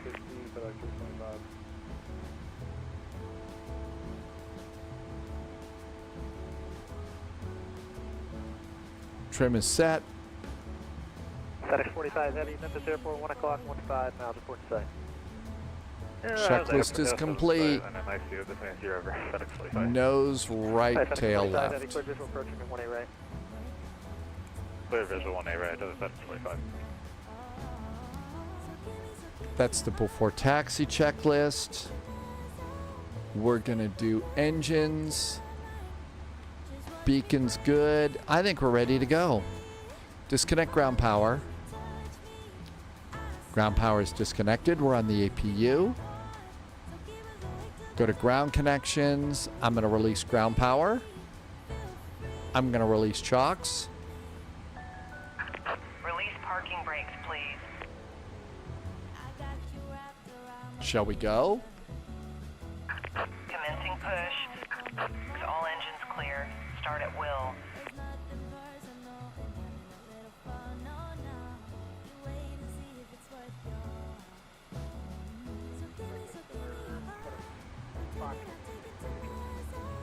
Ladder clear. Well, they're not charging $5 for a radio check today. Hi, Strawberry Chemist.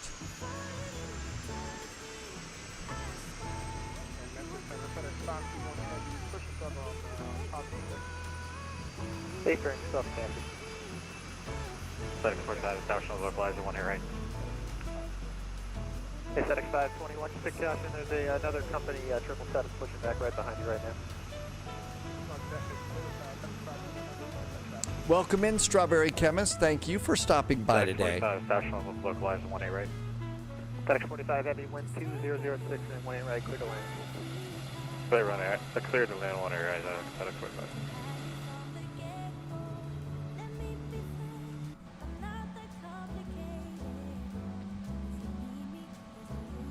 FedEx 325, climbing 27380. Good start on engine 1. I usually wait until we get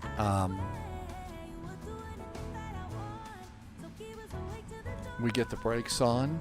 United 2049 just to maintain, actually maintain 3000 for now.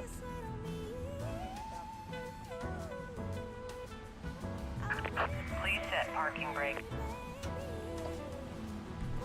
United 258, ready to go? Starting to. Yeah, 258, 120. Want to get out of the way. I think the airplane off to the right over there wants to push. So want to get out of their way as quick as I can too. FedEx 45, heavy traffic, departs prior to your arrival. Roger that, FedEx 45. 273 is going to be our heading now on departure. United 2049, turn left, heading 270, vector 20. Unlocking gear.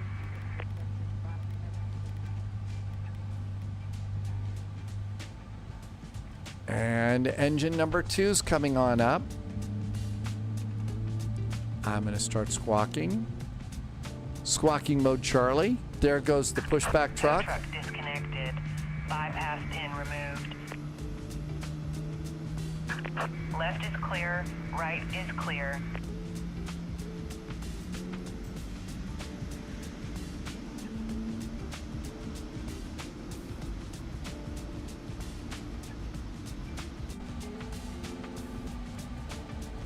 I have visual United 258, just letting you know, but separation looks good. Thank you for the service, FedEx 45.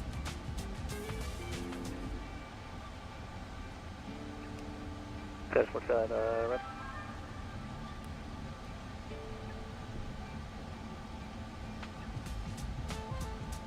We're going to call spot 7 Whiskey.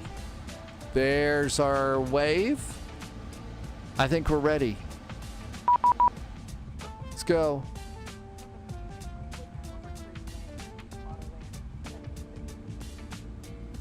Right. United 258 at the center radar contact altitude.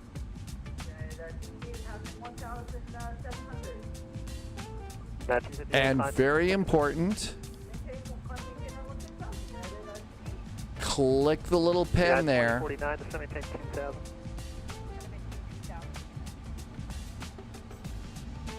United 2049, you're 5 miles from Ronnie, maintain at or above 2000. Anti-ice. We'll do recall, flight controls, ground gear. Checklist is complete.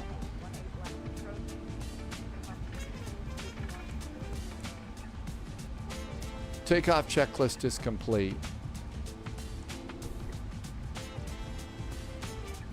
Memphis Center, hello there. FedEx 441's up north on FedEx land, approaching 0.7 Whiskey with information Delta, requesting takeoff on 27. FedEx 441 Heavy, runway 27, taxi via Victor. Via Victor for United 441 Heavy. And we're ready to go.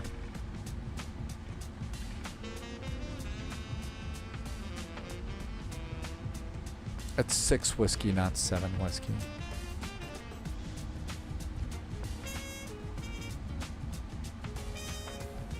And there is spot 6 Whiskey right there. FedEx 45 Heavy, welcome to Memphis. You can taxi up to the FedEx ramp via left on to November, Victor, but hold short runway 9er. Left on November, Victor, hold short runway 9er, FedEx 45. Memphis Center, good afternoon. Delta 2833, checking in at flight level 340, proper relay call. Delta 2843, Memphis Center, squawk 5773. 5773 for Delta 2833. Okay. Hey, United 2049. Airports data traffic. Do you have a field sight? We're ready to go. Approach 18 right.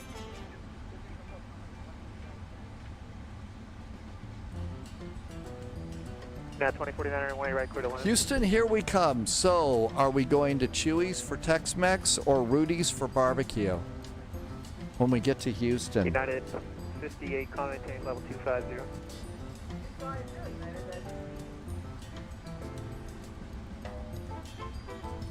Andre has landed in Zurich, and you didn't have to divert, did you? You didn't have to divert, right? Delta 2833, center radar contact 25 south, Nashville, New York, 340.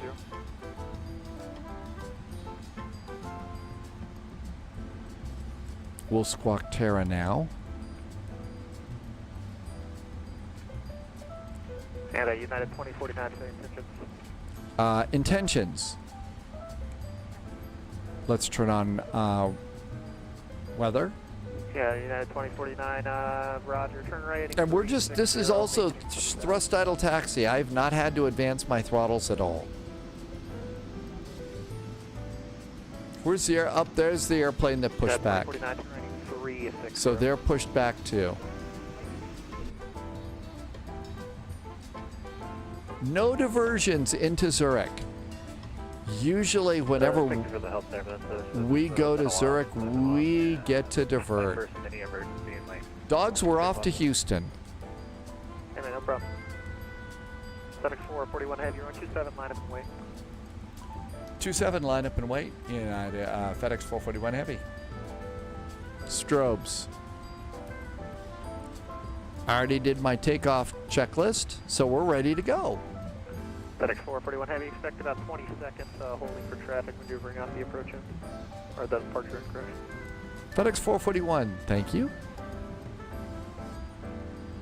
Means we don't have to speed our way. United 2049, expect the ILS 18 left. Are you having problems with the localizer? Because it did seem to catch it that time. Heading is set.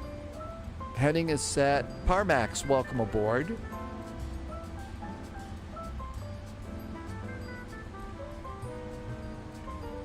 FedEx 411 Heavy, wind 006, fly runway heading, runway 27, clear for takeoff. Fly runway heading, runway 27, clear for takeoff, FedEx 441 Heavy. Shall we go? Throttles up. And it's PMDG, so you click the screw at the bottom right of the autopilot. Thrust is set. Aviation Test is going to call it a night. Good night, Aviation Test. Thanks for coming. See you next time.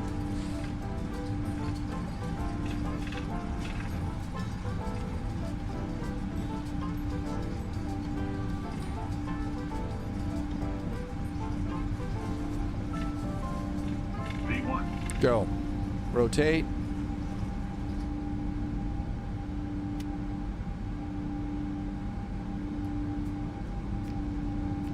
Positive climb gear.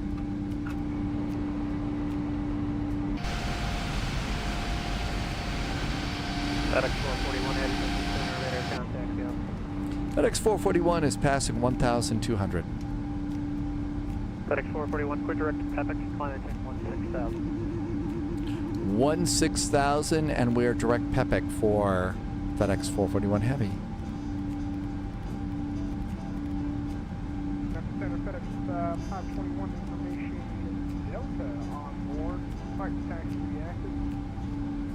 FedEx 521, runway 27, taxi live Victor. Taxi runway 275 Victor for FedEx 521 next station, sir.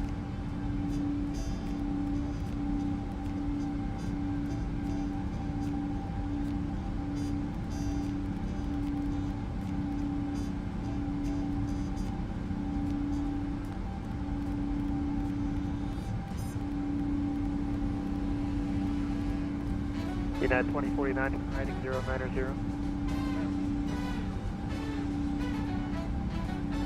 FedEx 441, head on an 18 level 340. Flight level 340 for FedEx 441 Heavy. My head's still moving slow with the,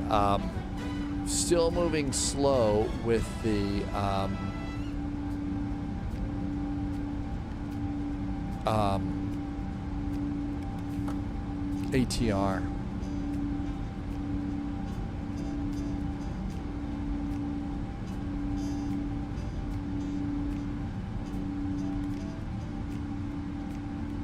Definitely not in big jet mode.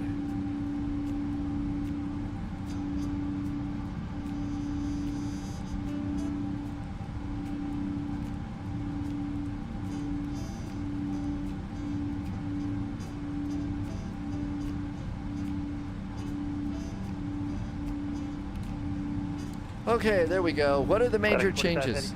I'm not 100% sure what the big changes were. I usually don't have time to read the I usually don't have time to read the change logs and stuff. I should. I just don't. Darren, welcome in. Darren Fox is here.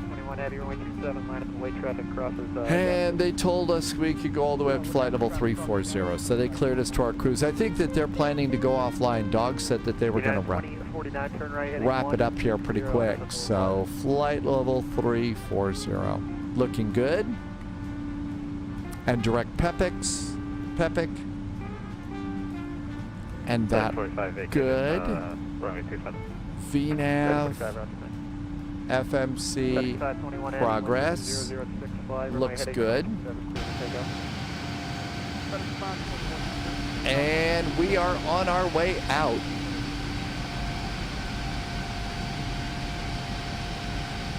United 49, you're 6 miles. Ronnie, Wilson Volleyball's on the way to Houston. 18 left.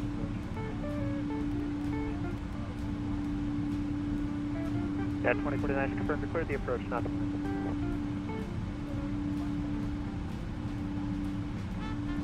10,000 feet, landing lights. Nose light. Cabin call. In case Tom Hanks is lurking in the back of the airplane. It's a nice thing about, you know, when you're flying in UPS, you don't have to worry. You don't have to worry about Tom Hanks lurking in your airplane.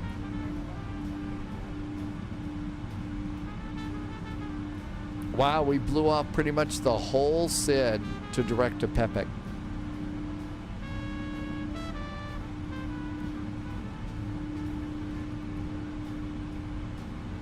FedEx 521 heading at the center, radar contact south.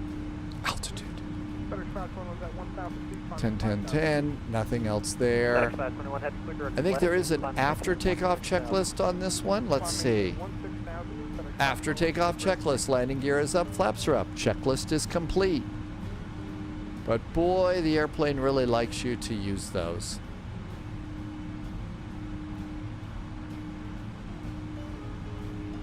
Now then, let's go to the comms menu and go to the flight information.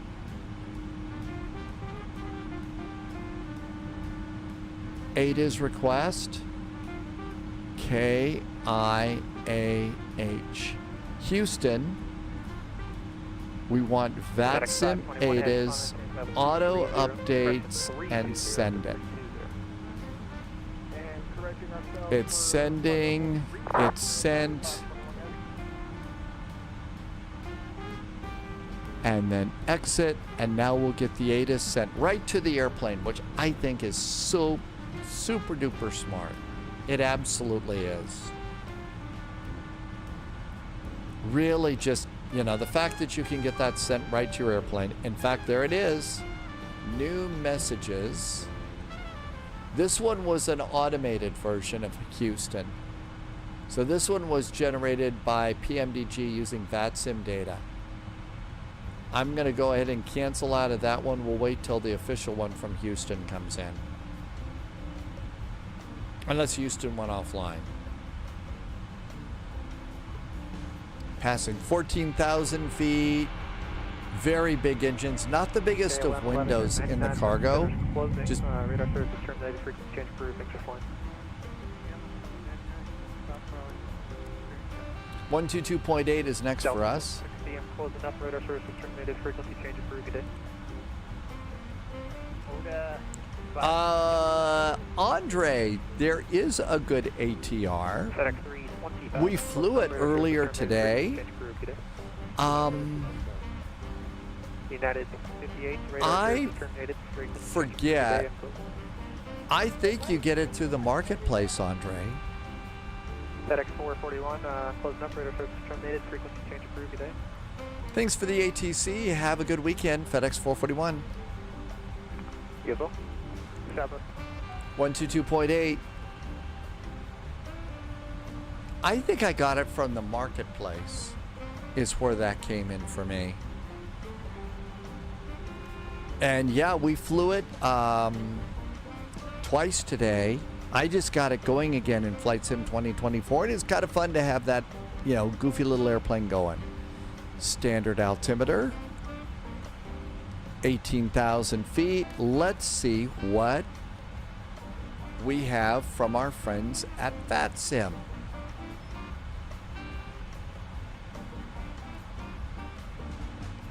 Uh-oh, Houston went offline, so it's just up to us. That's okay.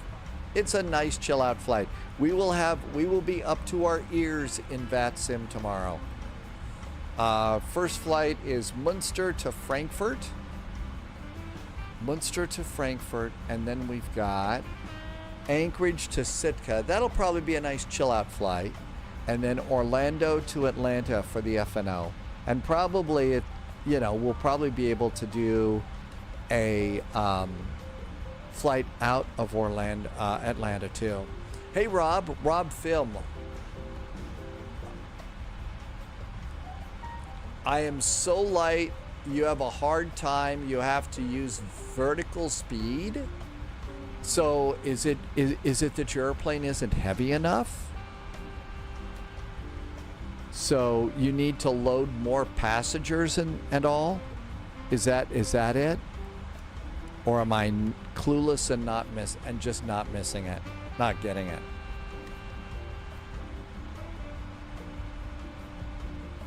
Loviz is doing a real Frankfurt Friday tomorrow. Miami, I think it's Miami to Frankfurt. So we should probably expect a couple of updates on the flight from Loviz tomorrow. Okay, Rob says, when I'm flying the 747, I'm not able to have the vertical speed and the speed like I have in the 777. Oh, Rob, don't worry about English. Probably just not me getting it either. So Rob says you're not able to have vertical speed and speed like this. I'm not sure. So one of the things is, Rob, is if you're in Microsoft Flight Simulator, welcome aboard, Agent. we actually don't have a really great 747 like we have, this 777. This 777 is really very good. This is the PMDG payware. It is a very good representation of a 777.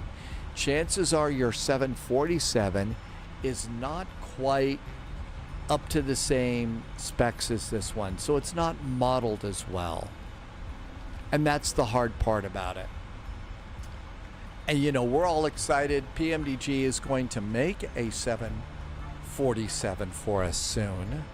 We'll be getting one soon, but it's not, well, I shouldn't use the 4-letter S word. It's not coming anytime soon. But you're also flying cargo, so chances are what's going on is you're flying it right. It's just not, the numbers aren't working out for you. And that's probably what it is. Eventually we'll get one soon.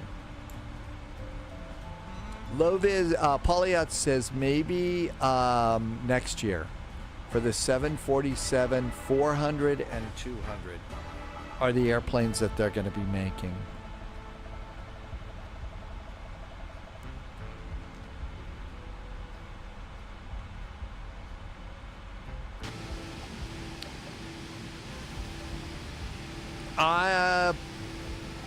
Well, you're asking me. I can't even keep straight which airplanes I have here. So my guess is, I think you had it right the first time. I think it's the 747 400, then the 200. Yeah, they're going to do all of them eventually, but Dogs just gave us CTAF 125.350. I would jot that down. Hi, AMG. Welcome aboard. Happy Thursday, almost Friday. And our climb's going good. Now, since I just discovered that we don't have, we're not going to have ATC, we can go to review our downlink. And that, nope, it's uplinks.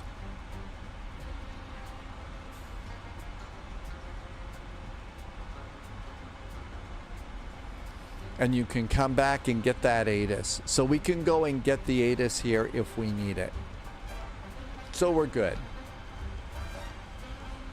It was, yeah, you said that they were going offline. It was super nice of them to stay online. Yeah, it was, Dogs. Andre was flying around the United Kingdom with the Baron Beechcraft. The nice thing about doing a flight like that is you get to see all of the terrain in the area. It's almost like, you know, you get to go on a tour there.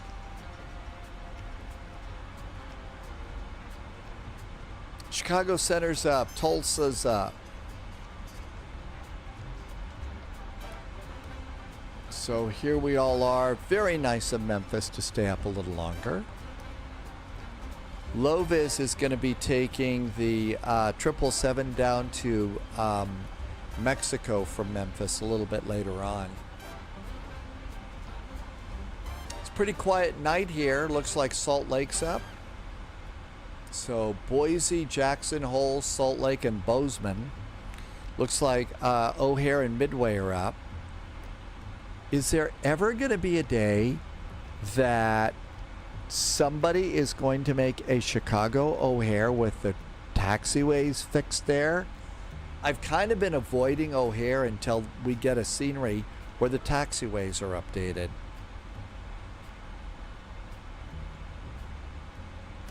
Juyo, I hope I said thank you for your follow 4 minutes ago.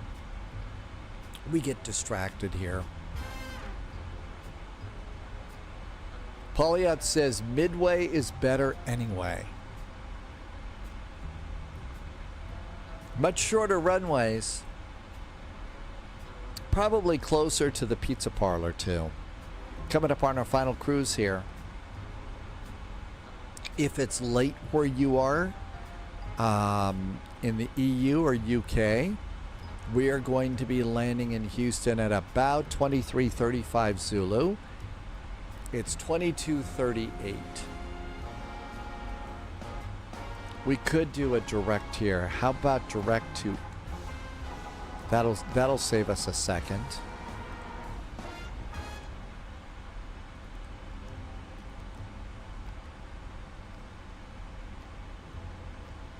Eight coffees today. Holy moly, that's a lot of coffee. That's a lot of coffee today. Paul's in chat. Hi, Paul.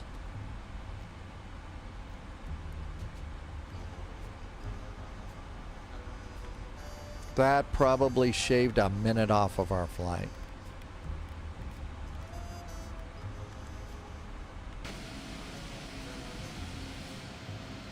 Not being very good spies, we're leaving sky trails behind us. Leaving a little trail behind us. Can't be doing that.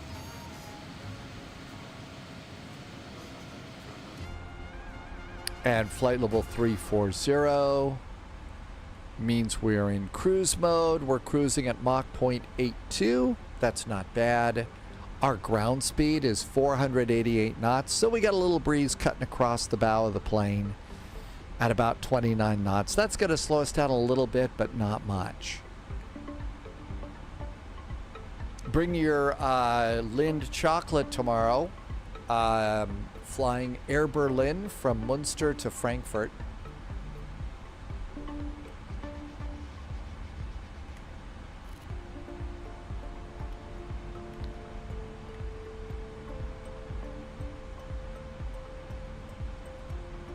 Let's see if I ended up getting in anybody's way with my little direct two. Not really. Looks like we're following dogs there, so not bad.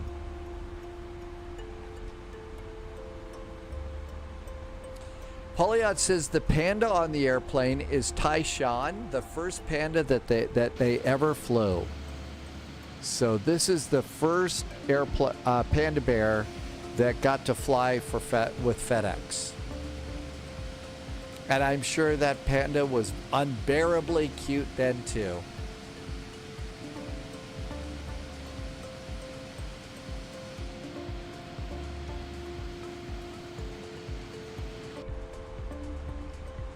Gotta wonder, so let's see, they probably had plenty of water. Panda bears, I guess, like bamboo shoots, so they eat a lot of bamboo. I don't know what else they did, you know, if they ended up, you know, putting sleeping potions in their bear tea or something. They flew two at the same time. a compilation of the pandas or flipped a coin. Maybe it was like, oh,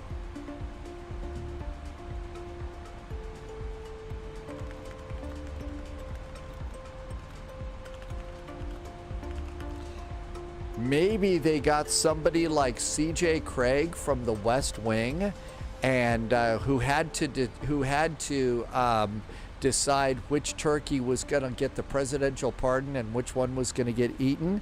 And maybe it was like Eric and Troy, the turkeys from The West Wing. Andre, I don't know about a good payware or anything like that for Chicago.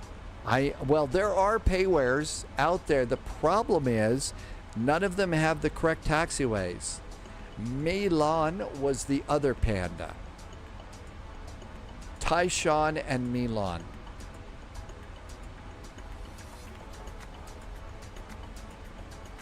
Nothing says cuteness like a big old teddy bear on the side of your airplane.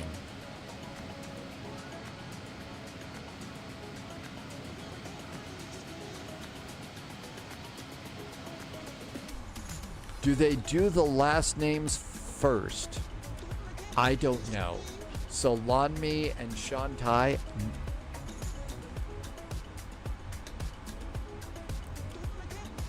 188 miles from top of descent. I do think that I do think that the names are reversed.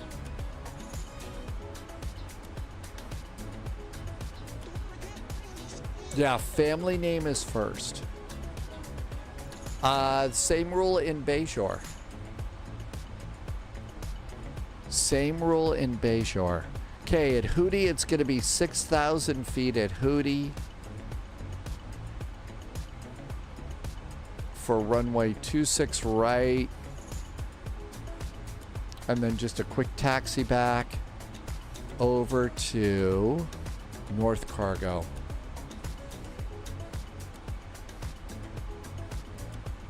So probably back Foxtrot Alpha, Foxtrot Hotel, Echo Echo into East Cargo.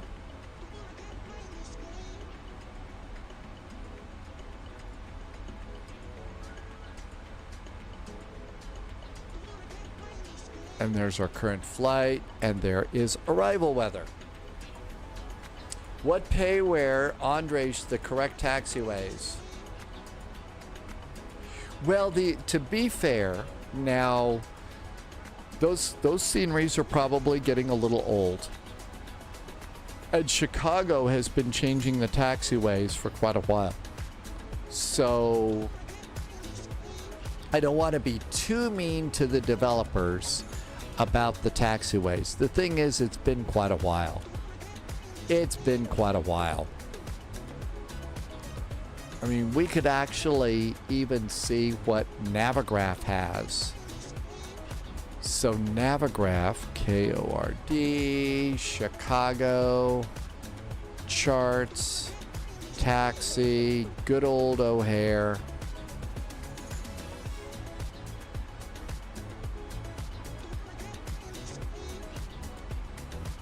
Well, that's like old.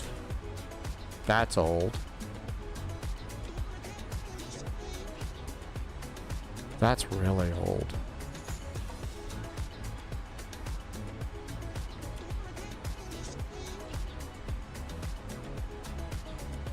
That all has been built up, I think. So this area has been closed down. You have to do uniform because I guess they extended the Charlie Concourse out there.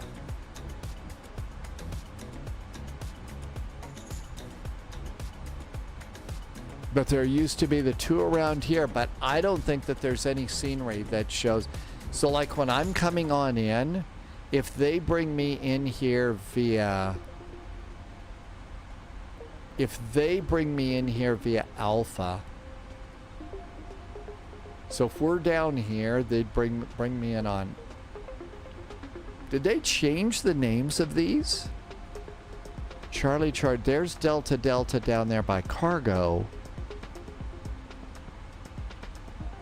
So I don't think any of this uniform stuff works anymore. Plus, there was also a runway over here that they used as a taxiway. That looks like they don't even use that anymore. So this is a big old bowl of spaghetti. Or as Polyot has correctly said, to make it easier on us, Midway's more fun. What was the revision date on that chart? Let's look and see. I gotta get it again.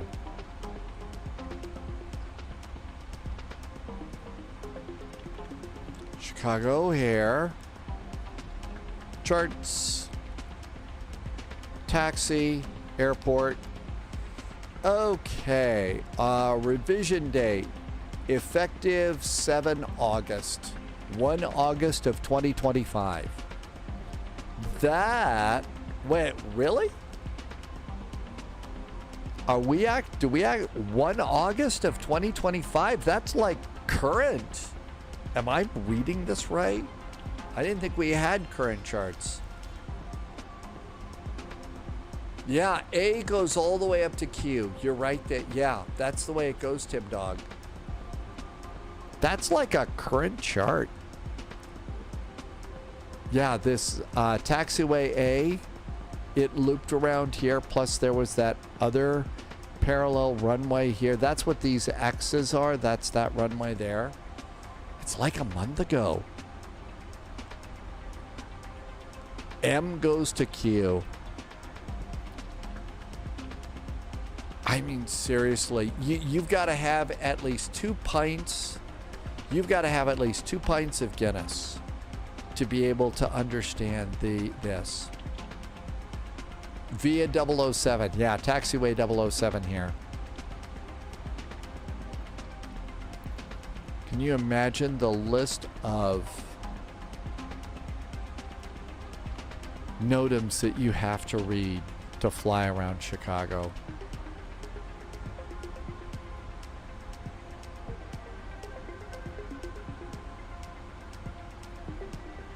That was really current.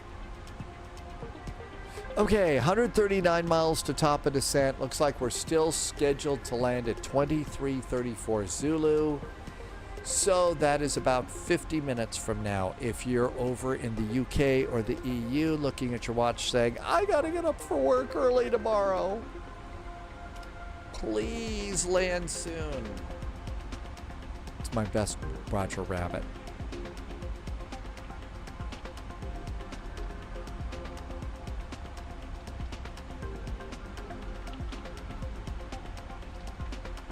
I'm ready for some pizza.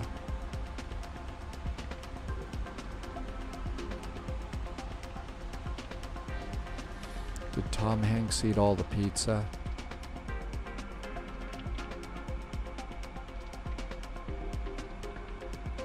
Drank all the coffee too.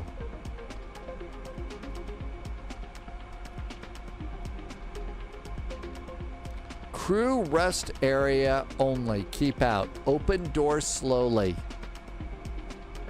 Oh, that's right. And there's a step here. Just like there's a step up in the MD-11s too.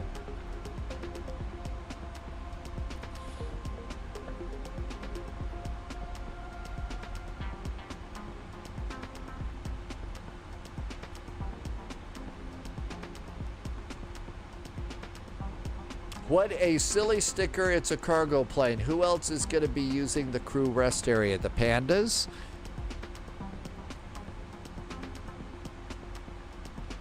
Well, I mean, you know, if Tom Hanks is back there deadheading, you know, you've got to, you know.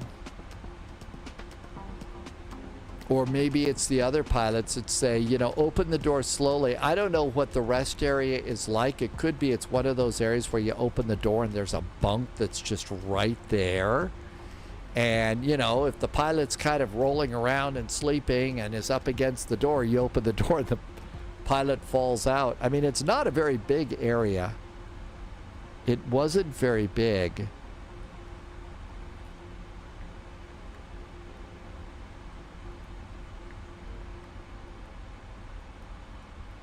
Oh, come on. So if we look over here, there's the size of a seat. Yeah, the animal caretakers. So, okay, maybe it's big enough for you to stand up and there's a bunk along the side. Maybe it's bunk beds. I don't think any of this is modeled. Yeah, no lights or anything like that. Subscriber confirmed. But maybe, Top you know, and I think clearance there's rest agent. areas on both Loyalty sides. noted. So there's no smoking and no vaping. Toilet is equipped with smoke detectors. I guess, yeah, no vaping. I don't think that they modeled this either. Nope. Yeah, that's the loo on that side. Yes, no vaping. Gosh darn it. Mr. Pieface just did a resub. Hi, Mr. Pieface. Thanks for the resub. Mr. Pieface has been here for 26 months. A Tier 1, thank you so much for the resub. Some very nice jet fuel in the flight plan. Thanks for helping me to keep the lights on here and continue to be able to do this.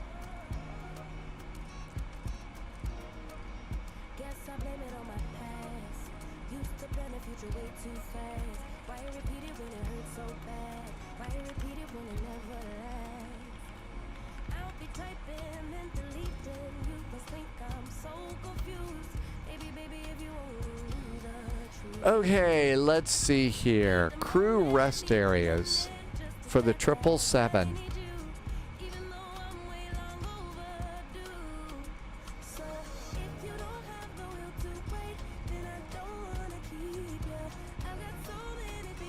Well, doesn't look like any. I mean, there's that.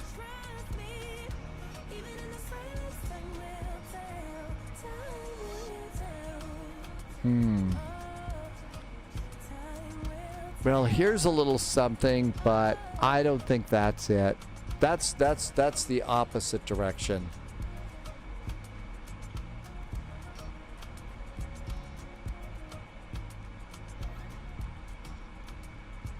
Yep, no idea what that's like. So much for the Google there, total failure.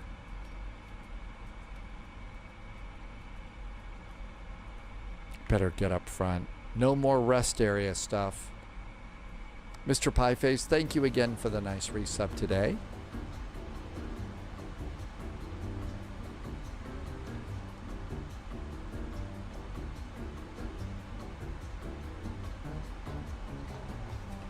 Having a hard time closing the curtains here. There we go. No ATC by the time we go to Houston. Would anybody care if you sidestep to runway 26? Unless there's somebody on the runway, I don't think that's the beauty of not having ATC there, dogs. If there's nobody there, you get to sidestep. You know, the other thing, dogs, is, you know, we are going to Texas. So if you want, instead of just doing a sidestep, you could do a Texas two-step.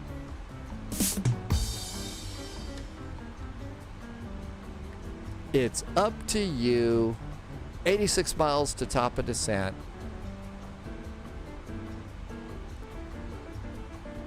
Over here, 6,000 feet at Hootie.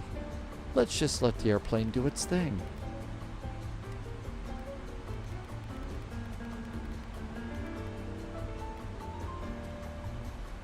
Hey, Drumma. Welcome aboard. Thank you for coming by tonight. AMG, welcome to you. Thank you for coming in. Yeah, this will probably be it. We'll probably do... We've got Munster to Frankfurt. We've got a flight in Alaska tomorrow. We're going to Sitka. Friday night ops. We're taking off from... We're departing from Orlando, and we're going to Atlanta, probably with a continuing flight out of Atlanta. Don't tell JSG Droid. Maybe we'll go to Raleigh-Durham. We'll keep that a secret. Ashley says, Flight Factor reached a milestone. We are excited to announce that our flagship product, The 777 V2 is officially leaving its beta phase. Really? Okay, I just got an auto ATC, and in the past I've been cranky about that, and I'm gonna stop. Welcome. If ATC is offline, you may receive automated guidance to assist online controllers. After receiving instructions, resume own navigation, as auto ATC does not offer separation services and is not available anywhere. Fort Worth Center advises descend and maintain flight level 230. Okay. Well, top of descent in 40 miles. My guess is we would have Oh, JSG Droid is in chat. You heard that? Oh, no. Hi, JSG Droid. Welcome aboard. Good to see you. AMG is cheerful. Thank you for some cheers. At AMG, I think, just started a hype train. Thanks, AMG. Thank you for 25 bits. Every bit helps. DFware, yeah, it's something that's been around for a while, and I've kind of scoffed at it a little bit in the past. Now, in my case, I'm probably going to. It says descend to flight level 240. My star begins in 60 miles, so I'll just wait there. I'll just wait for that until it gets in there. So, JSG Droid, welcome aboard. I hope you are doing well. Happy Thursday. We are doing a cargo flight. Low-vis is going to do Memphis to Mexico City on a FedEx virtual thing in a little bit, if you're getting home a little bit later.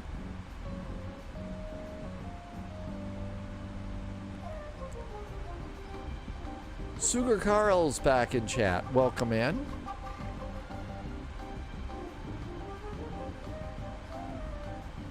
It says Fort Worth Center has just popped up. So we're just exiting Fort Worth Center right now. So I'm going to guess that Fort Worth descent that they popped in is probably not worthwhile. Fort Worth, worthwhile. Sorry. AMG just did some more cheers. Thank you for doing 2 rounds of cheers, AMG. Thanks for keeping a little hype train going. That's nice of you. I think you're the one that started it, too.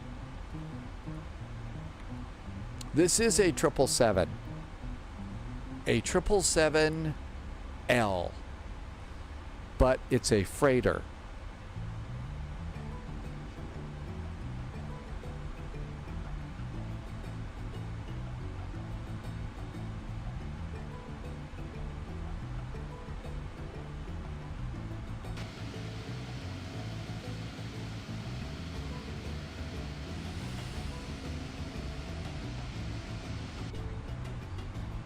And there's top of descent over there. Let's reset our heading bug.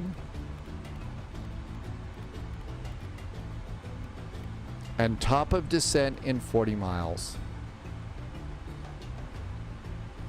So Fort Worth Center has got ATC up in Tulsa and Midland to Odessa, if you want to do any flying around Fort Worth Center.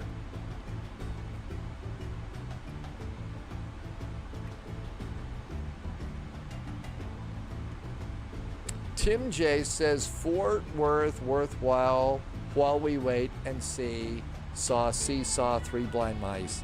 Very good. Yes, and my guess is the real world pilots play word games like that too. I bet they do that too.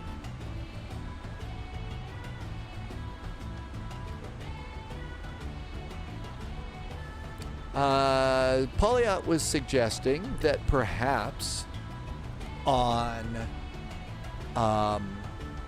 Sunday we could do, maybe enough of us are over on Flight Sim 2024 that we could do a multiplayer beer run.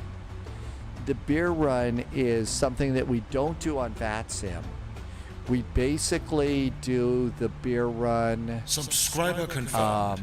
Top clearance granted, Agent. from Princess Loyalty Juliana noted. to St. Bart's to Saba and back to Juliana. It's basically a free-for-all in slower prop planes to try and land in some very difficult airports. St. Bart's is kind of a hard one, and Saba is super short runway. Black Crit just did a resub. Hey, thank you for the resub, Black Crit. Thank you for a 23-month resub and very nice jet fuel in the flight plan.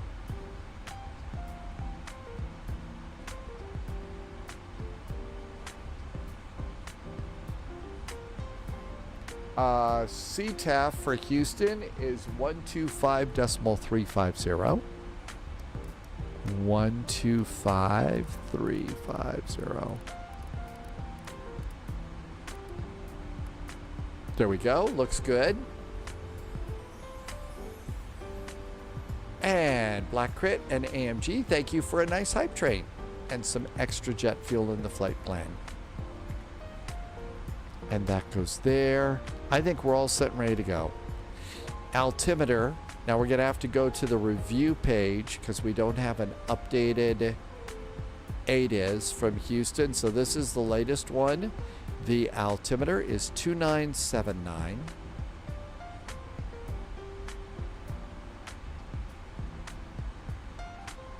And it's a very hard number to set.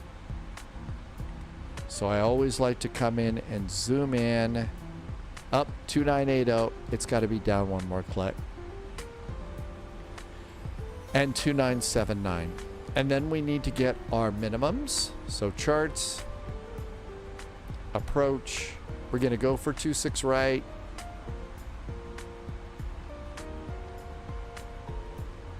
Minimums are 295 feet.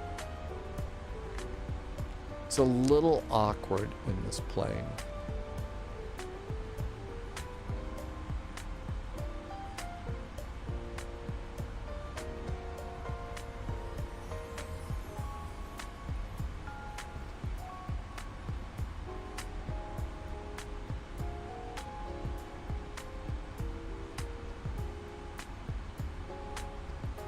$295, right? $295.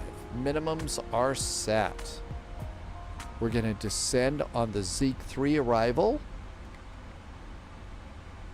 Top of descent is in 14 miles. We've got our altitude set. We're in LNAV and VNAV. Unlike Airbus, we don't have to do anything. We just kind of sit here and watch the airplane do its thing.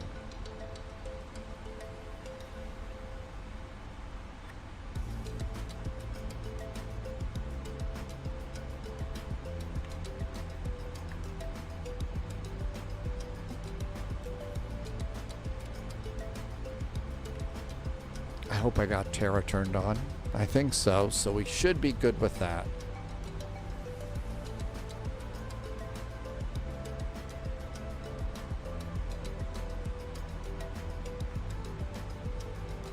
Seven miles to go.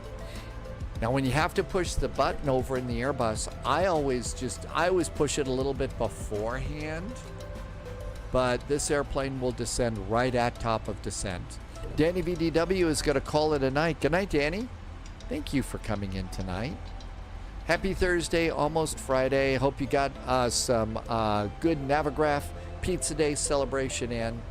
Always nice to be able to just do a little celebration about, you know, hey, it's Navigraph Day. Have something that you really like.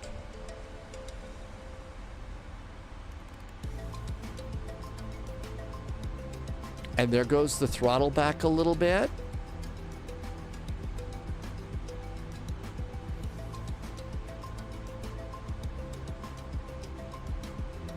So it's slowing itself down just a little bit. And down we go. Houston, here we come.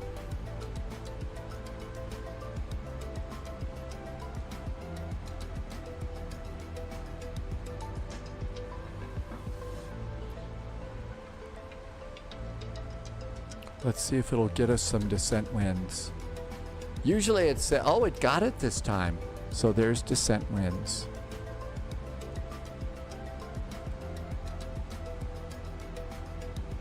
See, one of the things we have to do is we have to come over here and hit the cancel recall button.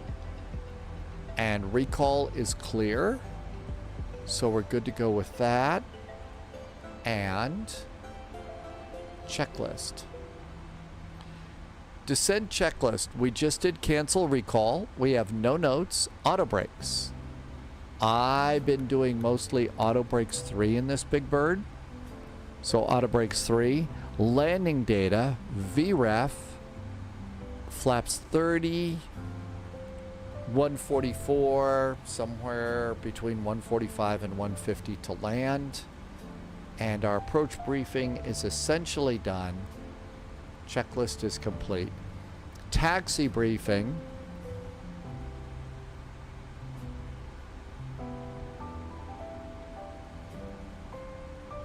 Taxi briefing. After landing on runway 26, we'll probably realistically get Foxtrot Delta. We'll take Foxtrot Alpha back here, cross the bridge at Hotel Echo Echo, and into East Cargo. So now we've also done our taxi briefing. And we know where we're going there. And all is right with the world.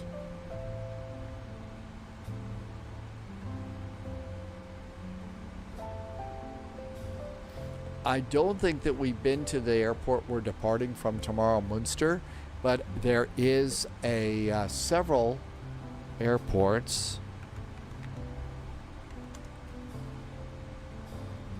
It's one that got suggested, EDDG.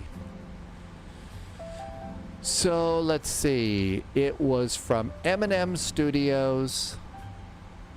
The best price for it is going to be either at Aerosoft or FlightSim.to. It's $20 at Contrail. So those are the best places to get it if you don't want to spend too much on it.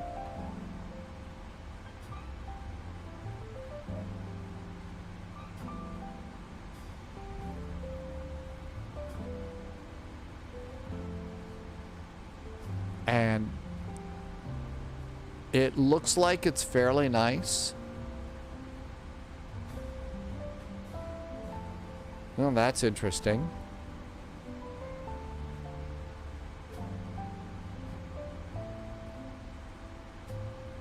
It looks like there's a lot of cool stuff that they modeled here. No idea what is it. It's a minor international airport in North Rhine.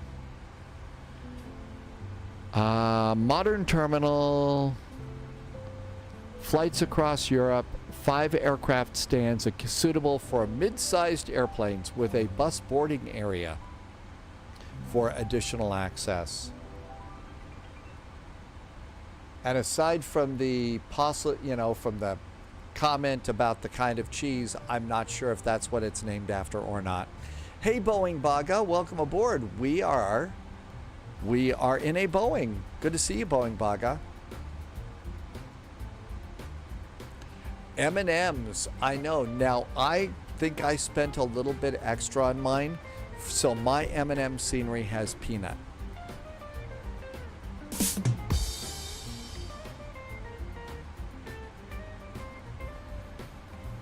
Actually, Tim J says Munster cheese is mostly French, so probably doesn't have anything to do with the German town.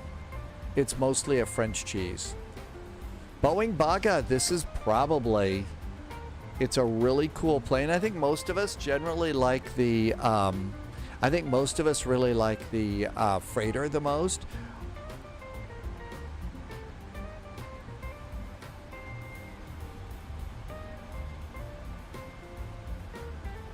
Definitely a well-done airplane.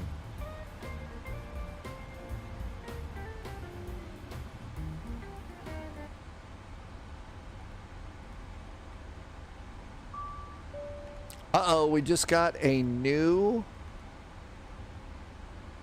comms, and that is now its information uniform.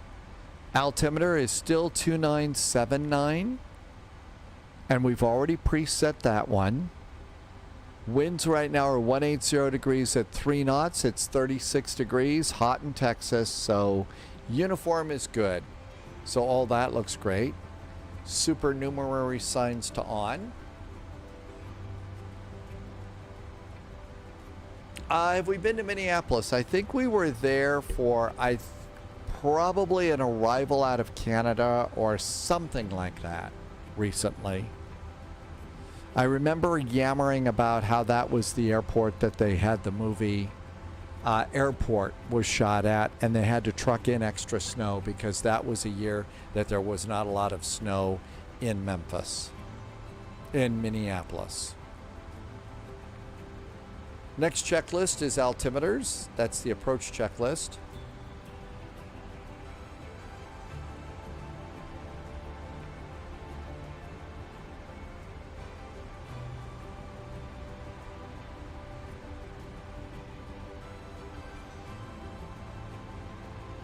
Oh, let's just press the button now. Close that checklist. Checklist is complete.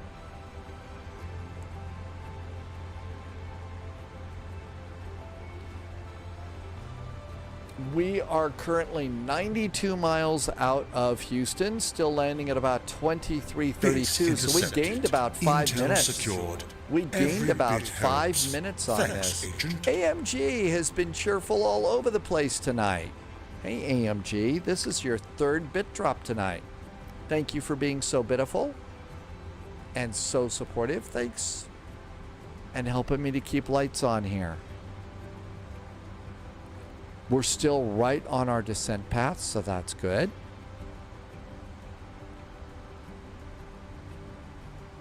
Starting to show up on the chart here.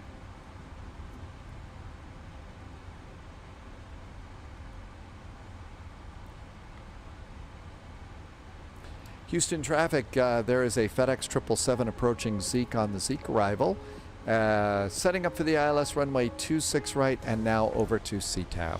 Happy landings, Houston.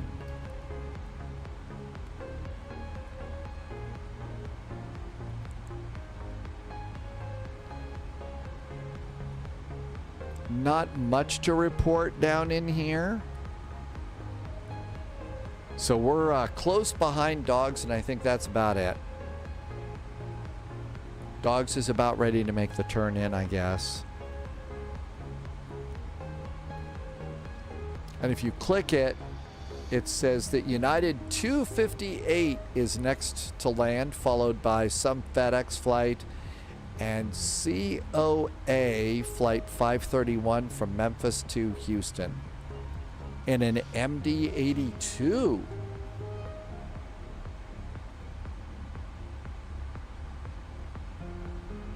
There is the COA MD-82. Wow, somebody's flying a Mad Dog. Probably are. Our next flight is going to be Frankfurt Friday. So everybody needs to get a good night's sleep and be ready for all nice and frosty for our flight then.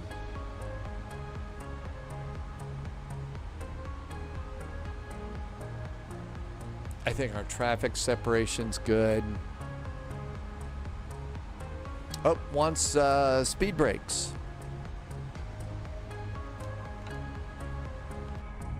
So speed brakes are popping up there.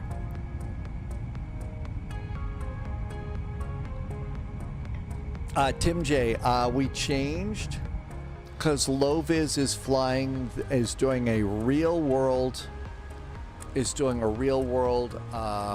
Frankfurt Friday. We're gonna go into München, but we'll do that another day. I'll change it on the schedule.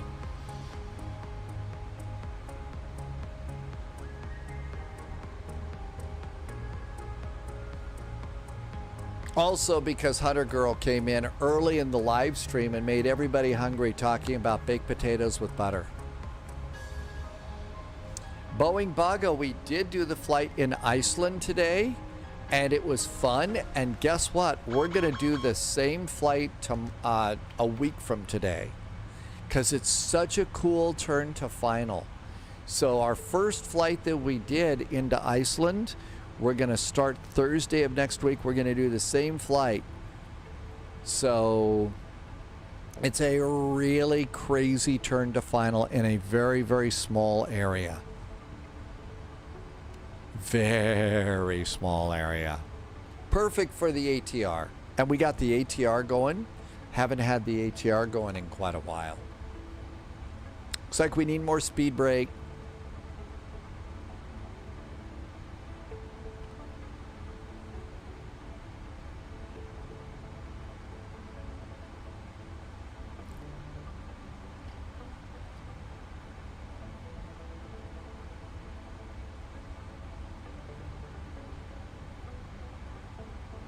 Boeing Baga actually got to go to Iceland this summer. Did you also get to see, I'm guessing you got to see some of the volcanoes. We were way north of there. And there's 250.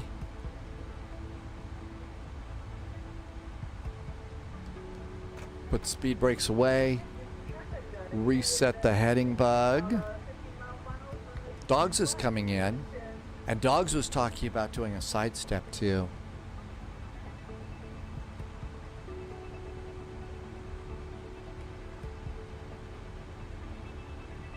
That's right, you posted your volcano pictures.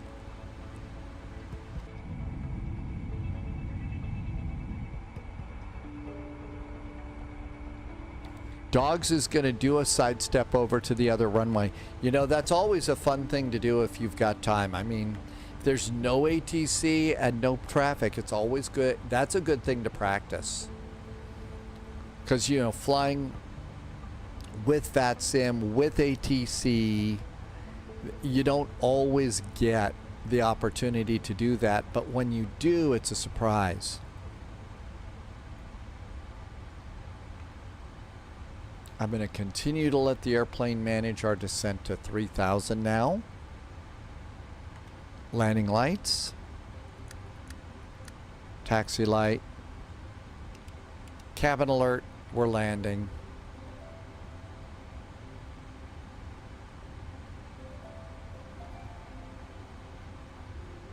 $144. Yeah, about $150 to land on this thing. That should be pretty good.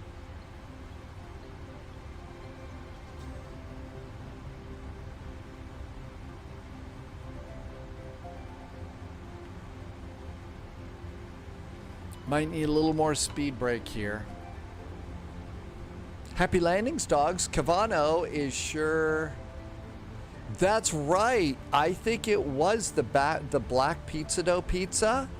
Cavano, I remember that.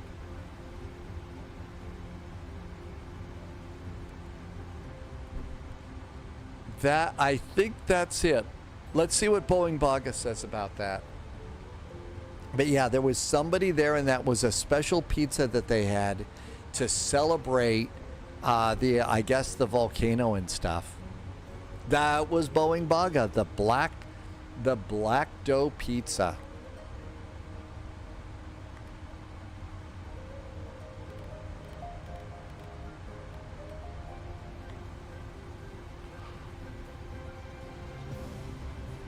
Okay, looking good. Yeah, there were a few people, as I recall, there were a few people. I don't think that anybody was like really grossed out about it, but it was a little bit surprising, I think, for some folks. It was a little surprising for them. Black oven pizza, and Boeing Baga got that in Vic.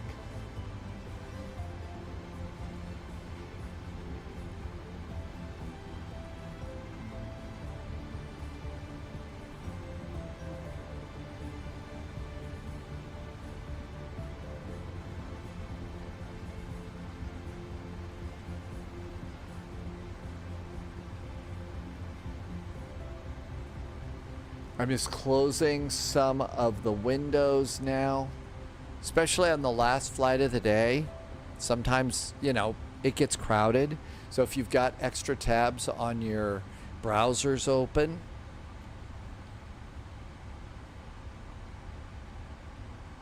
if you forget your speeds, you can do flaps 1 at 265. That's going to help us keep control.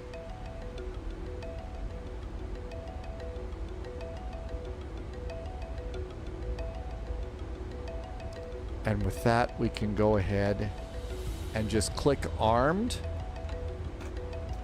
And speed brakes are armed. Landing checklist is coming together here. I enjoy them. It's fun when I've got the correct procedures to set them up. When I've got the correct procedures to set them up, that's when it's fun. When I don't have the correct procedures, then at that point, you know, it starts to be a chore. And the other hard part is staying practiced.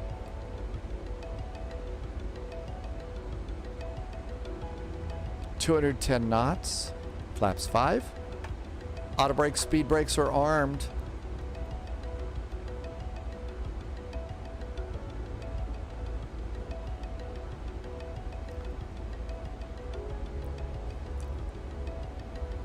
Houston traffic, FedEx 441's a 777 at Hootie, setting up for the ILS runway 26 right. Looks like we are about 36 miles out, Houston. That looks way too green to be, you know, end of August, 1st of September in Houston. That looks way too green.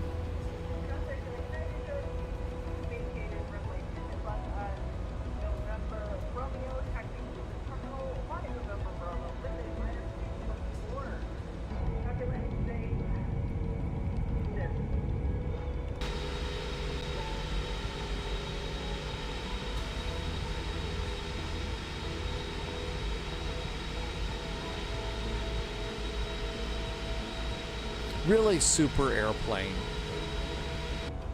This one is so well done. You can take this on across the pond, any one of the PMDG 777s on across the pond, and be really pretty secure in the thought that, you know what, we're gonna probably make it, not gonna have a crash or anything. I really like that. I don't know which one's easier. You know who would know? You know who's an expert on both those airplanes? It's Mustafa. Moose knows the Mad Dog, and Moose knows that 727. I'd say that's the perfect person to ask about that. Zilix, did I say your name right? Well, come on in. Thanks, Zilix. AMG, your 4th set of cheers today. Thank you for extra cheers. And there's 210.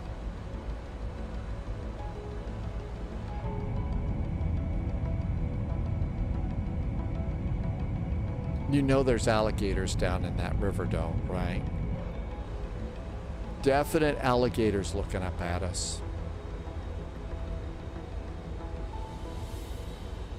Almost time to turn final.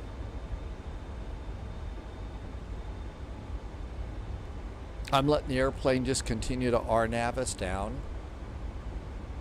Yep, you can do it manually, and I'm doing the speed manually, but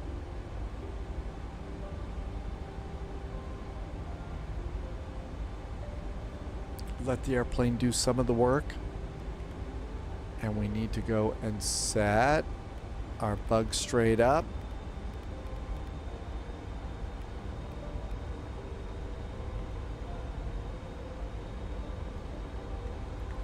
We are 25 miles out. Still looks like we're landing at about 23:32 Zulu. The estimated time of arrival on this was really good. Cavano is doing Cincinnati from Leipzig, and Cavano, so Leipzig and Cincinnati, those are really good, big DHL terminals, right? So it sounds like Cavano is doing a real-world flight there.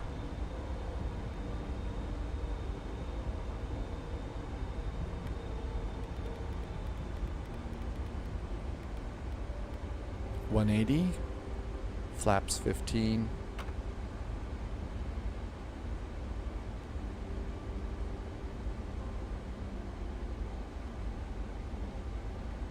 Landing gear. Gear going down.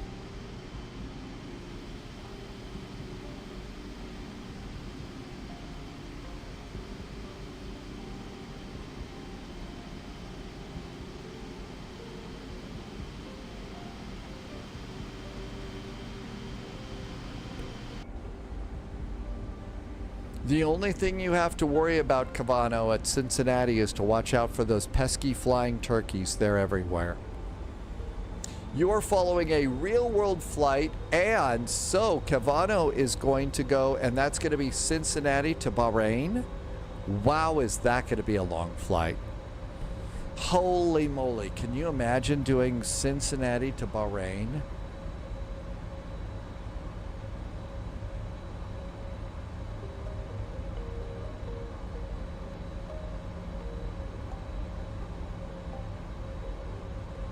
Landing checklist, all we have to do is final flaps. Let's call it 150 to land today.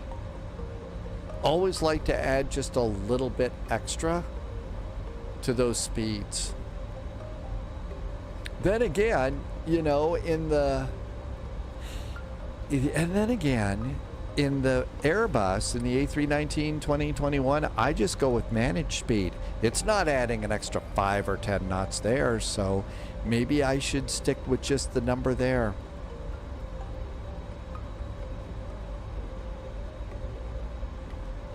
Let's go over here and hit the approach button, get a little help here.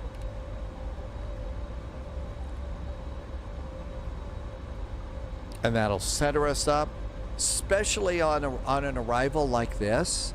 I mean, sun is right in our face. Gotta set it up like this, otherwise you have no prayer of seeing the runway. 12 hours, wow. 20 are planned, but that's what you're going to do on your day off. Cavano does East Midlands, Leipzig, Cincinnati, Bahrain, Hong Kong, Dubai, Leipzig, East Midlands. Wow, that is quite the circuit. That is quite the circuit. But those are the airports that they do that with.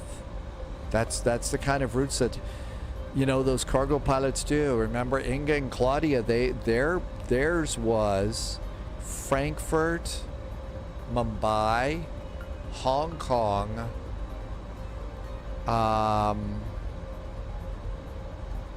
an airport that they don't go to anymore in Russia with the crappy runway, and then back to Frankfurt.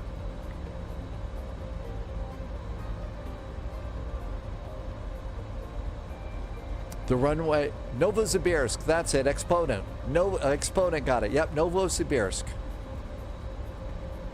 I remember when I was first trying to pronounce that out, Agent Bravo 7 said, yep, you got it on the first time, and it's, oh, okay.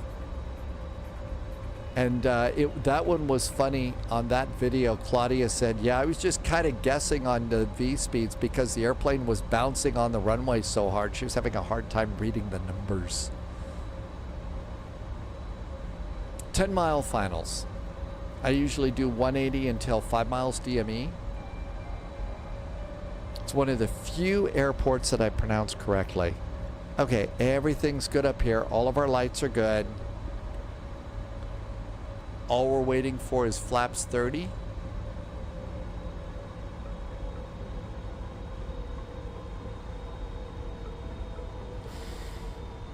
And we're good to go there. Airports, airport info.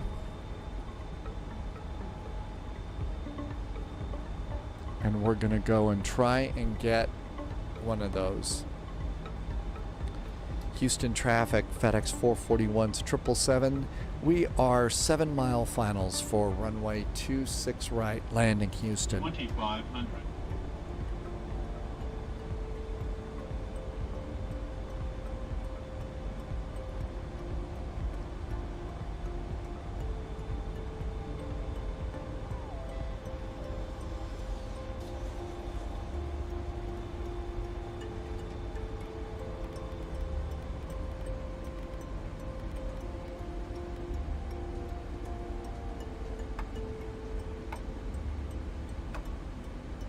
Cavano says the big one is Hong Kong to Cincinnati, And that's a 14-hour flight. Which airplane are you using on those, Cavano?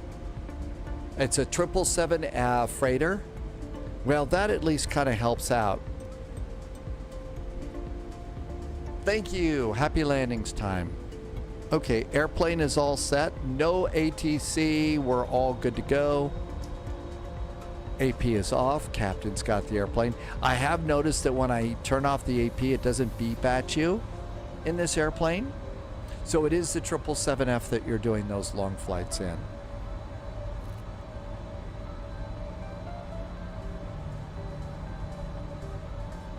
Little bit of a crosswind from the left.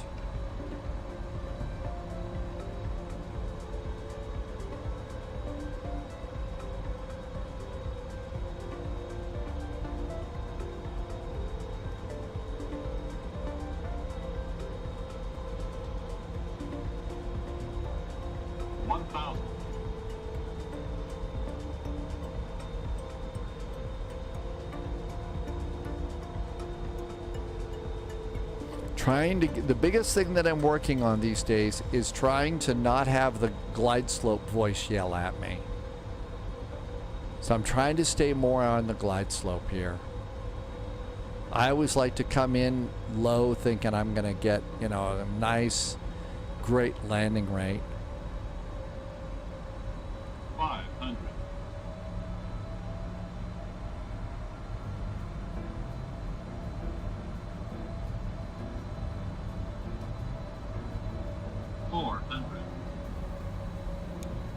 Auto throttle's off. 300. Approaching minimums. Now it does beep at me a little delayed thing on the landing on the auto throttle, but not the autopilot. 50. 30.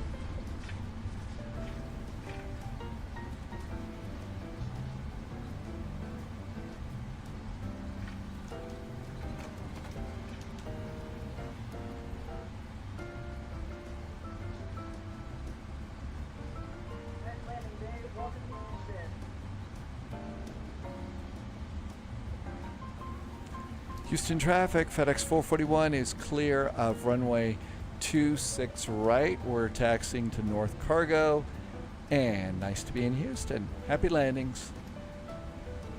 Cold butter. It was probably more cold butter. Star Lugo is here. Dog said spy hat. Yeah, I've got the old spy hat today. Didn't switch to Boeing today. The Panda is actually eating anybody coming through the front. Yeah, I think so. It felt pretty good. Okay, let's clean up. So there goes landing lights and strobe lights. And flaps coming up.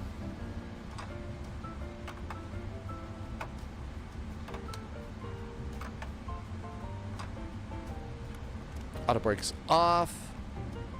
It was a nice flight, dogs. This was a good one down from Houston, from Memphis, and it was also really, really nice of Memphis ATC to stay online a little bit longer, because I think you said that they were going to call it a night early.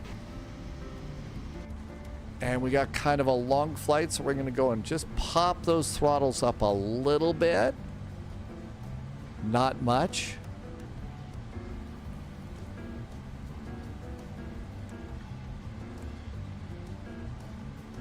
Shutdown. So we don't have an after landing checklist. So we've cleaned up the flaps, speed brakes, auto brakes. And we've got all of our lights in good shape, so we're not going to blind anybody. It's a little bit of a longer taxi. You know, our ground speed's about 13 knots right now. I think you can go on these really long taxis, you know, 15 to 20 at the most. You know, especially some of those ridiculous ones in Denver. Next flight for us is tomorrow, Munster to Frankfurt. We've all got the new nice Aerosoft Frankfurt. So that's a really nice scenery. If you don't have the money to spend, you can go and do the Frankfurt freeware project is still available over on flightsim.to, and I think they're still updating it. So that's a really good freeware if you'd like that. Munster is a payware that if you go to FS add-on compare, which just keeps getting better and better all the time. I mean, it really does. That's, you know, that's usually when I start thinking about, okay, do we need some scenery for a flight that we're going to be doing? Usually the first thing that I'll go and do is take a look and see what's available there. So I've added a little bit more throttle here. Now we're at about 14 knots of ground speed, 15, so we'll pick up a little bit of speed. And we'll just kind of come around here into North Cargo. Happy Friday tomorrow, Boeing Baga. In fact, Tim J says it's almost Friday UTC right now. So, anybody have any special Friday food plans? I'm afraid that I'm becoming horribly predictable and stuff like that. I've already set 2 avocados out to make some spy guacamole for tonight and tomorrow. Thalo is going to have pizza. Nothing for you, Boeing Baga?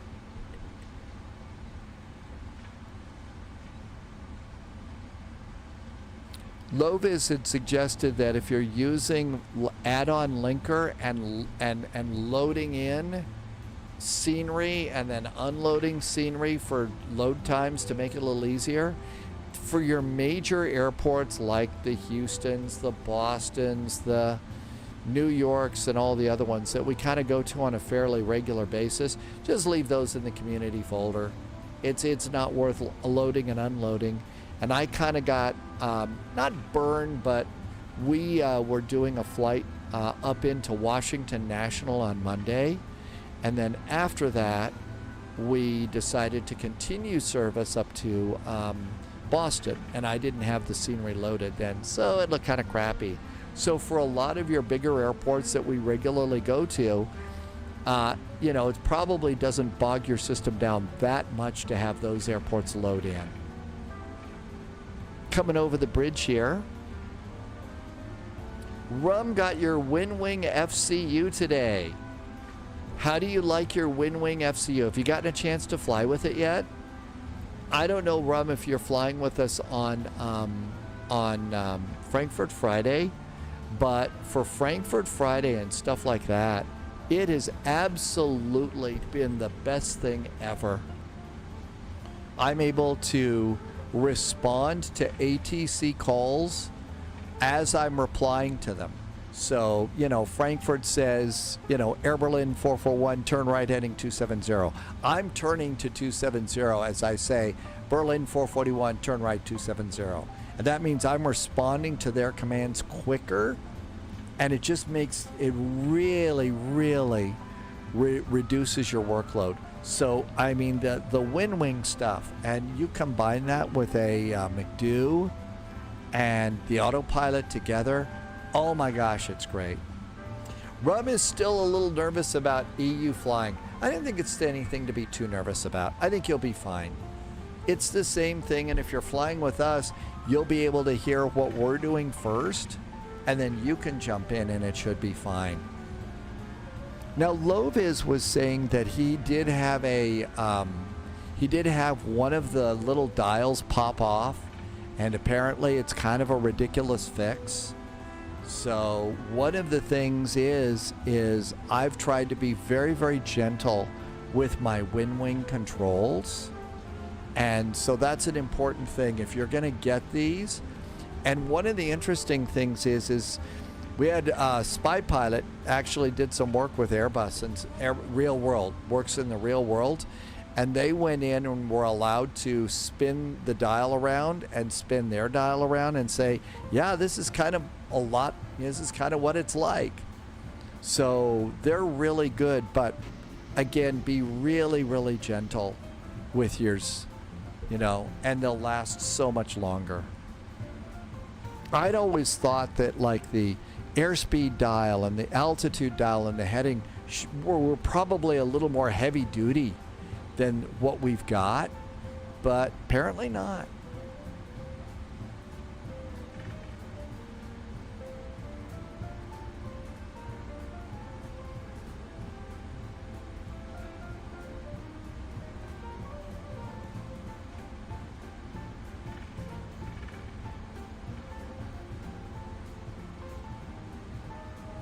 Well, we made it.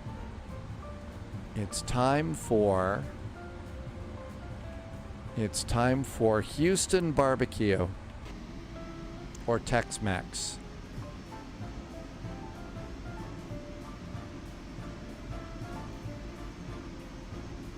I kind of think, when you're talking about language barriers and stuff, if you've been hanging with the Spy Flight, here on Twitch for a while, you've already heard more than enough English to be able to fly on VATSIM with us. And so if you're keeping up that way and you're worried about language barrier, don't.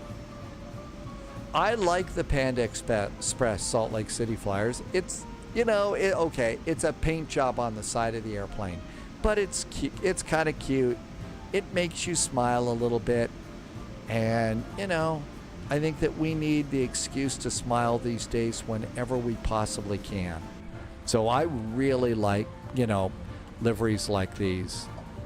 Parking brakes are on. And what we're going to... I should have shut down engine number 2 as we were coming in.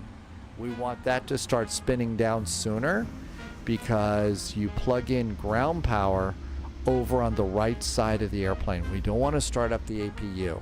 That's just wasting fuel that we don't need to waste. So ground operations, now we can put in chocks and request ground power. There we go. And now we've got ground power. We'll pop those in. And then we can go and do engine number 1. And that way we don't have to start the APU, saves fuel. It's a cargo plane. We don't care if it's going to be, if it's going to be, if the AC's on. Because we're going to open the big door any second now. Beacon. And over here, what we could do is we could go to GSX and request deboarding. The boarding requested. And FedEx. And then we're going to have one of the really skinny stairways come up here. I mean, this thing really looks... This stairway that they bring up, and I think I recognize it from some of the real-world videos. And here come all of the FedEx things to start unloading.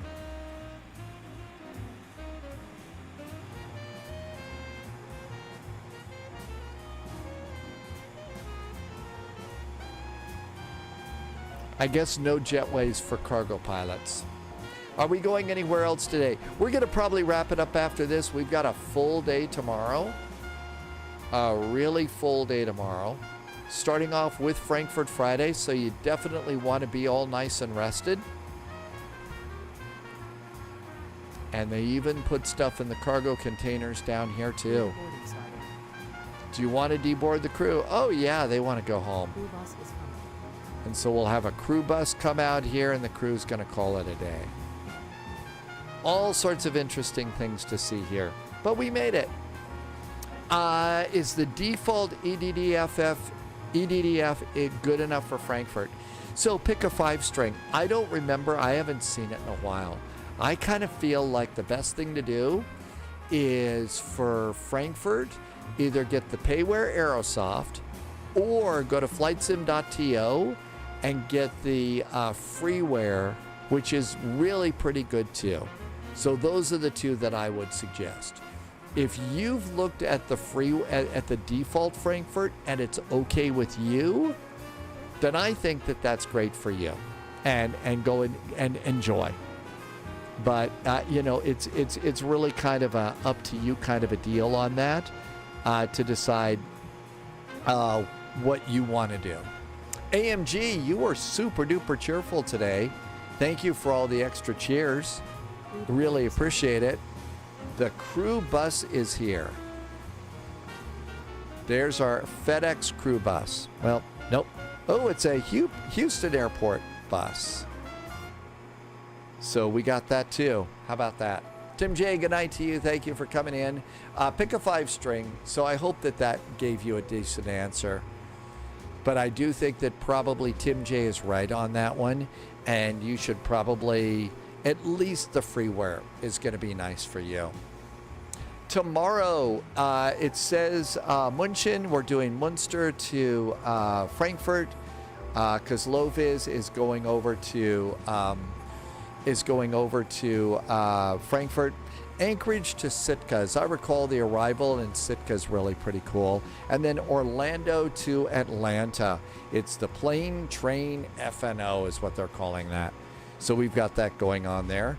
Super duper big thank yous for secret agents, special agents, and 00s over on Patreon. Thank you for the extra support, the very, very nice jet fuel in the flight plan. And also a huge thank you to the top spy gifters. That has really made a great difference, and thank you for the extra support. I do appreciate that. Speaking of which, I'm going to have to add Rum to the list. We need to add Rum to the list because Rum just gifted 5 subs to the community. Thank you for being so nice to me, but thank you for being nice to other people too. Always like to say a big thank you for that because not everybody can afford a sub. So Rum, thank you for helping me to keep the lights on a little bit longer here.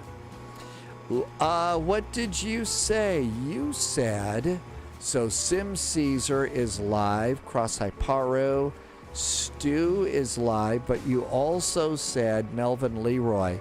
Melvin Leroy is doing an Airbus from Jackson Hole and then a Kit Fox flight. So just going live there. What do we have? We've got Stu is doing Canada is doing ATC. Nope.